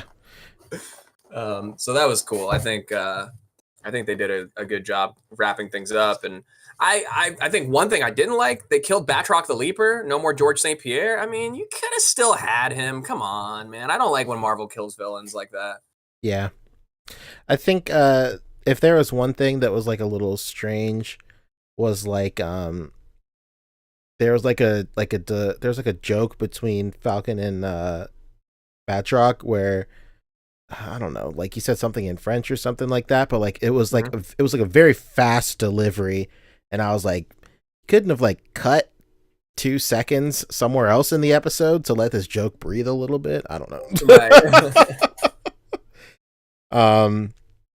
But yeah, I mean, like, I basically agree with you. Like, I don't know, man. Like, I didn't not like it, but like I didn't think it was like the like there were like beats in it that I really liked. I like the whole like I like the way that they capped off like Isaiah Bradley's story and stuff like that. That was really cool. Yeah, man, that was a real tearjerker. Yeah, that was probably like I would say that's probably the highlight of the episode, like the highlight of the series, like that character arc and how like he finally got like the true recognition that he deserved, and like, and it's also like somebody pointed out, and I think New Rockstars pointed out that like it was a cool parallel between like people acknowledging like Bucky as like a sergeant and stuff. It like it kind of sets up that people give a fuck about that museum. Like they read that stuff, and like because it's all that stuff is in the museum, so like that just solidifies even more like how important it is that Isaiah Bradley's story is in that museum as well, right? Which is pretty cool. Yeah, I like that because it they did a good job in the beginning of establishing the Cat Museum and establishing the the relationship with the Japanese guy, and this episode was like revisiting all those places and things have changed. So I think that was a really good callback to a lot of the stuff that was set up early. Yeah, I really like that. I liked the action set pieces were pretty good too. I thought it was really nice. I love the way that like he incorporated like the suit with a lot of stuff, like the whole like him using his wings and the shield as like a dome kind of shield. Like that was really cool. There's like a lot of really cool stuff, I think, in the episode. And like, I think it's becoming very apparent that like I don't think we're gonna see like as we're not gonna get as satisfying like an actual like bookend story like with these like mini series. Like I think we kind of like with WandaVision, we expected like way too much. And then by the end, we were like super disappointed. We kind of like reeled it back for Falcon and Winter Soldier, and then like even though our expectations were a little tempered, like it's still they opened up like again like way more doors and they closed by the end of the series. And I think we're gonna see the same thing in Loki as well. Oh yeah. Whereas they tell a very specific story in these, but they'll always leave it open ended so like the mainline movies can like pick it up. And which in itself it's fine, like when absorbing the MCU as like an entire entity, like that stuff is fine, but like from like from like the basic groundwork of watching a TV show, it's kind of like, what am I even watching this for sometimes? Yeah, but you know what it is that the problem is that, like, to quote Patrick Starr, these things are supposed to be like sentence enhancers. They're like they don't give a fuck about it concluding here because they're like, oh, you're gonna watch the movie and that's where we're gonna conclude like a little thing that you saw here and whatnot. And I mean, I get it. You wanted to connect to the movie, so you leave things open, but like you leave us like 30 questions and you answer like one. It's rough. Yeah. I hope that like whenever their next round of shows is, because obviously Loki and fucking Falcon and Winter Soldier and WandaVision and whatnot, those all filmed a long time ago. Kind of hoping that like they hear what people have been saying and they're like, okay, like let's start to understand that these guys are all going to watch the movie and we could wrap things up there, but we really shouldn't do it that way. Kind of thing going forward. Yeah. Yeah, it's a good point. There's another thing that was kind of funny and like strange is like I feel like we say it every week. We talk about this ever since we found out that there is like a hole third of this story's like plot line cut out. Right. I feel like throughout the entire series we were supposed to get like little likable moments of John Walker and like little like we still get like some very small stuff peppered in, but I feel like we were supposed to get like little moments of like glimmering hope of maybe like he's not that big of a dickhead, but that was just all shoehorned into the last episode. Right. To where like man. by the end he could kind of he kind of has like a redemption arc all in one episode. It was very strange. One Pretty much quick look, like do I get her or do I get do I save the people, Yeah. The finale and the moment with Lamar's family was the only time he was ever really likable. Yeah. Yeah. Very true. Yeah, and a little bit in his first scene with Lamar when he's like, Yeah. it's time to go to work or whatever. And his wife, yeah. Yeah, When the wife. he's much more humble. He's not like up his own ass with it. Yeah, I think when he's, acting as Captain America, he's wholly unlikable. True. And to his credit, I feel like that's the script, man. Right. And like sure. maybe there's like tons of different moments concerning like the virus plotline where he was meant to have those little moments of like doubt or whatever. But all that shit is gone. Yeah, Right. Like for all we know, he really cared about people getting the fucking vaccine, and True. we don't fucking know. We have no idea. They said the word vaccine once and then never fucking said it again in the show. Right. Everybody gets one. She's got the vaccine for what? And everybody knows you're Motherfucker, supposed to what? get the 2 rounds. So they should have mentioned it twice. True. I'm trying to think of like other stuff. I don't know, like a lot of stuff. So people, Christopher Miller was saying like a lot of it seemed like reshoots, like the budget they got cut, like they got the budget cut, so they went to a warehouse to shoot something real quick. Well, I could see that. Yeah. It wasn't the budget. It was the pandemic. The pandemic, yeah. They weren't even shooting where they previously like started to shoot anymore because of the pandemic. Yeah, there are lots. And like I guess it does kind of tie into budget because like damn dude, we're not going to spend money on all these fucking sets again when they're in Puerto Rico. Right. Yeah. I like the stuff that really works really well is like all the callbacks, stuff that like works, that's like really interwoven into like the series as a whole. Like I really liked that the person who inevitably killed the rest of the super soldiers was dude's butler. I remember like that was so dope. I remember like I panned to him and I was like, yeah, who the fuck is that? Oh, okay. All right, okay, tight. Yeah, exactly. I was like, wait, who's the old guy? Oh yeah, the only other fucking old guy we Jeeves. saw. Where you're like, yo, that guy's super old. Yeah, I could. It's funny. I was talking to my friend, and he's like, "Dude, what was the butler's name?" And I was like, "Jeeves from Ask Jeeves." I don't know. Right. So we've just been calling him like in my friend group, Ask Jeeves. No, Yeah, and dude, Ratboyologist is kind of touching on that too. He says he didn't get why Sam was so sympathetic to Carly. He still call him terrorist, but I think that's literally a result of the the cut storyline. Again, she's probably way more sympathetic, and Sam was more sympathetic to her if we knew what the full storyline entailed. But because they had to cut this element of it, it just felt like they were telling us that he was sympathetic to her rather than like, okay, I get it. True. I feel like. Go ahead, Rick. Oh, you go for it. I was gonna say, like, I feel like, as a baseline, Sam like gets it. He gets like what it's like to like, 'cause, he was dusted too, so like he knows what it's like. Of course, he had the benefit of like getting brought back to like American soil, like he's an American citizen. But like, there's tons of people who got like displaced and stuff like that. I feel like he, as being, one of the people that got dusted, like gets it. He understands like the struggle and stuff, of course, like, and like all the struggle and hardships that he went through in his own life and stuff. He can, he has empathy for her as well. And I feel like that's like, if you don't even have to dig deep to like get that. But I feel like it was probably, like Rick said, it was driven home way more. There was probably like a couple of more conversations that kind of like made you realize that like she's just not some person going around like killing dudes or whatever. Right. And I didn't realize like how young she's supposed to be in the show too. Like she's like they call her a teenager. I think at the oldest she's like 19, maybe like 18 or something. And the actress herself is like 22 or something. So that kind of makes sense.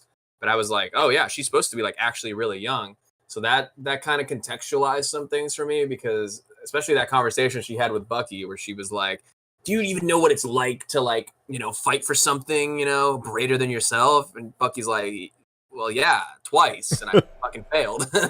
He fought in World War II, and he fought against Thanos, and both times he ended up fucking mind controlled and then dead for 5 years, or non-existent for 5 years, or whatever. So it was just like that moment to me was that same level of like contradiction within the Carly character as in the previous episode where she's like, I hate supremacists. I'm fighting against all that. But then in the next scene, she's like, I think we were chosen for this. It's like, come on, dude, that's supremacist talk. And then in this one, she says that to Bucky, and then it's like, it comes off as like, Mom and Dad, you don't understand. You don't know what it's like.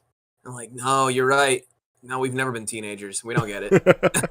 I mean, I've said it so many times, but you can really tell the way that this was written, or at least from the pieces that we got, you could tell that we're supposed to feel like Sam.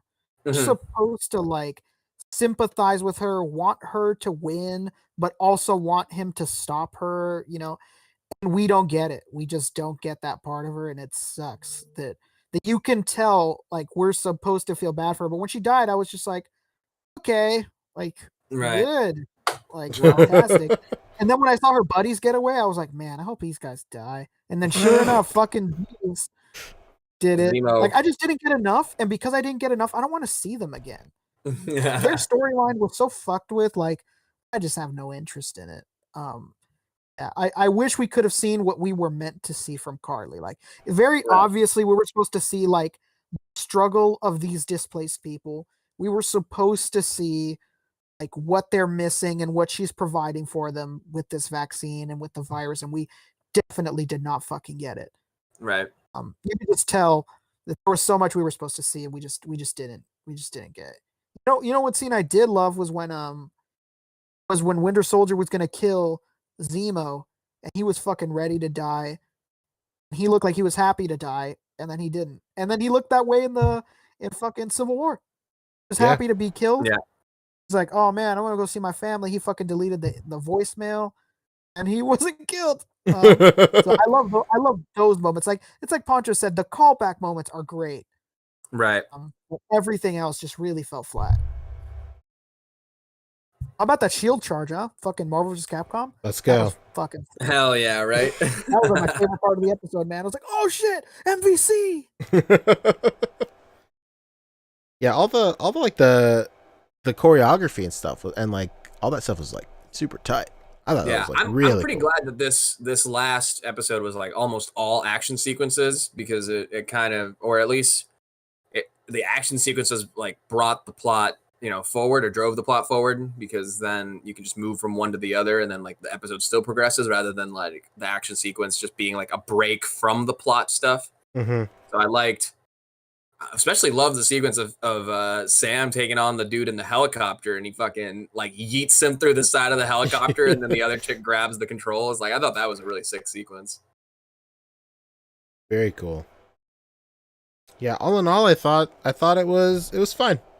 Oh, well, we're forgetting kind of the biggest thing in terms of, sure, it wraps up its own personal storylines, but as far as the overarching plot, I mean, we have to be getting some version of Thunderbolts, right? Yeah, there's no question. Oh, yeah. Oh, yeah. And you know what? One thing I also want to talk about was just how terribly flat the end credits scene was. Oh, yeah. I did not need to see Sharon getting her fucking pardon. Obviously, she was already on American soil. Mm-hmm. We would all just infer like, oh yeah, they pardoned her. Like, and it was just like, we all already know she's the power broker. Fucking George St. Pierre called her the power broker. Like, come on, man. And just on the production like insider kind of thing that I noticed, the scene with John Walker losing his title of Captain America, her getting her pardon, and then the scene of John Walker getting the U.S. agent suit. all 100% filmed on the same day. Oh yeah, no question. Oh yeah, for sure. Even the time of day looked identical. No, that's not even, that's inconsequential because that was just a courtroom inside of a studio, and that's all artificial lighting. Yeah. That's exactly how we filmed Perry Mason. I was just saying, I was noting that like it was so lazy that they didn't even bother to change the time of day. No, exactly. Right. It couldn't have been nighttime when he got the U.S. agent fucking suit. It had to be Exactly. exactly lighting setup. Like it couldn't. No other time of day are they ever in this fucking courtroom just doing things. And like that, why is that the meeting place? Yeah, Oh really. shit! You know where I gotta talk to John Walker is the courtroom. Or the hallway of the courtroom. Yeah. So is he getting changed in the judges' chambers? Like what's going on? I was thinking this is there a locker room back there? Yeah, like what the hell? Right. Then like the needless lines. He's taking a long time in there. Yeah, he does that. Tight. Probably the helmet or whatever. It's like okay. The helmet. I do love Julia Louis-Dreyfus. Just she's playing her character from Veep essentially, but That's I feel literally like what she's doing. they're making her like an anti Nick Fury type. You know, she's just like the everywhere super spy kind of trope, you know, like Nick Fury, but you know, for some black ops branch of the military that you know is not technically in the books. I don't know how much they'll like. Speaking of Thunderbolts, I don't know how much they'll try to make it like a Suicide Squad, you know, because that would be really weird if Suicide Squad was like originally DC's answer to the Guardians of the Galaxy, and now Marvel has to make an answer to the Suicide Squad by making Thunderbolts. That really wouldn't really make much sense. But Well, I mean, I can see it for sure. But I hope the Thunderbolts are more like, rather than like Suicide Squad being like clearly bad guys, I would like to see them portrayed as like, nope, these are your new good guys sanctioned by the government. You can trust them. And then the arc becomes, you know, the real Avengers who see through this, or maybe even the legacy descendants of the Avengers, like a young Avengers type of situation, have to like, you know, fight to reclaim the hearts and minds of the people. Yeah, I would love it if they just did it as a TV series, like I don't know. I think if you did it as a movie, no matter what you do, it's gonna feel like Suicide Squad. Yeah, I think all of these TV series that is what they're building towards. It's some kind of like one of them is either one or both are being set up. Young Avengers have been set up through WandaVision and other stuff before that, and then Thunderbolts is being set up through this, and maybe even future projects like She-Hulk would make a lot of sense for us to see Thunderbolt Ross become like Red Hulk or something, especially if Tim Roth Abomination is coming back apparently. Miss Marvel is another part of Ms. it. Marvel, Her show is in Kate September, Bishop, you know, Kate Bishop, Thatcher, you know, Scott Lang's daughter was set up, obviously, like she's older now in Endgame and everything. So they've definitely been putting the pieces together. So it's good to. It seems to me like the TV shows so far are kind of building the other half of that puzzle, which is the opposition, like this government sanctioned Avengers team that kind of operates, you know, I don't want to say with impunity, but you know what I mean, like behind the red tape or whatever. I don't know. Yeah. I'm really curious to see how these shows are gonna be next. Like obviously, like I said earlier, all of these other shows have been filmed. Like Miss Marvel was done a long time ago. Fucking Hawkeye was done a long time ago. It stopped when he had to go to court over his daughter and him eating her like a burrito. Weird. So I'm curious to see like the next round of shows, how they're gonna be, and like if the writing is changed up in the way that like there's a million fucking questions or not still in these upcoming shows. Any final thoughts on F and WS? Gotcha. I don't know. I'd have to watch it. Like, you know what? I really wish I had time to like just watch all these like just through. Like, I don't know, like how it would feel not having to like have a week between each and every single one of these. I thought it was. I mean, like I thought it was good.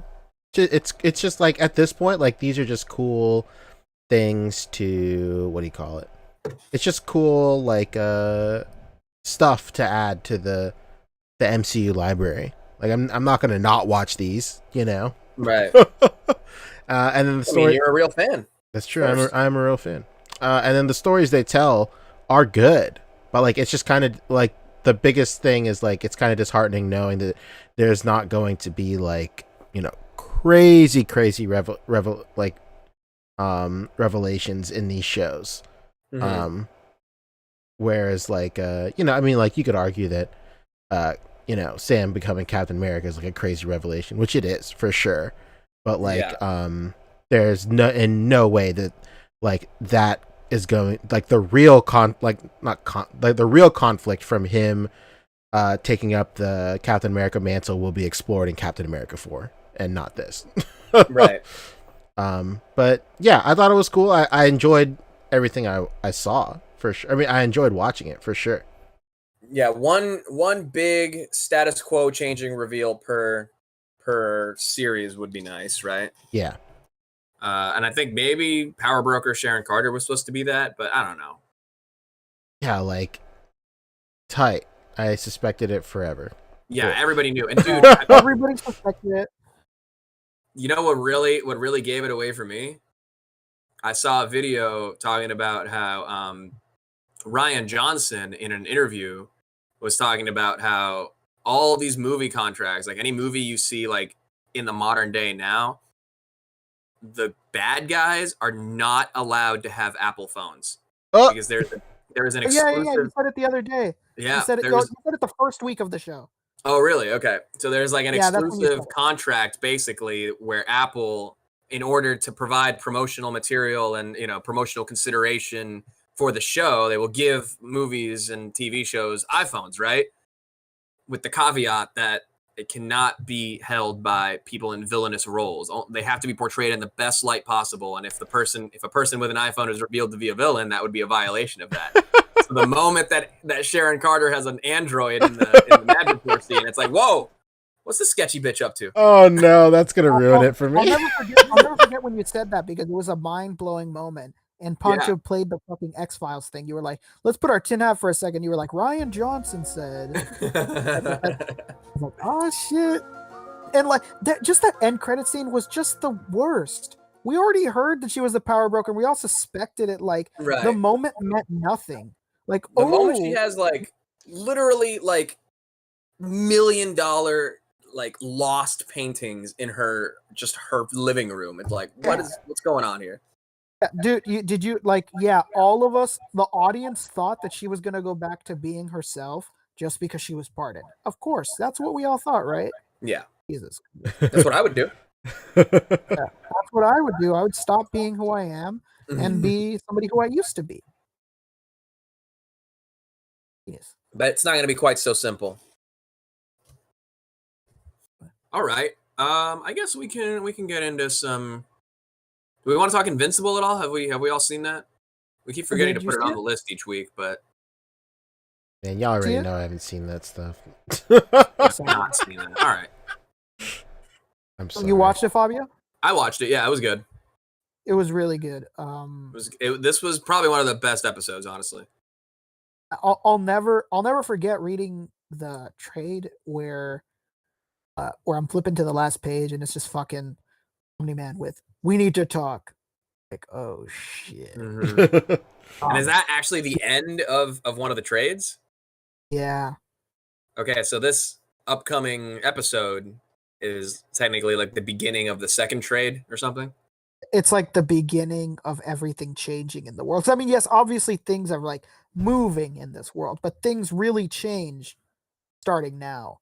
Like, status quos and like relationships and everything. It all actually starts to change now. Right. Yeah, really good episode. I will say, I don't know if he's like this in the comics, but after this episode, I decided I really don't like Mark. He is wholly unlikable as a character. Yeah, it's written a little bit whinier in the show. Like he's so oblivious in the show. Mm-hmm. Like in the book, he's written more like trying to do what's right and like what's best kind of thing. Yeah. Well, you know what it is that we just don't get. It's the problem the problem with this story is that whoever's writing it like doesn't understand that we don't hear Mark's inner monologues.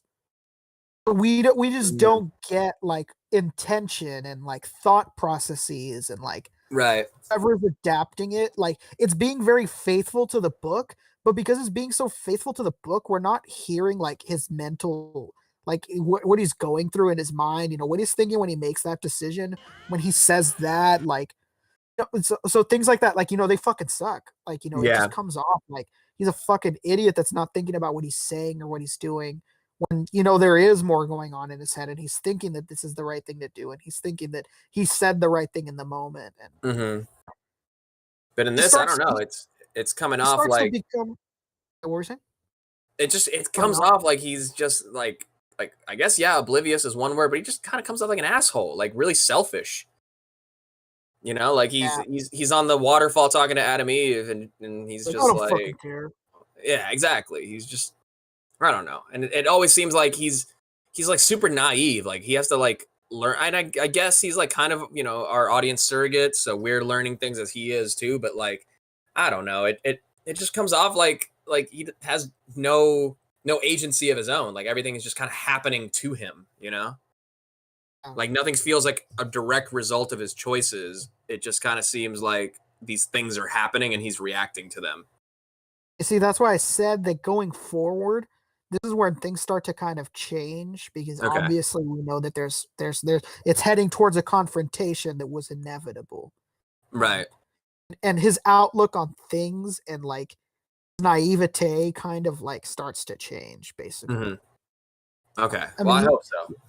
Yeah, and it's like you said, maybe it was last week or the week beforehand, like obviously a relationship with a girl is going to change in this series. Very obvious. No, there's no fucking spoiler here from a comic book or anything like that.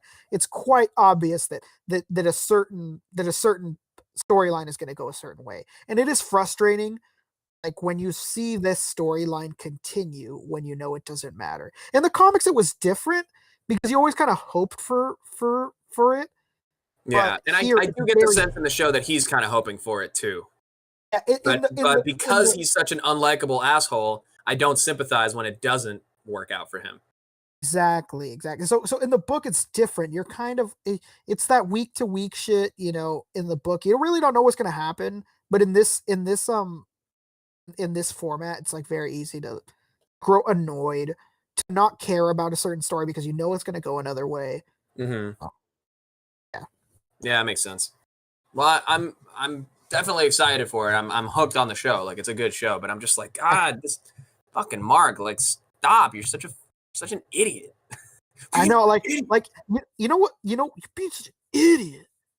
You know what I loved about the show is at least in this episode was that everybody took the time to tell him he's a fucking idiot this episode. Yeah, for sure. It wasn't like at times like that was one of the issues. Well, she's spoken up, but like never like this. Like one of the issues I've had before was that like whenever he was going through a problem, Eve was kind of like a blanket, but this time she called him a fucking asshole. Yeah. I mean that wasn't obviously her terminology, but like she kind of like, dude, stop being a fucking dick. Yeah. And his best friend told him he's a fucking dick, and like honestly, I think that was where I turned around is when the friend is giving him advice, and I'm like, wow, what a good friend. He's like really telling him how it is, and Mark's just like, man, you're mean. You can't tell me out of here. Whatever he said, he was like, you didn't say this nice enough. I'm leaving. I don't remember what he said. But I don't need to hear this. Right. And it's like, no, that is what you fucking need to hear, you idiot. And then he goes to Eve and he's like, yeah, this is going to be better. And she's like, no, dude, you're a fucking asshole. Yeah. Maybe it's because it reminds me of someone I know, but that's... I know exactly what you're talking about. And that's why I worded it that way. Right, when you're trying to tell a friend how it is and how they're being, and then they're like, no, man, you're being a little mean. I guess I have a problem with people listening to the way you say something rather than what you're saying. Yeah, what you're trying to get across not being important to them. Right, exactly. It's like, oh, well, that's irrelevant because you called me this. And it's like, it's not an insult, it's an observation. If you're insulted by it, that's more telling of you. Is it possible that you are insulted by it because you are, it's true? Is it possible? Because if it is, let's go with that. We'll just go with that. But anyway, yeah, we can get into some Mortal Kombat. I am excited for the show. I guess the last thing I'll say is I really loved just the fucking sheer display of power in this episode. Like it was the real. Man, so sick with fucking Hail Mary. Yeah, the Hail Mary, the orbital strike thing, and like all of that was just and fucking immortal Jesus. Oh, the immortal dude, that was so sick. Yeah, that was fucking dope. And then Donald sacrificing himself, blowing up the house, and obviously it doesn't affect Omni-Man, but it was just like a good moment for that character and everything, because he's just been such a he's the squirrely dude with the glasses, so he's just kind of doing his thing. But when the moment comes, he fucking does what he needs to do. It doesn't do anything, but he does the thing. Yeah, it was nice to it honestly was not that great in the book, that moment. Like it did, I don't remember that moment standing out to me, but it did in this show. Mm-hmm. Oh yeah, when he fucking just rips all the soldiers apart in the house, like it was. I just love that display of power. Obviously, we've seen that since like episode 1, but it was cool to see more of it in this episode. Absolutely. All right, Poncho, you wanna get into some MK? Let's go. MK Ultra. No. Pawnee McCheezel. Let's talk about it. I need a quick little bathroom break. So you guys take the lead on this one. Let's do a little setup. Poncho, let's do a setup. Let's go. Set it up. Right. Poncho, from what you mentioned earlier, it seems to me, I mean, this is just an inference. You didn't like outright say it, but you just kind of mentioned it. You went to go watch this in a movie theater. Is that a correct statement, or? I sure did. So in a theater. 7 o'clock. Big screen. PM or AM? What's going on here? Well, it wasn't 7. 4 p.m. Big screen. Mortal Kombat. I saw it in a theater. And I don't know if I got my money's worth. Can I ask you something? Let's go. Did you get reactions? Are there reactions in this movie theater? Oh, it was me and me, my wife, and maybe about 7 other people. IMAX theater. We were all spread apart pretty well. The best reaction we got in the entire theater, which was the only reaction, was when they were explaining how everybody has the mark. And it was when they're about to start training, and then goddamn, Kung Lao was all like, "Hey, Sonya, you don't have a mark. You gotta go." Some guy in the theater went womp womp. That shit was so funny. That's incredible. Oh man, I couldn't believe how funny that was. He just went womp womp. I couldn't stop laughing. I don't know. That was pretty funny. Yeah, it was like dead. I mean, like it was only, I would say, because I looked up tickets for other showtimes and stuff. Every other showtime after 4 was pretty reasonable. Like maybe like almost full, if not like 3/4 full. It's just like Friday at 4. Almost everybody's at work. I just took off a little early just to see it. But my wife and I are like movie people. Like that's like our thing. We love going to the movies, even if the movie is shit. The experience of being in a theater, and we love movie theater popcorn, and like eating popcorn and like drinking soda and shit. Like that's fun, and that's fun for us. So even though I know exactly what you mean, man. I'm that same kind of person, but I'm like the only person that's like that in my family. Was that Kano that said womp womp and not a guy in the theater? Says wrestling. Oh my god. Was it Rebecca just said that was Kano. Oh my god. Rebecca just said it? Yeah, she just said it from the other room. Oh my god, I don't remember that happening. I thought it was a guy in the theater. Well, that made it not as special. God damn it. Damn, this cracks up. You know what? Just because Fabio's not here and it won't. Be Oh, I'm about back. the Sorry, I movie. didn't want to jump in. Okay. You know, I already started it, so I'm gonna finish it. No, go for it. When I went to Demon Slayer last night, the crowd was absolutely dead. There was people in every row, obviously, but the way that it works here, like I said earlier, was that like basically just get your own row.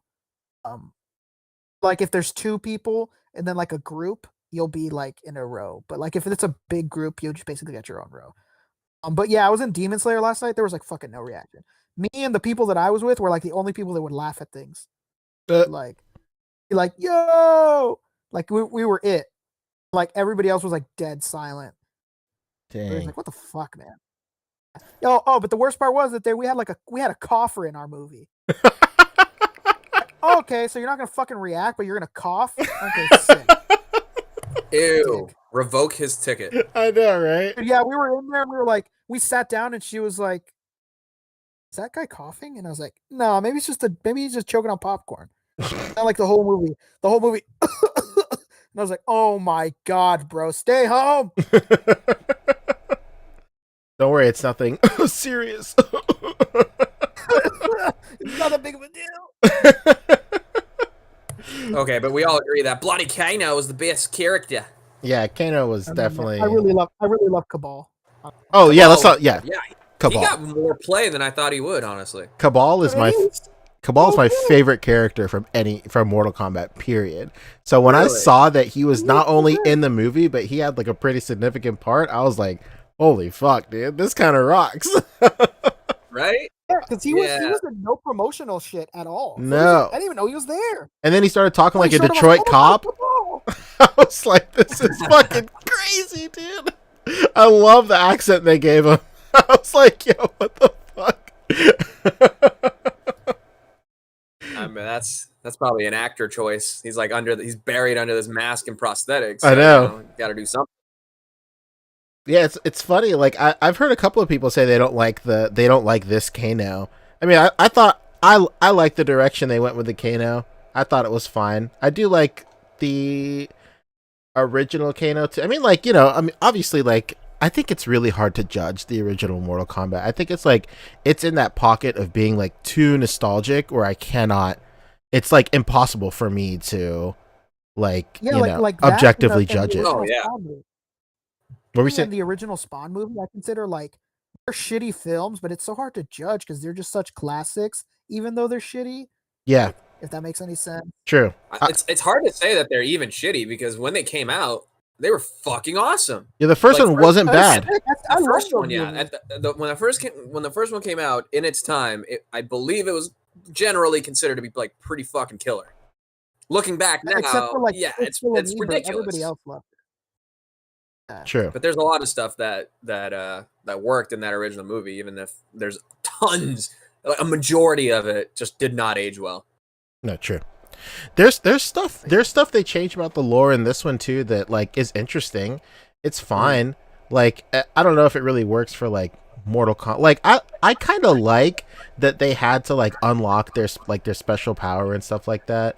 I thought that was fine too because it acted as a good vehicle for like how otherwise mortal people, as in the game, can like shoot fucking lasers out of their hands or their eyes or whatever. That's exactly what I didn't want. I didn't want like I was kind of worried like when in the first scene where Cole is like talking to that apparently was his daughter. I thought it was his sister. Yeah, I thought it was his sister too. 20, and he kissed who I thought was his mom, and I was like, well, I guess that's his wife.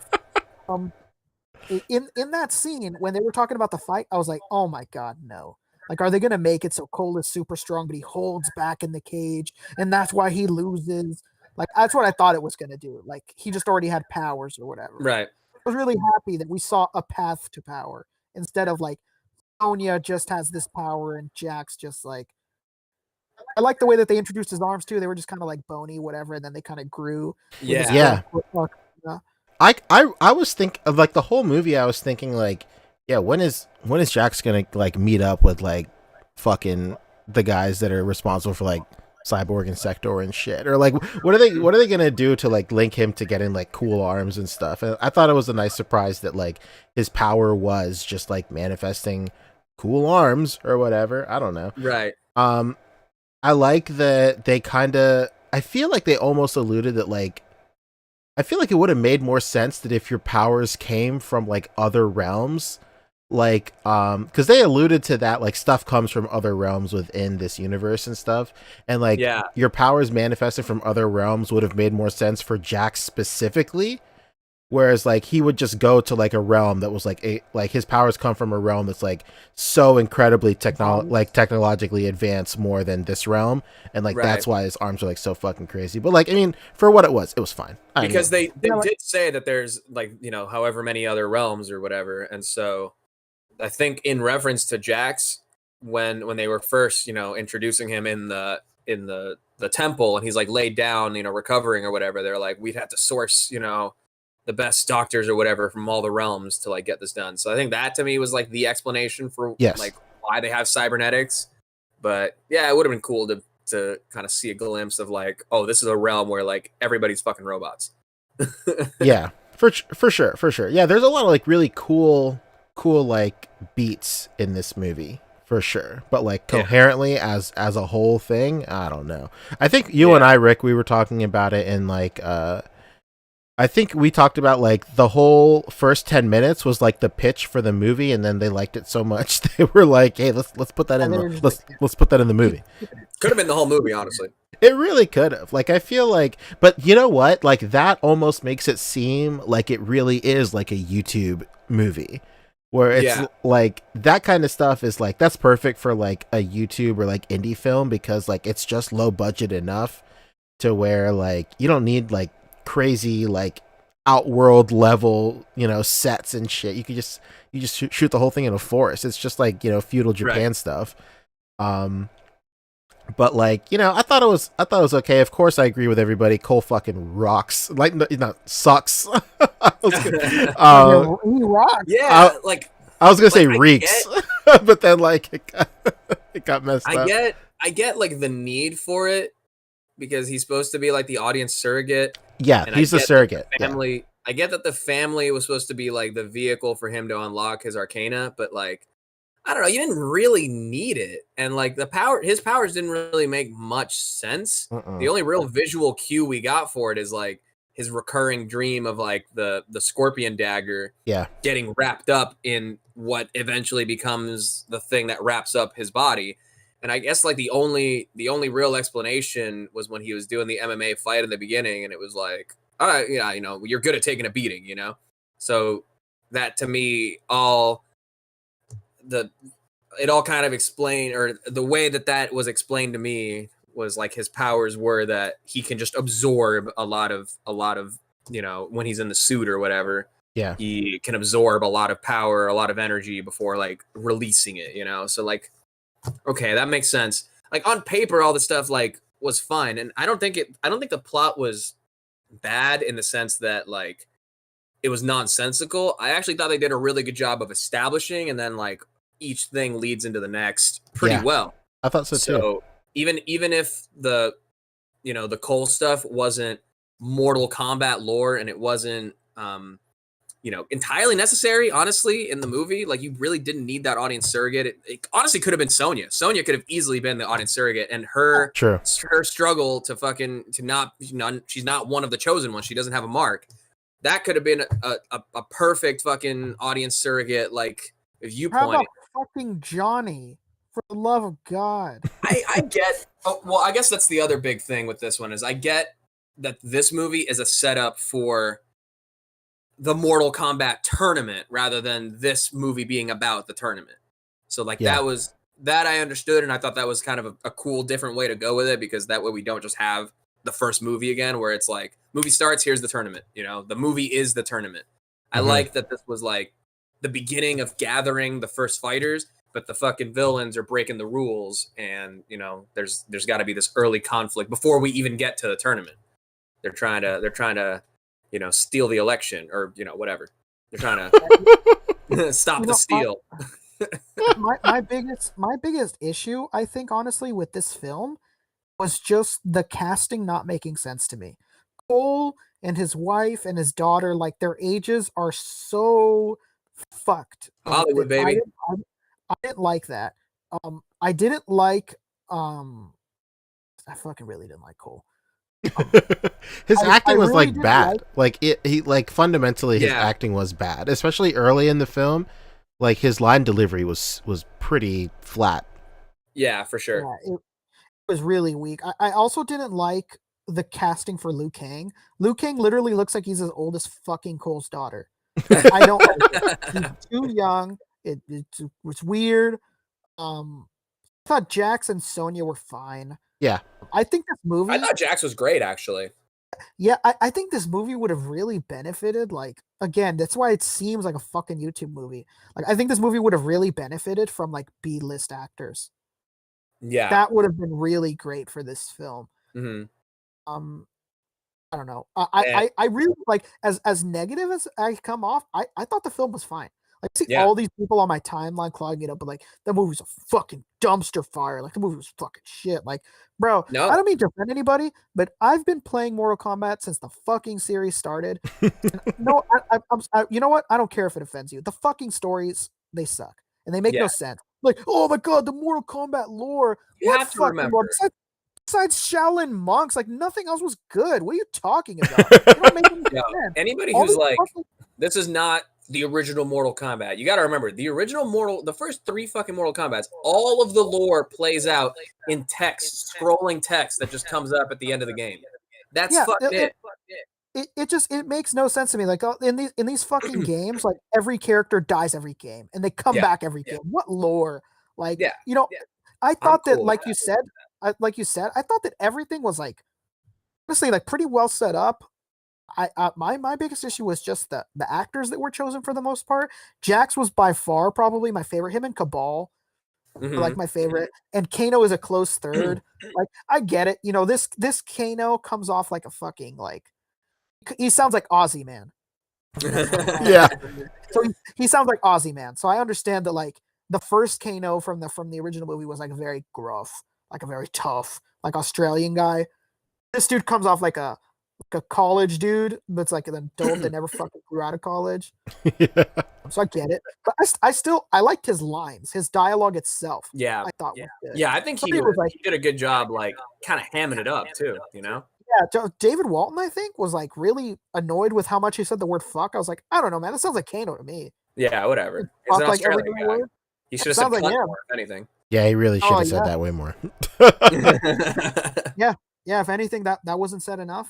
I thought everything was fine. Like, I don't know, what the fuck did people expect? They thought this was gonna be Avengers. Come on, Yeah. Fun. It was fun. I call it just good, cheesy fun. Like it was a fun movie. it's nothing earth shattering. Like, I'm not here for the fucking lore. I'm here for, an exciting action vehicle. I want to see some dope fight scenes. And the choreography was actually quite good throughout. The fight scenes had some really good moments in them. And I liked everybody had a good like display of power. Like, I think you were saying earlier, you were alluding to earlier, fucking Kung Lao's introduction. They do the fucking teleporting hat thing. Yeah. I'm like, all right, I'm in. This is sick. And Yeah, and Lao, like- I will say, I don't think anyone's mentioned him, was a standout character for me. And I think they did a really good job making us like him so that it matters when he gets fucking killed. True. I loved Kung Lao. He was by far my favorite hero. Yeah.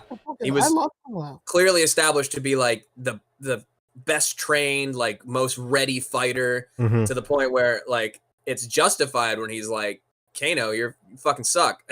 And they have that conflict. I And loved the callback. I loved him calling out to Lou. That was such a dope, like subtle callback to Yeah. the movie. Mhm. And not just that, but when Lou comes over the sunrise, it looks like the original actor. It really did. Yeah, dude. Silhouette looked just like him. I was like, oh my god, is it just him again? That'd be so sick. No, that guy doesn't have that hair anymore. But if he had that, 90s mullet, God, that would have been the perfect Liu Kang. I think in terms of people like really like splitting hairs over the lore and like it being like the overall story of the movie, I feel like I don't know if you can do like a coherent like film level like story for Mortal Kombat.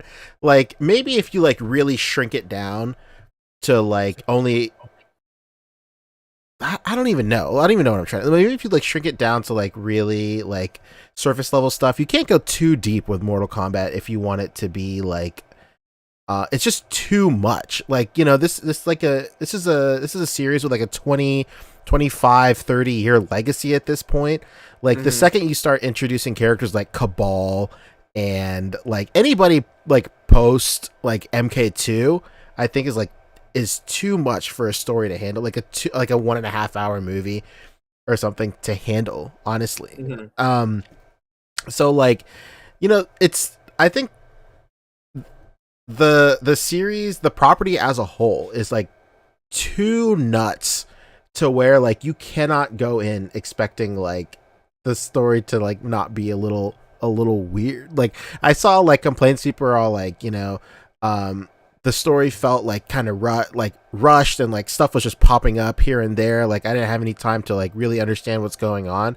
I was like, yo, dude, like what do you expect from a Mortal Kombat? Like what do you really expect? Like the main bad guy place is called Outworld. There's like 15 fucking thousand realms and shit. Like I just don't understand. Like the thing that really should solidify it is, I said it earlier, when Kung Lao popped out of the ground into his hat and like did like a fucking 720. Like Rebecca's reaction, the greatest thing I've ever seen in my life. Like she was my catalyst for like how much this would work with people, like just general audiences. Like the second he popped out of the ground, I was like, all right, it's over for these people. There's no way. I think it would have been to this film and any future Mortal Kombat film's detriment if it takes itself too seriously. True. I think that it would just pull me out. I'd be like, oh my god, Jesus. It's a fucking Mortal Kombat movie, man. Yeah, it can't take itself too, and like it's interesting because Wrestling Hound in chat says MK9, 10, and 11 story was really good. I will admit I really like MK11 specifically. MK11 story. I love how they go back and they reset the timeline. Basically, like I can't remember if it's post or pre MK2. That stuff is sick, but like it requires you to have back knowledge of like a 30-year-old property. I was gonna say that's why I like MK9, because MK9 was like a soft reboot. True. Where they redo the events of MK1 through 3. Yeah. And then there's some changes from there, you know, like alternate timeline stuff starts happening. So I like that aspect. That was the last Mortal Kombat game I really played and like got into the story of. So that to me is like the original 1 through 3 storyline that I think of. Yeah. And MK9 did a good job of like making it like digestible enough. And I really think if they just would have applied that to this, it would have been fine. But like I don't know, man. Like what we got is just, it's okay enough. Like I don't know. I thought it was fine. You know what's so funny? Like I keep on hearing a lot of stuff around like online where people are like like there are people that like can't admit that it's like a pretty fucking weird movie, and like their go-to excuse is like, well, what do you expect from like a Mortal Kombat story and blah blah blah blah. Yeah. I was like, but like I'm also thinking like, yeah, but like just because it's like based off of like an insane property doesn't mean you shouldn't like, you know, lower your standards to like expect a bad story, you know, like it's pretty strange. And I understand that might be a little contradictory to what I was saying earlier, where like it's almost impossible for them to write a good story, but you know, suffice to what I've been saying, like I said earlier, I thought it was just okay. It was fine. Like it was fun. At the end of the day, it was just fun to watch. Like I'm not specifically there for like the gore or like the fatalities, but when I'm watching, I'm laughing. I'm like, oh Jesus, like it's ridiculous. Like Kung Lao does the fucking spinning hat on the ground, saw blade, and then throw somebody face first into it. Like, come on, what are we here? What are we really here for, you guys? Come on. True. you know, Jax does like his fucking clap and he smashes Rico's heads. Like, come on, so fun. Oh yeah, that was dope. That was dope. I liked. Well, I guess we didn't really get into it too much, but Scorpion versus Sub-Zero was an incredible fucking fight. That was an amazing fight. Like Sub-Zero does the ice clone and backflip, you know? Yeah, like, I thought that was really all cool. there. The ice clone thing was like the greatest thing in the world to me. And then I liked, you know, the moment when he starts taking off the armor for the final confrontation and he's all black. I'm like, Noob Saibot, baby, here we go. I was like, You holy know, fuck. he gets burned and Scorpion takes off his mask and does the fire and then his face starts turning into a fucking skeleton, like melting away from the fire. I'm like, visually, this is all very, very good. And then he burns Sub-Zero and then he's you know, he's in a pile on the ground and then Shen Tsung kind of like teleports him away into the smoke and everything. And I'm like, dude, Noob Saibot, let's go. It's very cool. I hope that that continues and we get that story. There, you could tell like there was a lot of like the people who made this movie like Mortal Kombat, you know. Like, there was I haven't watched like anything. Like I haven't watched like any like Easter egg videos or anything like that, but like I'm almost certain like the first time that Jax and Sub-Zero meet, there's like graffiti on the wall for like a special move from the game. Like it's like oh, fun. It's like 2 arrows or 3 arrows and then like, you know, button faces and shit like that. And like that's the first thing I saw. I was like, holy fuck, this is cool. Yeah. There was a lot of stuff like that in the production design. Go ahead, Rick. On Sonya's wall, it's the picture of who's that one guy that's like the Native American? Yeah, Nightwolf was there. Kotal Khan. Nightwolf is there. Well, Nightwolf and Kotal Khan is on there. Nightwolf, yeah, and Kotal Khan. Yeah, okay, yeah. Kotal Khan is like an Aztec god or something too. I thought that was cool. And then in Outworld or wherever, there's like the big giant statue of Shao Kahn, and it's like the model of Shao Kahn from MK11. Yeah, it's literally Shao Kahn. Like just the game model. The game model. Yeah. The one that we just saw a picture of or the figure of in the Todd Farling segment. Yellow piss and everything. Yeah. Yep, yellow piss. Yeah, I guess that's the one thing I'd have to take away is we didn't have any Mountain Dew axes from Sub-Zero. I was kind of hoping it would, but yeah. The Nightwolf thing I think was cool, and I think that might be a version of a character we see, you know, coming up next. And obviously it ends with like a big Johnny Cage tease. I honestly thought that when Cole said like I'm going to Hollywood, he was like, I'm gonna go become an actor. He's like, well, you know, I fight in a cage for a living, so I think you can call me Johnny Cage. Oh Christ! But I'm glad that it was like he's just going off to Hollywood because he was going to find like another fighter. That's what Rick. That's what you were afraid of the whole time, right? Or was that Rick? Yeah. Okay. No, I think it was. I was like, oh shit, here it goes, it's coming. Ah, okay, all right, we're good. Thank God. Thank God. I'm gonna fight in a cage. I'm Johnny Cage. Oh brother. Where'd you go by your real name, Johnny? I also thought that if it wasn't that, it was what's his name? Cole was gonna be not descendant of Scorpion.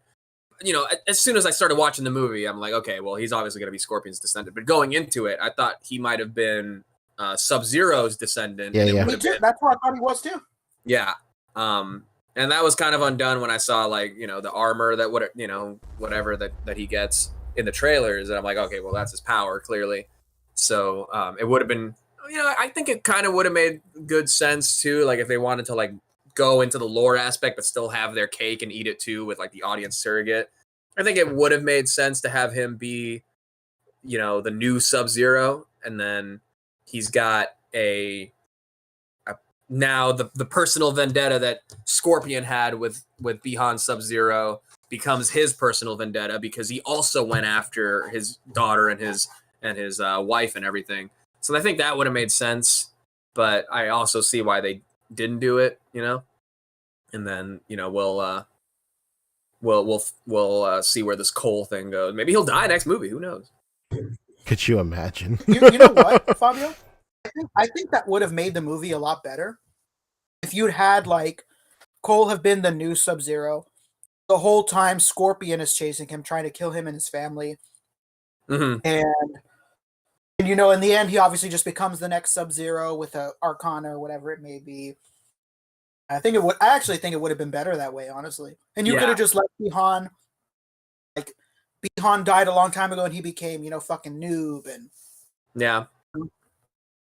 Or maybe Scorpion got his revenge. But of course, the actual lore is that Quan Chi was the one who killed Scorpion's family. So I wonder if that'll be, touched upon in the sequel. Yeah, I wonder if Quan Chi will even make it into the sequel, I'd like to see it. I'd love to see it. Mm-hmm. I like the actor. Was that right? Oh, go on. I was gonna say the actor that played. I was gonna say I just like the I like the Bo Retro call out too, or the reference. That's right. They did call him out. It was pretty cool. Go ahead, Rick. What were you gonna say? I was gonna say they the actor for Sub-Zero said that the studio told him if the movie did well that his contract would renew for 4 films. Oh fuck. Yeah, and I saw that he did in fact sign on. Yeah, so they're all officially signed on. Obviously, these studios can back out, but as long as they're good, they all signed on for 4 films. Holy shit. Yeah. Way to kill a franchise already. Kill it in its crib. Right? That's what I think a similar thing happened to TMNT. And those guys Yeah, that was weird. Those guys are kind of bullied into their contracts too. And like well, not just that, but the guys that were in the turtle suits said that they had the worst time. Yeah, I saw the interview too. Saw it? Man. Of course. When I listened to that interview, I was like, "Oh my god! Like, how could you stick around for this? Rough. What the fuck? I'd have been pissed. I've been hella pissed. I'd have been fucking mad as hell." What did you guys think of Goro? I thought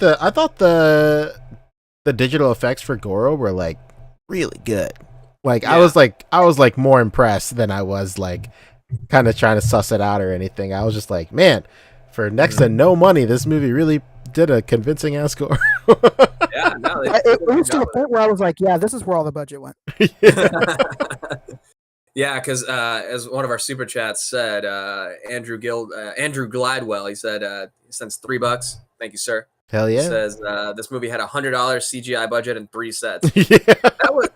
I definitely got that impression right away when they're in like the training ground, where they eat dinner, and then there's like the steps, and then there's like the sand pit where they're fighting and stuff. I'm like, yeah, they're spending a lot of time here. Like this is clearly like in a studio, and this is all green screen. I've been on sets like that. Like I get it. It makes sense. So it didn't really bother me when the big climactic fights kind of take place all within that set, because to me it was like all pretty well established. So I'm like, yeah, we could spend some time here. That's fine. Very true. But yeah, Goro looked really good, and again, to go along with saying that like the things that happened, like the beats of the story, there was nothing that really made me think like, why is this happening? I think everything was well established. So I actually thought it was okay when Cole was like, you know what, I'm not going to get my Arcana, I'm fucking leaving. And Raiden's like, all right, here, you can leave. And he makes the portal and he goes back to the family. And then Goro attacks them there. And then the rest of the Outlanders like fight, the other combatants at, the temple and everything. I thought that was cool because then you have kind of all the fights happening in their own locales and everything. And I thought that was really cool. So it made sense for me to have Cole fighting Goro like at the family home and everything, and then when his family's in danger, that's ultimately what unlocks his power. So I'm like, okay, yeah, that makes sense. I'm cool with that. It reminded me of like, I don't even know like if it was intentional. It reminded me of like a callback to the original film. Like if you guys remember, like everybody fought like on their own, like on a random place. Like Sonya randomly fought on the beach. Yeah. And that Scorpion fight was dope in the woods. And obviously Johnny Cage randomly fucking fought on a cliff. I like that aspect of it too. Yeah. I wondered like, oh, is this a callback that like everybody's separate but fighting in their own thing or whatever? And what's his name? Jax fights Rico like on the fucking stage from Mortal Kombat. Yeah. Like the pit. I think it's called the pit, right? Yes. Yes, I think so. You beat the pit though. All I was missing was like the burning dude in the background on the second bridge. And maybe it had that. Maybe I missed it. I don't know. They did a good job like adapting all this stuff. At the end of the day, it's an adaptation. You know, some things are going to change, some things are going to stay the same. But I think they did a pretty good job. Anything else? Are we ready to move into fatalities? You know what? I was gonna say one thing before we go. I think the movie's biggest issue that I didn't like for somebody that's so ready to set up like a universe or like not even a universe, but just like a series. I really didn't like the fact that there was no after credit scene. Yeah, that's true. I thought that was really weird. Mm-hmm. Huh. These guys like want to do 4 films, like even if they don't do them, like why would you set something up? Like why wouldn't you have Shang Tsung go back and see, Shao Kahn or like I don't know, something. Yeah. I did like that Shang Tsung ate souls, though. I'm glad we got to see that, even if it was our boy Kung Lao. Yeah, that was dope. Like I would have loved like if the ending scene was a callback to fucking episode 3. Where's Scorpion? I killed him. I felt it. Oh! Man, literally perfect casting for Scorpion, though. I love that dude. He was so good in Westworld. He's so good as fucking Scorpion, dude. He like is Scorpion. He is just the fucking what do they call him? He's like just one of like the greatest ninjas of all time or whatever. Legendary ninja. I don't know. They call him something like your descendant was one of the greatest ninjas of all time or whatever. I'm like, yeah, that's fucking sick. And the impression I got is that at one point he was, but he had already settled down with the family and everything. Like the life was past him when Bihan and the ninja clan attacked him. All right. Very true. Good shit. That's it. Should we do plugs and get out of here? Are we done? There's nothing we missed, right? I don't think so. No. I think that's pretty much it. I'm sure we did a good job as always. One of the all-time greats. I'm sure we'll touch on it a little bit next week when Boog sees it too. Yeah, Boog's watching it as we speak, I'm sure. And I have a feeling. Uh-oh. He's gonna completely disagree with what we did. He's gonna hate it. He's gonna be like, "Oh man, it was fucking dumb." Like, nah, man, that shit was whack.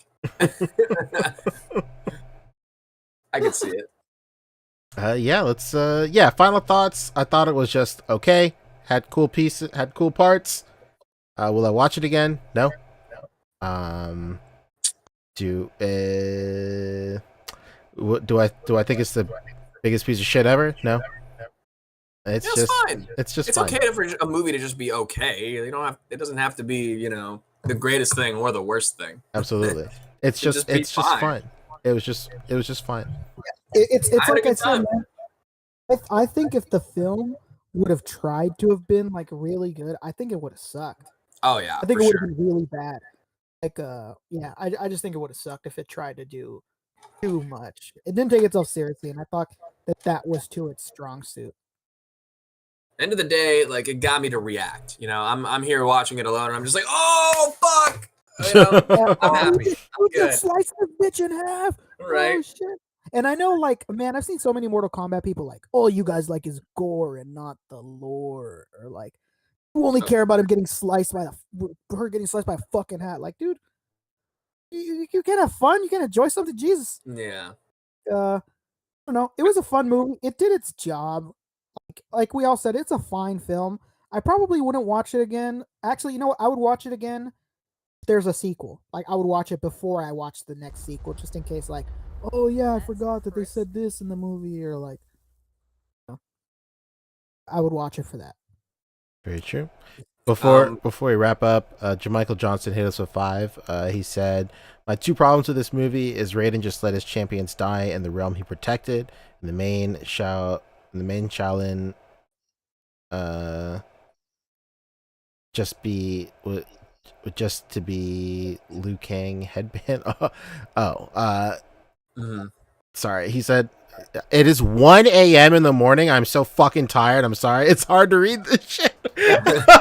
I know what he's saying though. He's saying, first of all, with the Raiden thing, that he let the champions die, and he's supposed to be the protector, and then the main like Shaolin monk Kung Lao is Yes. just supposed to be like The Liu origin Kang's for the headband. origin. I didn't really get that impression. I didn't think he like. Again, I think they did a good job making us like Kung Lao, so that it actually had impact when he died, and I felt that impact in Liu Kang then putting on the headband, and it wasn't to me like, oh, he only died for the headband thing. Yeah, I agree. No, it really mattered when he died, and that also is a good way to explain why he has the headband. So now moving forward, like the headband is like a tribute to Kung Lao. It'll make you think of Kung Lao. True. But I get that feeling for sure. But I didn't quite get that. It was more like, I guess the death was like impactful enough where I'm like, yo, this has meaning now. Okay, it wasn't like I was gonna say, there's finally motivation. No offense, but like, I think that was, I didn't like Liu Kang in this film at all until that moment. It's because I felt like, what the fuck is this guy's reason for fighting? Oh, because we're supposed to. right. Like, now he has a reason, like a real reason to want to win. A true reason to want to win. A real reason to want to fucking take everybody out or to beat whoever's in front of them. This isn't just because Lord Raiden told us that we're destined to. Like, bro, your fucking brother just got killed right in front of you. You want to fucking kill Shang Tsung. Want this motherfucker dead. Now, you know what I mean? Like, it means more. He means more to me now than he did before because of that death. Right. And then as far as Raiden kind of letting the champions die, I think there was equal parts. I know Jamichael's just joking with that last part, but with the Raiden thing, I got the impression that even though Raiden is like so bound by the laws of the tournament, and he's like supposed to be this kind of the watcher, like not supposed to interfere in mortal events kind of thing, but at the same time he also broke rules.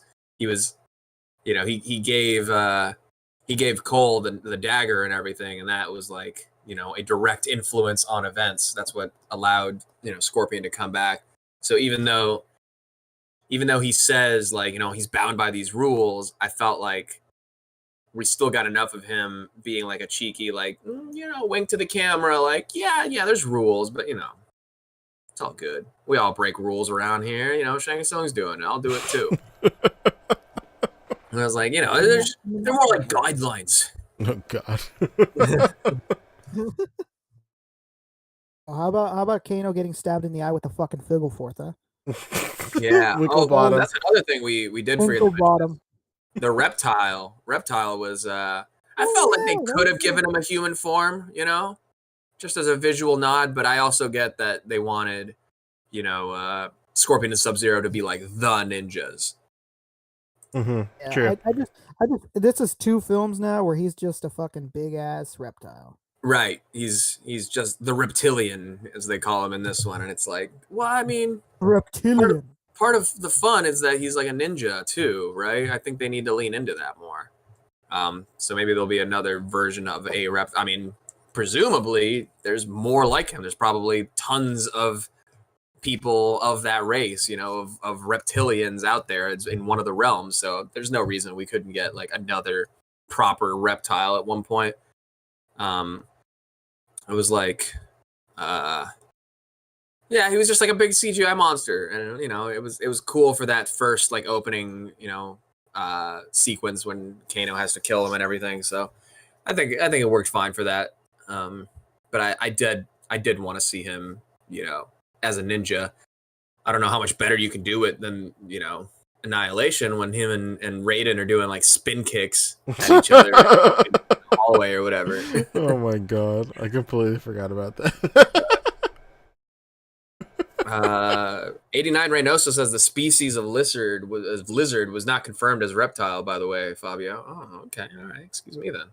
But again, I'm just going with what the movie is showing us. I'm not someone who is like so bound by the lore was this way, and if the movie is not, I can't like it. It's more like, all right, what is the movie showing us, and what can we infer from what it has shown us, or like the world that it is establishing? You know, just the same way the MCU isn't like 100% one-to-one Marvel Comics. You know, it's an adaptation, and I'm cool with that. I'm not so married to the lore that I will dislike any deviation. I mean, they called him the reptilian, like, put two and two together. Yeah. I mean, I guess it would have made more sense if they'd called him the reptile, you know, something like that, but I get it. Whatever. He's the reptilian. He's not reptile. He's the reptilian. It was funny. It's like completely unrelated, but it reminded me of the scene in Mulan where the ancestors are like, "Go awaken the great stone dragon." That's it. That's his name, the great stone. Like that's its name, the reptilian. Like it has no. Jamichael, real quick, he's saying another cool part is Shang Tsung said the other gods don't care to do anything, and Raiden's rules of interference are only for the tournament. So maybe he was just jaded after all the centuries of them losing. Honestly, I get that too. It's like, yo, they've won 9 straight tournaments, and they only need 1 more to win, and they're trying to cheat before the tournament even starts to win it. So, yeah, I mean, you gotta play a little dirty here too, you know. You gotta throw a little pocket sand. And not just that. I kind of figure it like in the other films when Raiden answers to the gods, like Shang Tsung doesn't fucking answer to anyone. Not just that, but like if me and Fabio and Pancho, like if one of us fucks up, we can check each other because we're all friends. But like I don't give a fuck if some fucking guy on Facebook some dumb shit. Mm-hmm. I'm gonna check. I'm gonna check my homie. And fucking Raiden is one of the gods. He does something wrong. He has somebody to answer to. Shang Tsung doesn't fucking answer to anybody. Obviously, he does whatever the fuck he wants. Raiden has somebody to answer to. He doesn't. So that's how I figure it in my head, at least. Like that's how I excuse it. At least. What? Yeah, that makes sense. All right, I guess we can get our plugs and get on out of here and get Pancho to bed on time. On time? Oh. What? Your sleep time isn't 2 a.m.? 89 Reynoso is saying real quick, any chance that Mezco takes a stab at movie figures or just Mortal Kombat? That's what I'm waiting for. I want soft goods Mortal Kombat from somebody. Give it. Yeah, and I wish San Diego Comic-Con was still going on. Just ask the people at Storm, like, what kind of license do you have? Like, you guys have like all of it, kind of thing. Yeah. Or even ask Storm if they've thought about incorporating more soft goods. I'd be into that. I mean, they did it with Hulk Hogan. Ask them that. That is true. All right. Let's do some plugs and get out of here, yeah? Yeah, what do you... Pancho, you're up, baby. I put out a new video today. SHF's Kiss, talking all about Super Saiyan 3 Goku and Dodoria. Go check that out. It's on my YouTube channel. Just search Poncheesy, just how it's spelled right here. And then that's basically all I did. What about you? That's fantastic. All right. Well, everybody can follow me here on YouTube at Fobster, Instagram and Twitch, Fobster360. Go check out my new live stream series. I'm 4 episodes in, and it's going really well. I've gotten pretty good response. Just talking Mezco and Mezco related things most Mondays and Tuesdays, one or the other. It's been Tuesdays the last 2 weeks. It was Mondays the previous 2 weeks before that. So, I mean, you just got to subscribe and turn on your notifications so you know when I go live, because I'm sneaking up on you like a Mezco Slugfest drop. Just is what it is, you know. So this past week, I got really deep in the weeds with all these like Slugfest ads and the QR code and the secret drop that's, well, not really secret, but the drop that's coming on the 27th here this coming week. So if you want to get all the details on that and make sure you're ready and that you're prepared for that drop, go check out that video, check out my series, subscribe to my channel, help me get to 1,000. We're so close. Other than that, just follow me on Instagram. We got some shit coming. All right, how about you, Rick?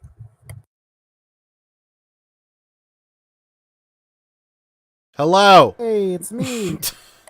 Me. Hello. Hey, Rick. You hear me? You hear me? Hey, Hello? yeah, we hear you now. Hear me? Okay.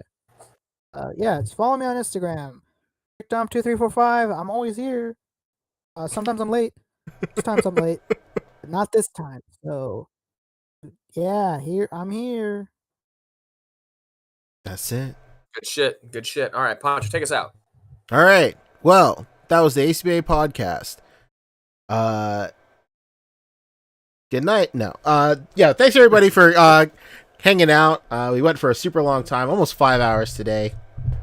Damn. Holy shit. Basically 5 hours, yeah. Yeah. I want to say thank you to everybody who donated with super chats and everything today. Thank you guys so much. We can't thank you enough. The podcast is made possible with generous donations from viewers like you. Including one we may have missed, Garcia Boxing versus the World, dropped 10. That's right. Saying a message. That's so we right. Appreciate that. Thank you so much. Little $10 holler. Hell yeah.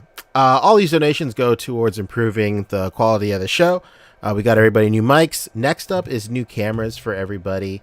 Just so we could see Rick's face finally. And just make sure everybody looks as good as possible for sure.